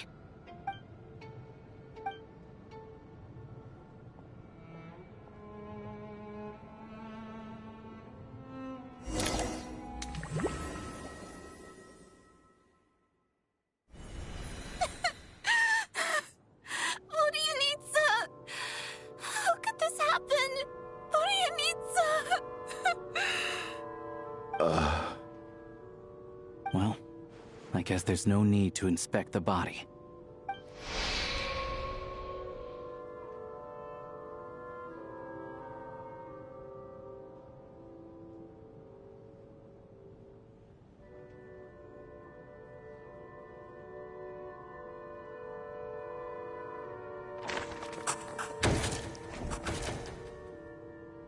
This wasn't supposed to happen. You lied to us, didn't you, Chuganov? You've been lying from the start. Take a long, hard look at yourself before you go around accusing other people. I suspected you on day one, Lelik, and now look where we are. By some strange coincidence, you've never been targeted. You just happen to have survived this long? No, you should be the prime suspect. And you, little hunter, ever so content with staying on the sidelines. Yet, you were the one who stopped us from leaving from the start! Why are you trying to keep us here? Now you're just lashing out indiscriminately. That's either a sign of anxiety or a guilty conscience. Where was all this passion and bravado before? Decided to fight until the bitter end. Is that it? Is that a threat? Fine, bring it on. You think I'm afraid to die after all this? You want to kill me?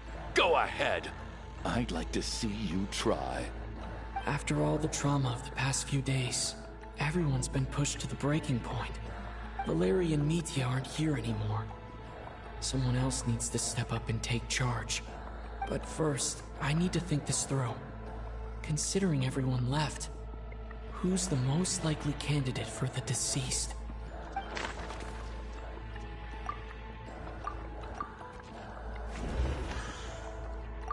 I clearly remember Mr. Chuganov from the first time I visited the theater. He made quite an impression. That was just a few days ago. So he's unlikely to be the deceased.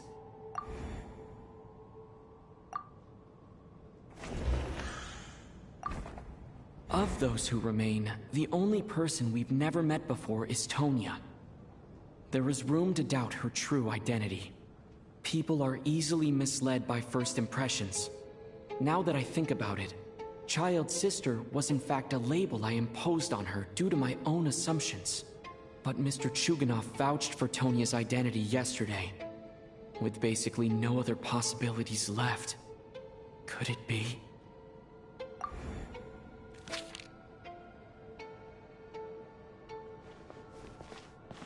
Tonya, how's Tusser been lately? Tusser? Your brother Ajax must have mentioned me in his letters home, right? Did he say anything about a blonde traveler? No. brother's name is Razik, not Ajax. Chuganov, looks like it's your turn to do some explaining. Yesterday, you said you could vouch for Tonya. Why did you give us a false testimony? I knew you were behind this, Chuganov. You've been lying through your teeth from the start. Everything about you is fake, down to the wife and daughter you're always talking about. Your entire family man persona is a charade, isn't it? That night, when I infiltrated your place as Lelik, I noticed you were home alone. Didn't think much of it at the time, just thought everyone else was out. But thinking back on it now, that doesn't seem very likely. My guess is, you live alone, don't you? Even that was a lie? But why would he lie about having a family? Oh! Curses! Oh, why is there no end to this blasted snowstorm? If it would just stop! If it would just stop. I think I remember now. I know how I ended up here. It feels like a distant memory. But at the same time, it's just like it was yesterday. The reason I'm always coughing is because I got sick with frostbite. The locals usually call it the snow cough. It's not a very common illness. It's partly genetic and partly caused by the cold climate, but it can be fatal. They sent me to the hospital as soon as they found out I had it, and I spent so long lying there in that hospital bed. After a while, I felt myself growing weaker and weaker. Nothing seemed to be working anymore. Neither the treatment that the doctors were giving me, nor the medicine my brother was brewing from frost fairy flower leaves. So one day, I told my brother that I wanted him to take me outside for once, so things could be like they used to, just for one day. I wanted to meet loads of friends, experience new things. He agreed. He snuck me out of the hospital, and we escaped. We got to the theater, bought tickets, and went inside. Oh, it was all so exciting. I remember the show very clearly. It was amazing. But I found myself getting sleepier and sleepier. Oh, Tonya. When I woke up, I couldn't find my brother anywhere, so I guessed he'd already left. But there's no way he'd leave me behind. So I decided to stay here and wait for him. At the time, I figured he'd probably gone to brew some more medicine for me. I was planning to chew him out for abandoning me when he got back. Tonya, it sounds like by then, you'd already... Yeah, I know. I understand now. Dead, aren't I? This cough and the feeling weak, it's probably just my body's memory. After all of that, it turns out I can't blame my brother after all. I was the one who abandoned him. I'm sorry, everyone. I realized this much too late. It seems like death skewed my perception. And now I've dragged you all into this mess. Your name probably isn't even Tonya, is it? Didn't that ever strike you as odd over the last few days? Well, when I was little, my brother and I read a storybook, and Tonya is the name of one of the characters. When we escaped from the hospital, our family and the hospital security were looking everywhere for us. So when you first approached me and said my brother had sent you, and called me Tonya, I thought he must have chosen a fake name that only the two of us would know. Because he was afraid of getting caught. Now, it seems like that was just wishful thinking. At least your memory of death isn't painful. That is a small comfort. Now it's your turn, Chuganov. Talk to us. I believe no lie is ever told without a reason. you're right. I was lying. I happen to know that the Harbinger child and his sister Tonya managed to get tickets, so I lied to you and pretended I knew them. And yes, I was lying about my family too. The truth of the matter is, I lost them a long time ago. I just refused to accept reality. And now I've spent the second half of my life living a lie. I'm a joke. My daughter's name was Iskra. And before you ask, yes, Iskra, as in Iskra Manufacturing Plant. She also died from the snow cough. She was just 6 years old. If she were still alive today, she'd be around the same age as little Tonya here. After Iskra passed, my wife couldn't bear to face those memories either. So she chose to start a new life without me. One day when I came home from work and saw the empty room, I felt like I couldn't breathe. Subconsciously, I started to imagine that they were still there. I soon discovered that this was the only thing that made me feel any better, so I just embraced the delusion. Nothing more than a pathetic means of escapism, I know. But at least it's not a crime. So explain your false testimony then. The night before last, when I was chatting with Tonya, she mentioned that her brother would brew medicine for her from frost fairy flower leaves. Combined with her various symptoms, I suddenly understood everything, including the fact that she was deceased. The snow cough used to be an incurable illness. I would pick frost fairy flower leaves to brew medicine for Iskra too. It took hours and hours on the stove. But the year after my daughter passed away, the jester of the Fatui announced that a cure for frost blight, also known as the snow cough, had finally been developed. It turned out that all previous treatments were completely ineffective. No better than random concoctions. That was the final straw for me. I just couldn't take it anymore. Just one more year. One more year, and everything would have been okay. So, more than anyone, I know full well that in this day and age, no one in their right mind would still be using frost flower leaves to brew medicine for the snow cough. Poor Miss Tonya, therefore, had to have been from an era when snow cough was still a terminal illness. So, you projected your daughter onto her? Even though you knew she was one of the dead? That doesn't make any sense. You knew she was already dead. What did you hope to achieve by protecting her? I just don't believe in your crackpot theories. Nor do I approve of your actions.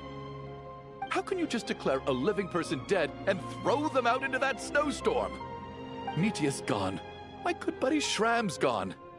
And now it's Tonya's turn, isn't it? The others I can make my peace with, but little Miss Tonya, here she is, standing right in front of us, alive and breathing, and fighting her own battles. Yet you're quite happy to say she's dead? I just want her to live.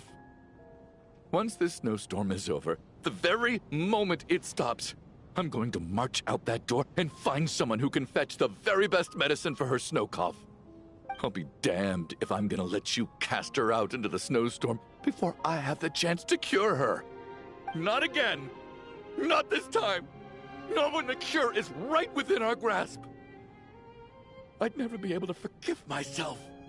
Mr. Chuganov, stop. I can't let you do this. Tonya. By the sounds of it, you've known I was dead since the night before last, right? I really liked Mr. Valeri, Mr. Mitya, and Miss Vodyanitsa. And now they're all dead because of me. I'm not happy about that. The reality is, you've been trying to fight your own demons through me. But all you've really done is trap me inside your delusion along with you. No! Listen to me. I want to save you. I do! Well, at this point, I'm quite sure that I'm dead. I don't need to be saved. The time I got to spend with all of you is more than enough for me. Despite all the bad things that kept happening, I got to meet so many interesting people and spend so many days and nights by your side. Since the day I escaped that hospital until now, this has been an adventure I never even dared to dream of. I'm very fond of you all. If it were only possible, I'd trade my soul to bring back the ones who died. If it meant things didn't have to end like this. And that's why I'm not fond of you at all, Mr. Chuganov. I'm sorry. It's them that you owe an apology to, sir. Not me. Well then, I suppose this is it. It's time for my adventure to end. I've caused enough trouble. You're leaving already? It's still early. Don't you want to stay a little longer? No thank you. Oh, and by the way, my name is Patoshka. It was nice meeting you all. Feels strange that we're only being properly introduced now that it's time to say goodbye. Toshka.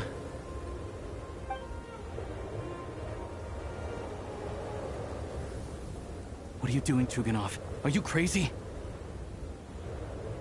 Let me leave. I can't keep lying to myself anymore. In your dreams. Don't think you're getting off that easy when you had a hand in the deaths of so many people. The Fatui have honed quite an array of enhanced interrogation techniques since they were founded. Once we're out of here, Lelik will personally give you a taste of every last one.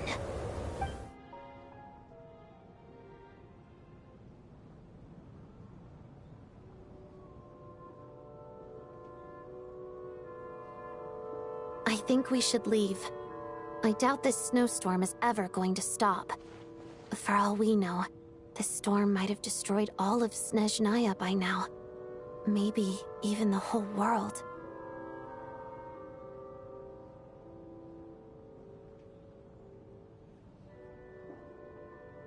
Wait, we finally solved the mystery of the haunted theater today. Maybe let's at least try to enjoy tonight? Fair enough. I don't particularly feel like dying in Chuganov's company anyway. And yet you won't let me die first. Hey, Chuganov, on a serious note, if we do make it out of here, you should close down that factory of yours. A lot of people are freezing thanks to you. Is this really the time to be discussing my factory? All right, fine. I'll shut it down. Doesn't matter to me anymore. Am I hearing things? Or was that a knock at the door? There it is again. But I don't understand. The snowstorm hasn't stopped, has it? Should we open the door? Is this it? Is this nightmare finally over? If the last few days are anything to go by, I probably shouldn't be getting my hopes up. Whatever lies beyond that door at this moment. It could be something even more terrifying than everything we've been through so far.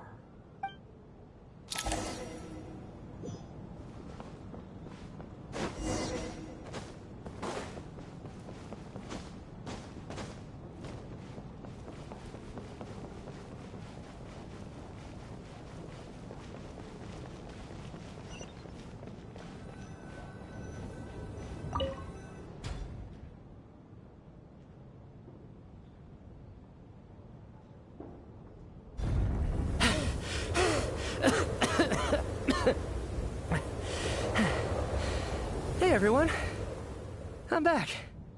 How are you doing? Feeling any better? Much better, thanks. Whew, it is so good to have you guys here. I was a little worried that the theater would be empty by the time I got back. Let me see.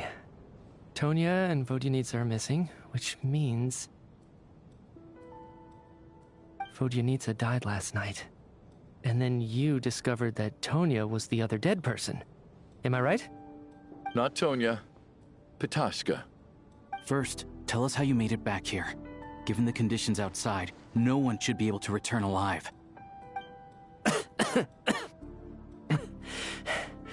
You're right. The thing that got me back safely was... a song. I heard someone singing. After walking into the snowstorm, my mind grew hazy. I don't know how long I walked through the storm before my mind completely slipped away. Then, suddenly, I heard the sound of singing. The voice instantly brought me back to my senses, and I regained consciousness. So I followed the voice, searching for the source of the singing. I searched and searched, until finally, just a few moments ago, there was the entrance to the theater, right in front of me.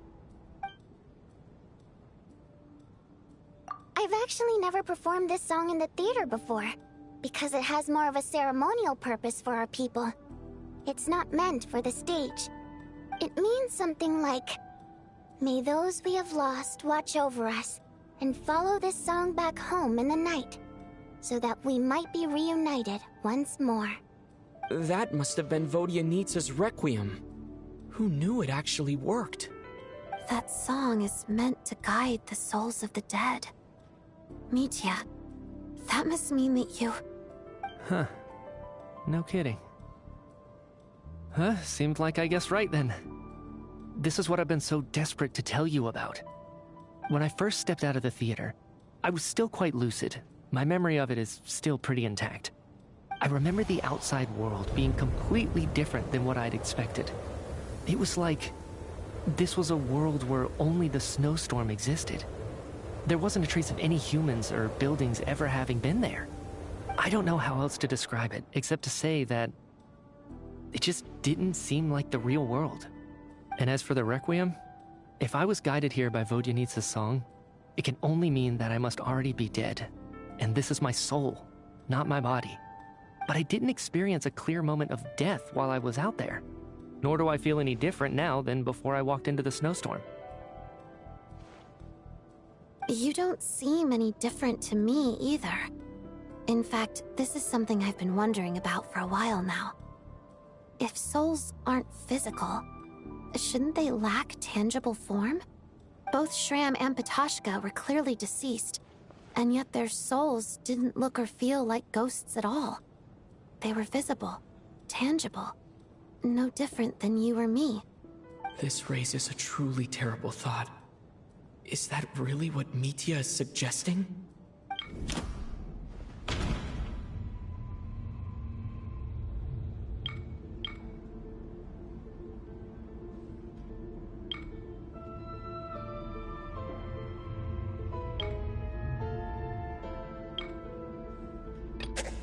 Dreams can't explain everything. And this isn't the Sub-Zero's festival. The Requiem calls to the souls of the dead. This is proof that Mitya is dead and has not been resurrected. Mitya's soul was summoned back by the Requiem, confirming that he is indeed already dead. And yet, he looks no different from us.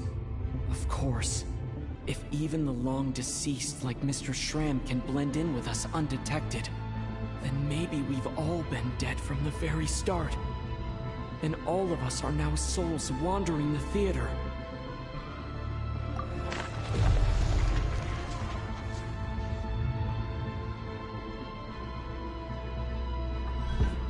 Yes. I think that this is probably the afterlife. What did you say?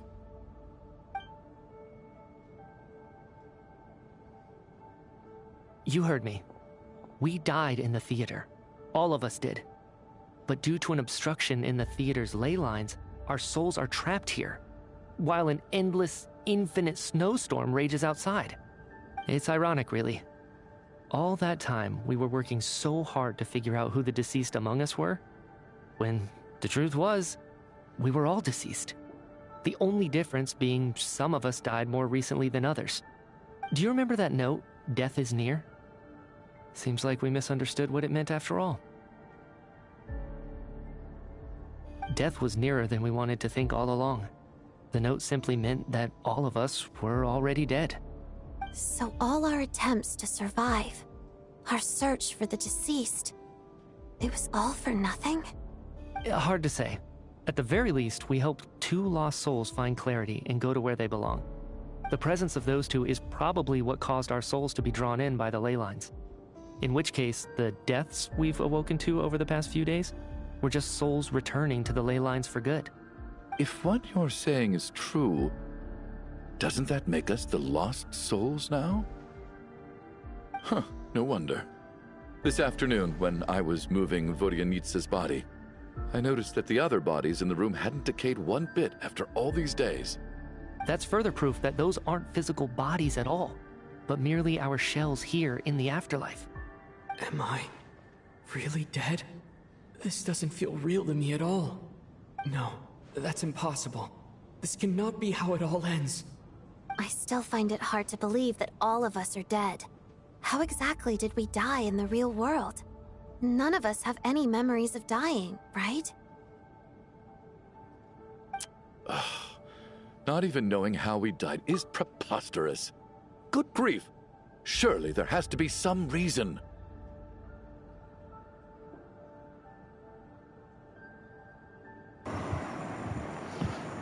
Wait. When the lights flicker in the theater, that's when it happened. Exactly. It's hard to rest in peace when you don't even know how you died. It gave me lots to think about as I strode out into the snowstorm. I racked my brains trying to remember the cause of my death, the exact moment I died, the root of all of this, right up until my consciousness faded. Wait. Hold on. Right before I lost consciousness, I think I saw something. I can't remember. And I think I lost my notebook and pen. Mitya, your hand. Is that blood on your fingers? Huh? You're right. There's blood on the fingertips of my right hand. Looks like it's already dried. When did that happen? What the? I guess this was what I saw. I must have desperately drawn it in my own blood right before losing consciousness. Motherfucker, stupid eye. God damn it, Renova! I hate you! Why?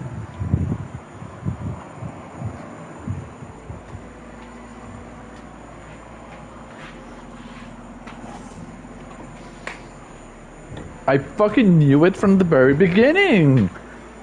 That is the representation of Renova. Whenever you see an eye in the game, that's Renova. That's Renova doing. She fucking killed everyone in the theater. Why? Why would she do that? What is the purpose? Why are the Heavenly Principles doing this all of a sudden? Isn't that going against the rules of the Heavenly Principles? She's not supposed to be doing that for no reason. What's wrong? Do you recognize the symbol? It's Renova, the ruler of death. Huh? Alosha, do you still remember that Snezhnayan folktale you told me about? It was about the Grim Reaper. When someone's about to die, he appears as an incarnation of someone familiar to guide their soul into the afterlife. And as soon as you recognize his face, your life is over. I heard a similar tale when I was little. You think the Grim Reaper in this story refers to the ruler of death you mentioned? That's right. In which case, death is near could also mean that the Grim Reaper is here disguised in a familiar form. Death, the deceased, and the Grim Reaper? So it's a triple entendre. When I first saw this note, I thought it contradicted the investigation report. But now it seems like that was the whole intention. So the Grim Reaper deliberately misled us. Then, we started suspecting each other and searched for the deceased while they hid in plain sight. By that logic, the one person most likely to be the Grim Reaper incarnate is...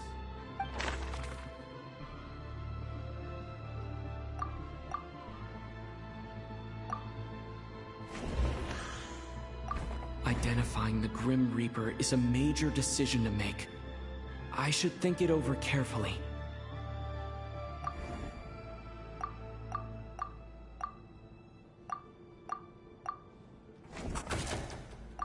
The Reaper is right here among us, and won't leave until everyone's souls have been claimed.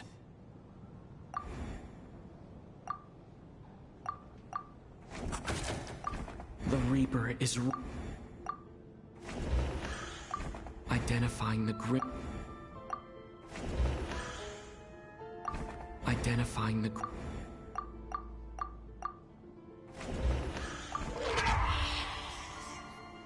What? No doubt Why? about it. It's Alosha. Why is Alosha? Looking back at how everyone has acted over the past few days, Alosha is most likely the Grim Reaper lurking among us. Why did Renova took the form of Alosha?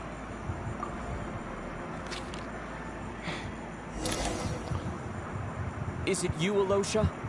You were the first to discover the investigation report, and you had plenty of time to slip the note inside to mislead us. So? Surely you can't suspect me based on that alone. What if someone else found the investigation report first, slipped the note inside, and then put it back without telling anyone? There's no denying it. The note could easily have been slipped in much earlier than it was discovered. That's not all. I've also noticed that although on the surface, Valeri, Mitya, and sometimes I were the ones taking charge of the situation. Looking back now, even though you didn't say much, you were always subtly guiding everyone from the sidelines. What do you mean? You were the one who emphasized how dangerous it was outside and insisted we all stay here. It was also you who suggested that we all sleep in the same place. And earlier today, you tried to convince Patashka to stay. I don't understand why, but it was out of character. So, you didn't understand my intentions, and now you're assuming the worst. Seems pretty unreasonable if you ask me. He still won't admit it. Fine. Let's see how he responds to the most damning evidence of all. The biggest question I have right now is, if the Grim Reaper is impersonating Alosha, then where's the real Alosha? When did they switch?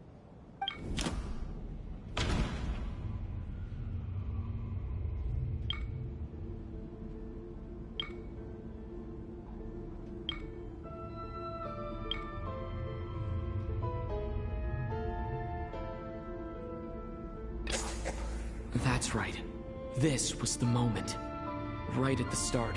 Before any victims had even emerged, Alosha was switched with the Ruler of Death while everyone's guard was still down.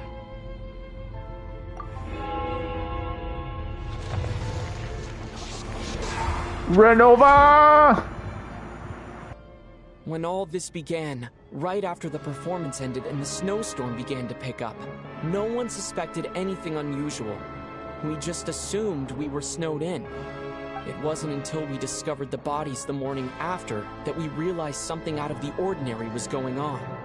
But it's clear now that the oddities actually started earlier than that, when Dimov walked into the snowstorm and never came back.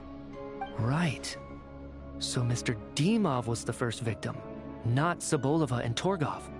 And if we pinpoint that moment as the beginning of this incident, then one thing becomes clear. Alosha, you are the only person who walked into the snowstorm and came back without the help of Vodyanitsa's Requiem. More precisely, Alosha never came back at all. The one who came back was the Grim Reaper. Not bad. Well, since you've backed me into a corner, I suppose there's no point in keeping up the act anymore. Renova! The ruler of death! You're the Grim Reaper? I am no such tired cliché. Mortals should address me as the ruler of death.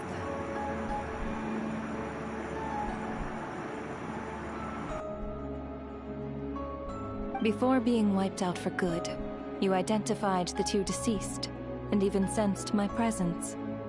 A commendable achievement. Far beyond what I expected. I heard you can ferry souls. Those deaths each night. Were they your doing? Your initial conclusion was correct. Due to the existence of the two deceased, the ley lines yearned to reclaim those long-lost souls. Every night they devoured an equal number of souls to fill the void. This required no intervention from me. Though of course, ferrying souls is indeed my authority. Here, take a look.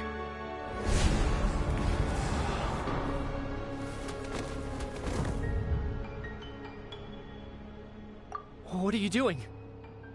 That takes care of today's two. Don't get so worked up. You are already dead, and your souls must return to the ley lines. I know we're already dead. You murdered us, didn't you? Murdered?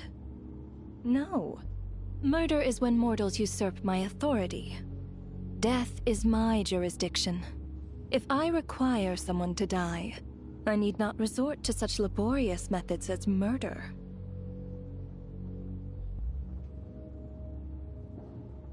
You simply met the criteria to trigger my curse of death. I know about the curse of immortality. So there's another death-related curse too? You cursed us? When?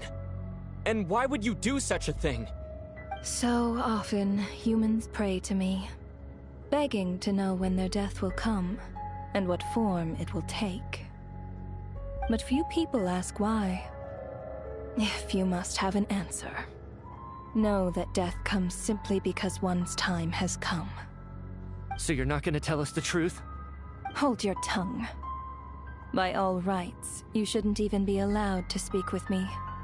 Those angels from the past are to blame for the reckless renovation of the ley lines here. It's made my work on this occasion infuriatingly complicated. Work? So trapping us here, making us watch our friends die, that's just another day at work for you? You clearly have a lot of questions. Fine. As a reward for your remarkable accomplishments over the past few days, I shall answer a few of your inquiries, provided they aren't too unreasonable.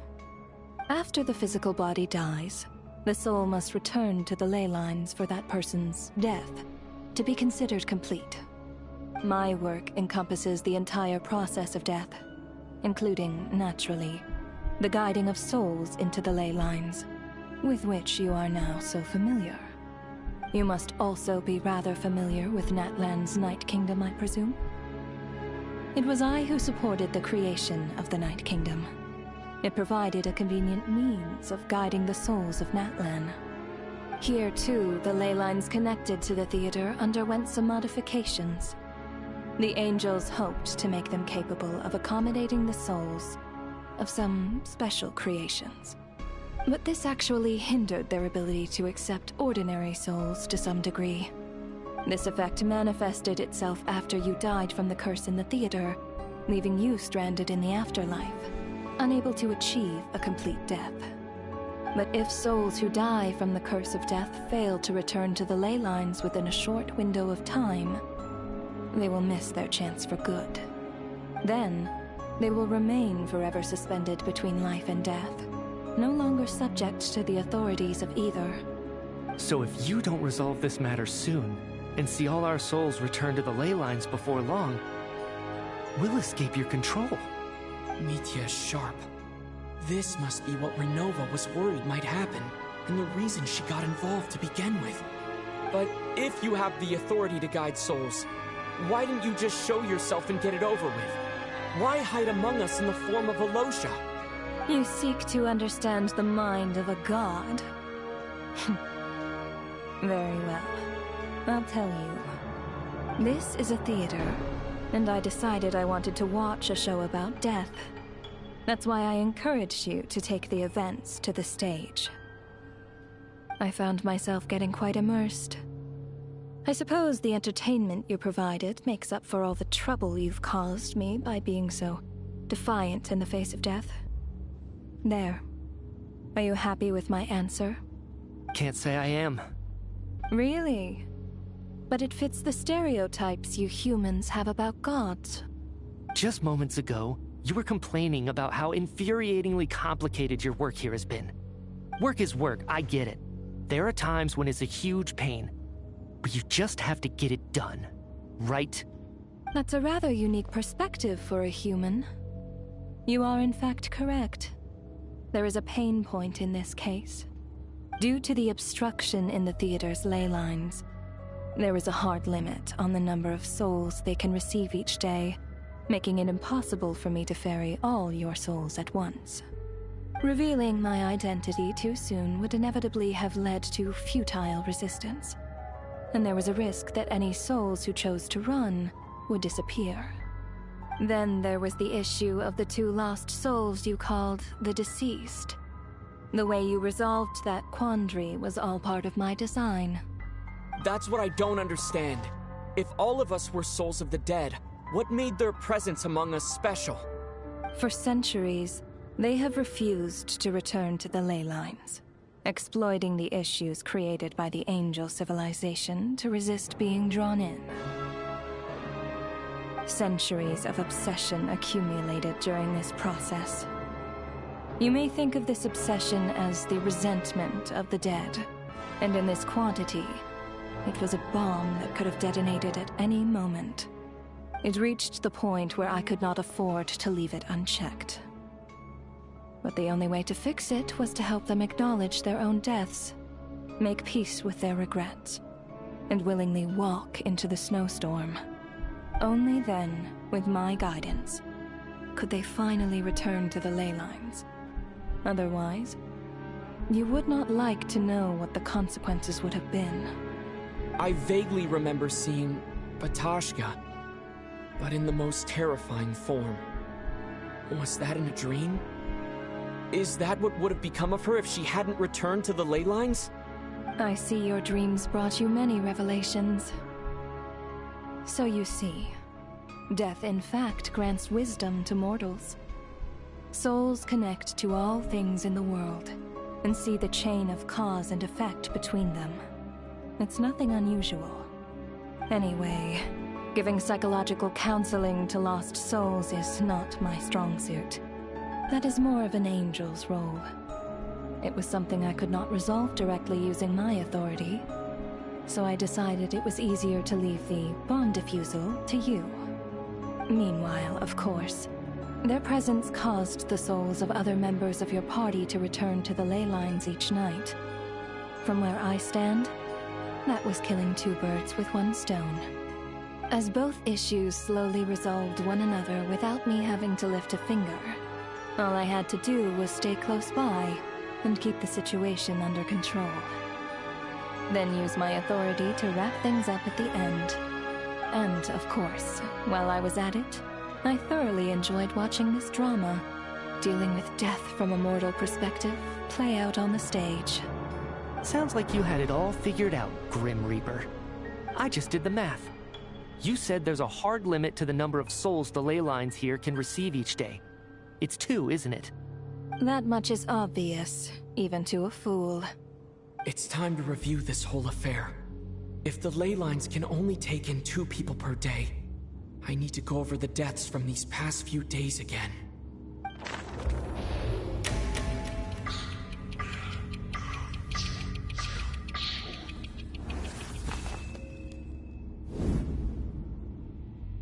Looking back now, none of us had the faintest idea at the time. The first death, but the guy that left and never came back. From the moment that staff member named Demoff walked into the snowstorm, the incident had already begun. That was the first death. Then day one.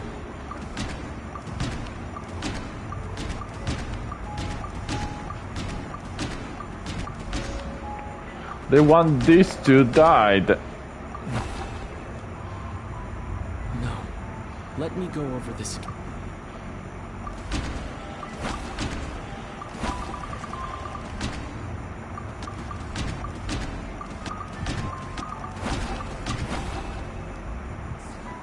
No.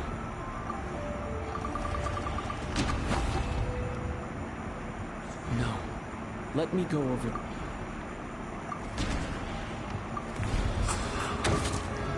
Alosha was the second to walk into the snowstorm after Demoff to investigate. During this process, the ruler of death assumed his identity, making him one of the victims.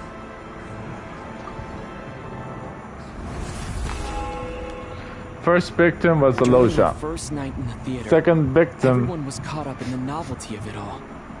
No one could have expected there would be victims the very next morning.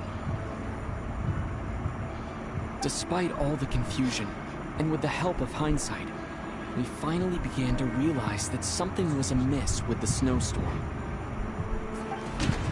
The first ones to die, the second ones to die.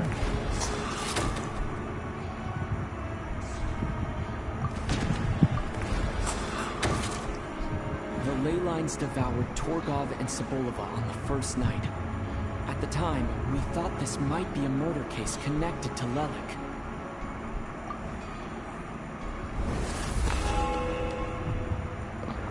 Then the next two. That night, 3 people were on watch, but in the morning, we discovered that someone had fallen victim all the same.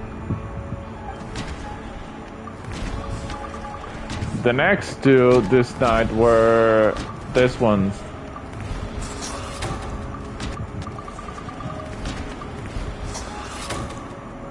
The deaths of Kulish and Rampana caused everyone to stop suspecting Lelik. Unexplainable phenomena occurred one after another, leading Mitya to suspect that we were caught up in a supernatural event. Then on day 4, the next two.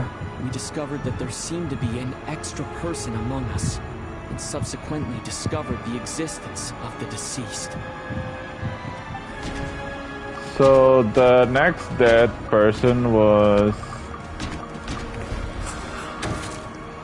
Mr. Schramm realized he was the deceased, and walked into the snowstorm to return to the ley lines of his own accord. It turns out, there really was a dead person among us.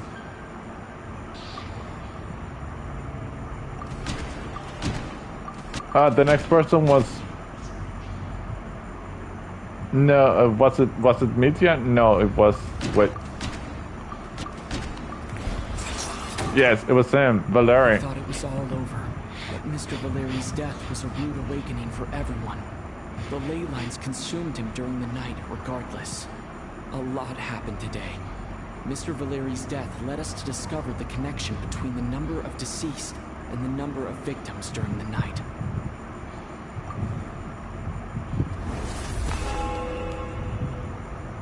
The fact that there was more than one deceased seemed to bring us back to square one. Odette revealed some information she had been keeping to herself.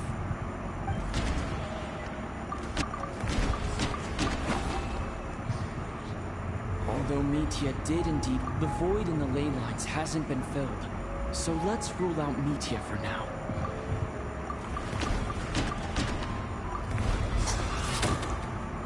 As it happened, Patashka filled the void left by Mitya's return from the ley lines by walking into the snowstorm this morning. The girl I thought was child sister Tonya turned out to be another of the theater's deceased.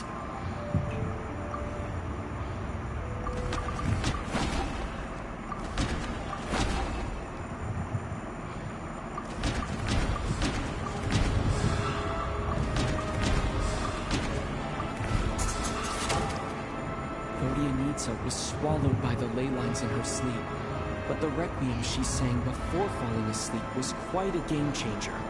Come to think of it, Patashka was about to walk into the snowstorm at that time, and Renova, unaware that Mitya would return, was concerned that her soul would overflow from the ley lines. That's why she used Alosha's voice to try and persuade her to stay behind.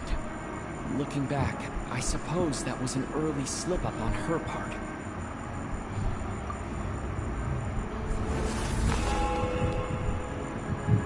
No one could have expected anyone who walked into the snowstorm to return. But just after nightfall, Mitya returned, bringing crucial information with him. Various truths began to surface, including that all of us were already dead, and that the ruler of death was here among us. Then, after revealing her true form, Renova callously claimed 2 souls.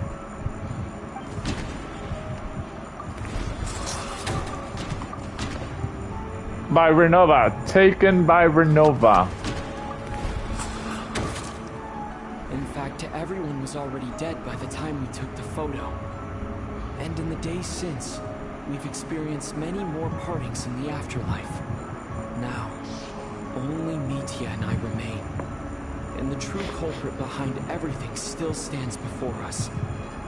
In Mitya's eyes, I see the same anger and frustration that I feel.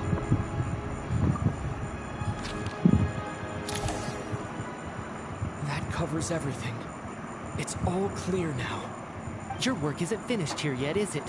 The Traveler and I are still standing here, safe and sound.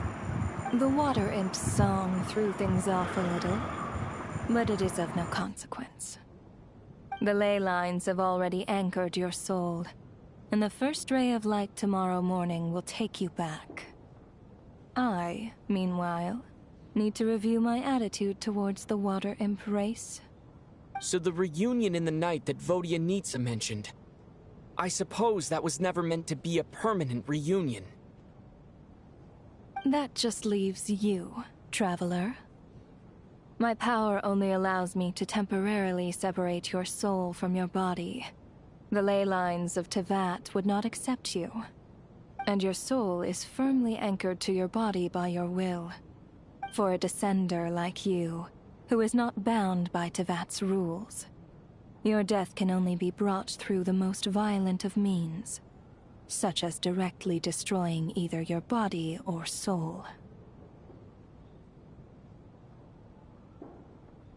I have no interest in involving myself with Descenders. For now. Although, this may change if Asmodee remains missing, or you insist on interfering with our affairs. One last question then. All our struggles and sacrifices here, they were meaningless from the very beginning, weren't they? Death abides no reason. Besides, what you call sacrifice is merely a concept created by humanity. To me, it is nothing more than a self-indulgent charade in the face of death. Mere mortals fantasizing that their actions could reclaim something from my grasp. A truly laughable idea.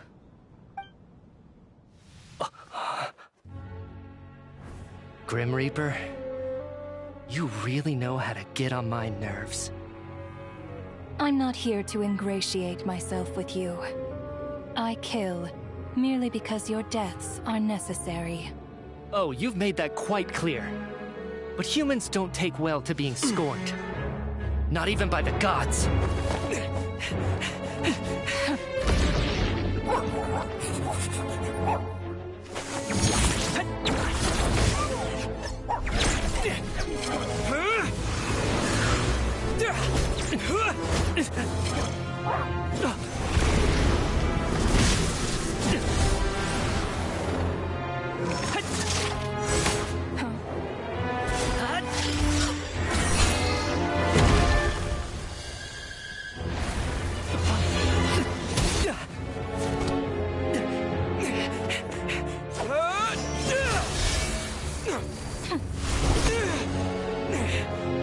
This is futile. You must must know that you are powerless against me in my own domain. I suggest that you save your strength. For what? Maybe we can't change anything. But if nothing else, we can at least teach you to have some respect for the dead. Audacious.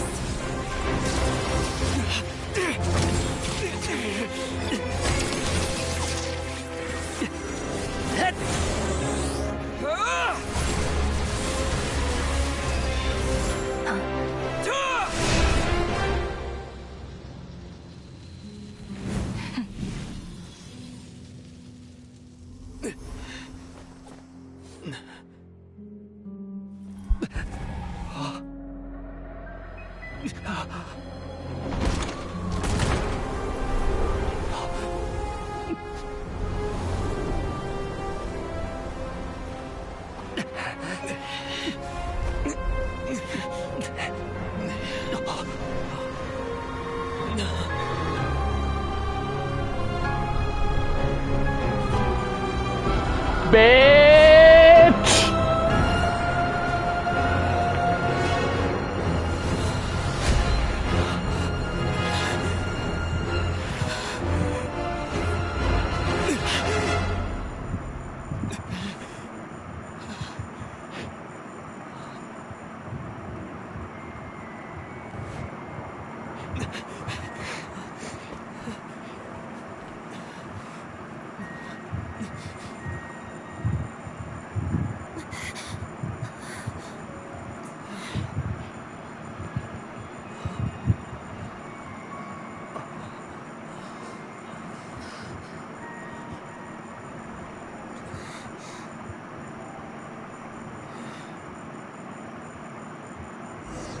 You motherfucking bitch! Fucking Renova! How are you holding up, Odette? What happened to me? How much do you remember? What do you mean? Is the performance over? I can't seem to recall what happened. Has Odette already forgotten?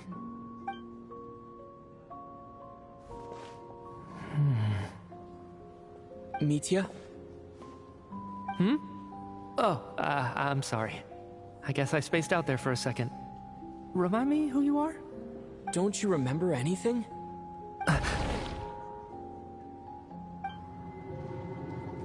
Yeah, I remember now, comrade. Looks like we guessed right. Just like me when Odette found me at the Armory Palace, for some reason, everyone killed by the Ruler of Death eventually came back to life. Just with one catch. They forgot what happened while they were dead.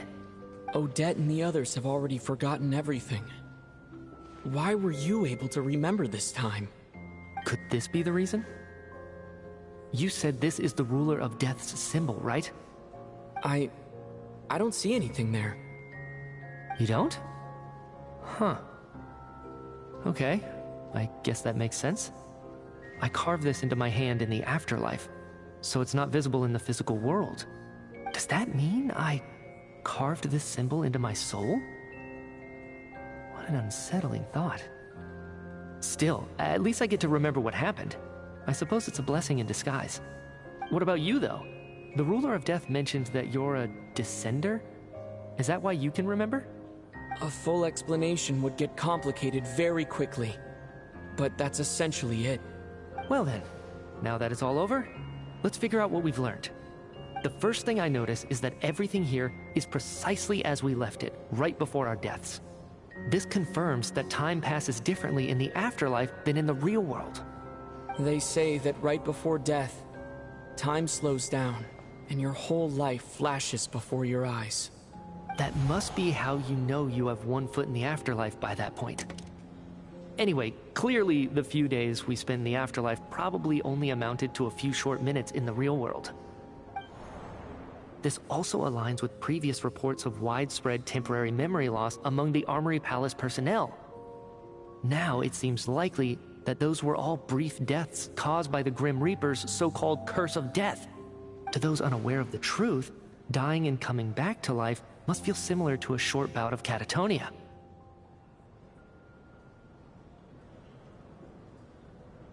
This leaves me with a couple big questions. What are the conditions that trigger this so-called curse of death? And why are we resurrected after we die? If nothing else, I think it shows that killing us wasn't her ultimate goal. We still don't know her true reasons for subjecting us to death. Oh wait, the curse of death. So there's the curse of immortality, the curse of death.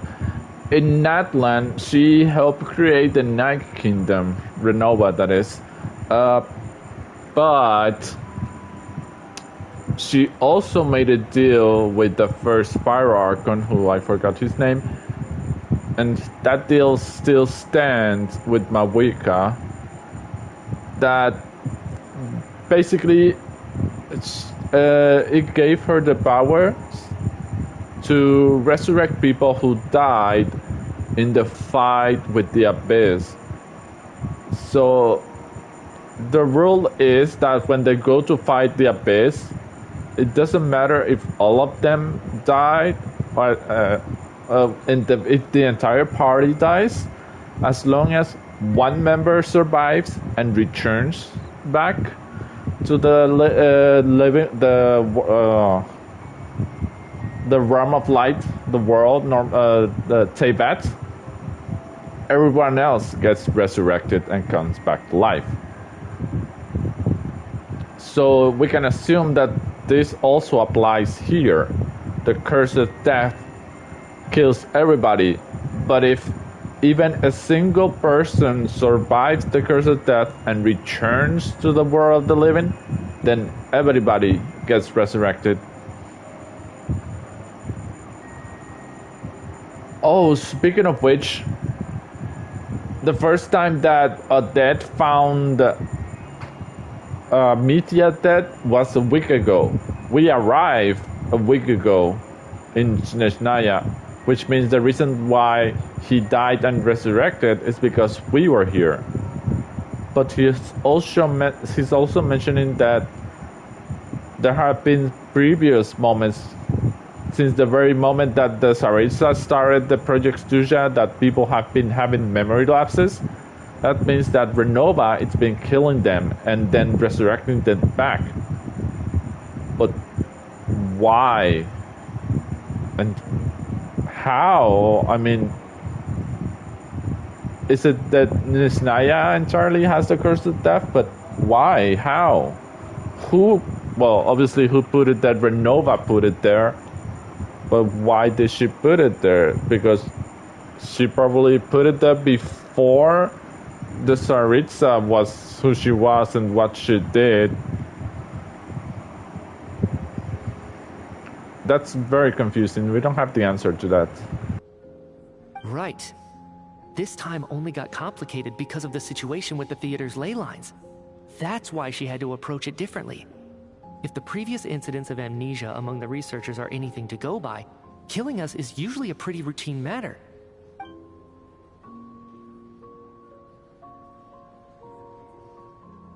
Come to think of it, wasn't I about to note something down before I died? I can't remember what it was, but I think it was something related to my research project. Sorry, Traveler. I'll catch up with you again later. Right now, I have to make a trip back to the Armory Palace. Sir, if I may, no one of your description has ever shown up in my investigations into Mr. Mitya's friends. Yet, you two seem very familiar with each other. Could you perhaps tell me where he was in such a rush to get to? And, by the way, have we ever crossed paths? Forgive the presumptuousness, but I feel a vague and indescribable sense of familiarity about you. I can explain everything. Could you help me gather everyone in the theater in one place?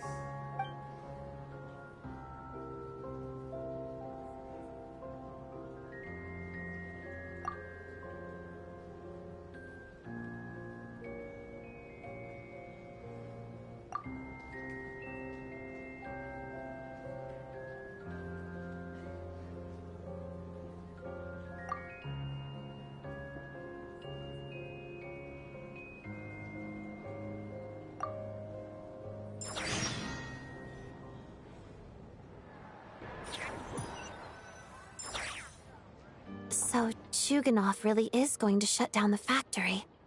I guess this theater incident actually did us some good after all. So, you said I promised to take you to the Armory Palace while we were in the afterlife, yes? I believe you. I think I even have a vague memory of it. Agreed. Let's check in on her first. The whole reason for our trip to the Armory Palace anyway is to figure out what's going on with her health.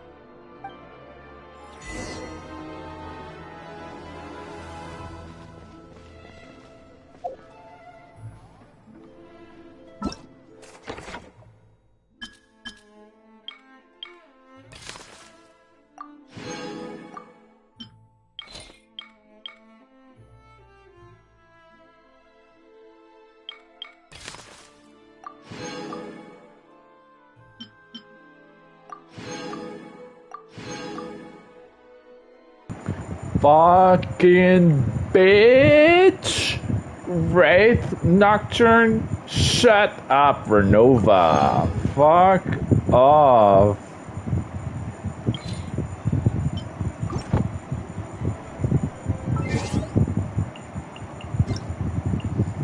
Oh, that's right, I got a letter. Oh. Navia! It's Navia's birthday.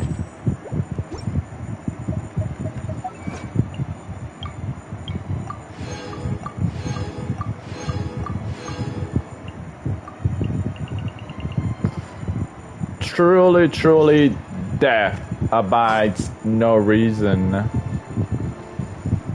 Clearly, because Renovites as unreasonable.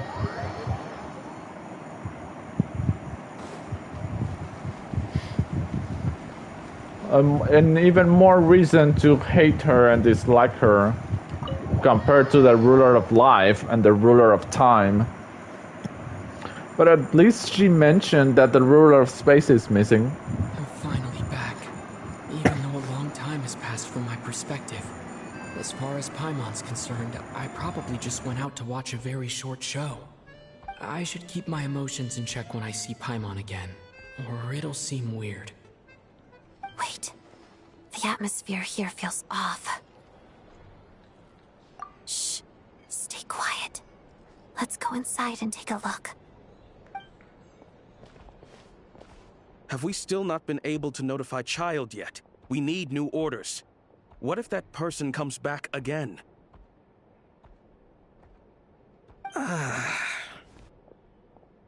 I'm so sorry. Under the circumstances, there was really nothing we could do. Tell me, what happened to Paimon? It was the Jester. He came here in person and escorted Miss Paimon away. He's the director of the Fatui. His authority supersedes all others and cannot be questioned. There was nothing we could do. How long ago did he leave?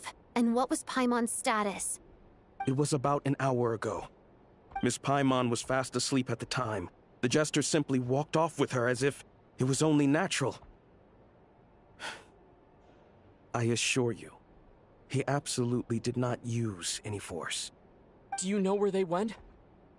The Armory Palace, most likely.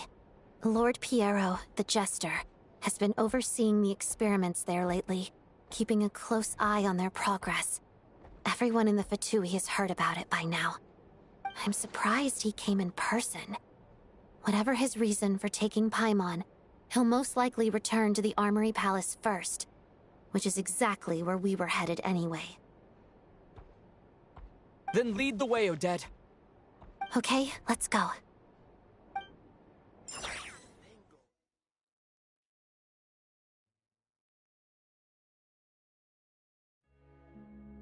It's just up ahead. Quick, let's get inside. No, I'll go alone.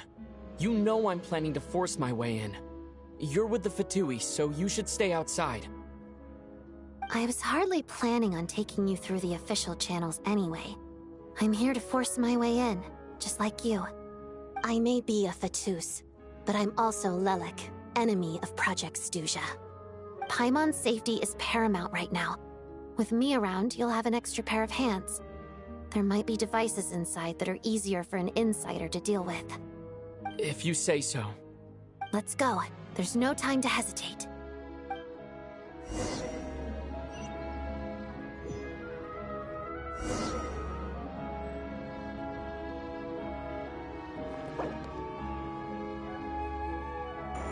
Wait, they brought it back. You are currently in special story mode. If you leave and re-enter, you may have to experience some of the same content. Yeah, I am gonna have to, guys. I'm very sorry, but it's 2 a.m. in the morning. I should have stopped at 1 a.m., but we were right in the middle of all of it, so I couldn't just leave. But now it's really too late. I should be going to sleep. I'll be retaking this tomorrow. I'll start early tomorrow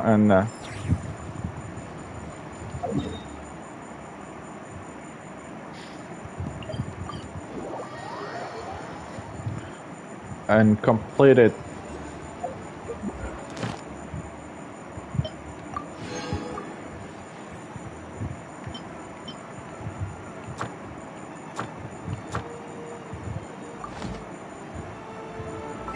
And complete the story, even if it's just, I don't know, 30 minutes, 1 hour of the story quest that's left. I'll complete it tomorrow.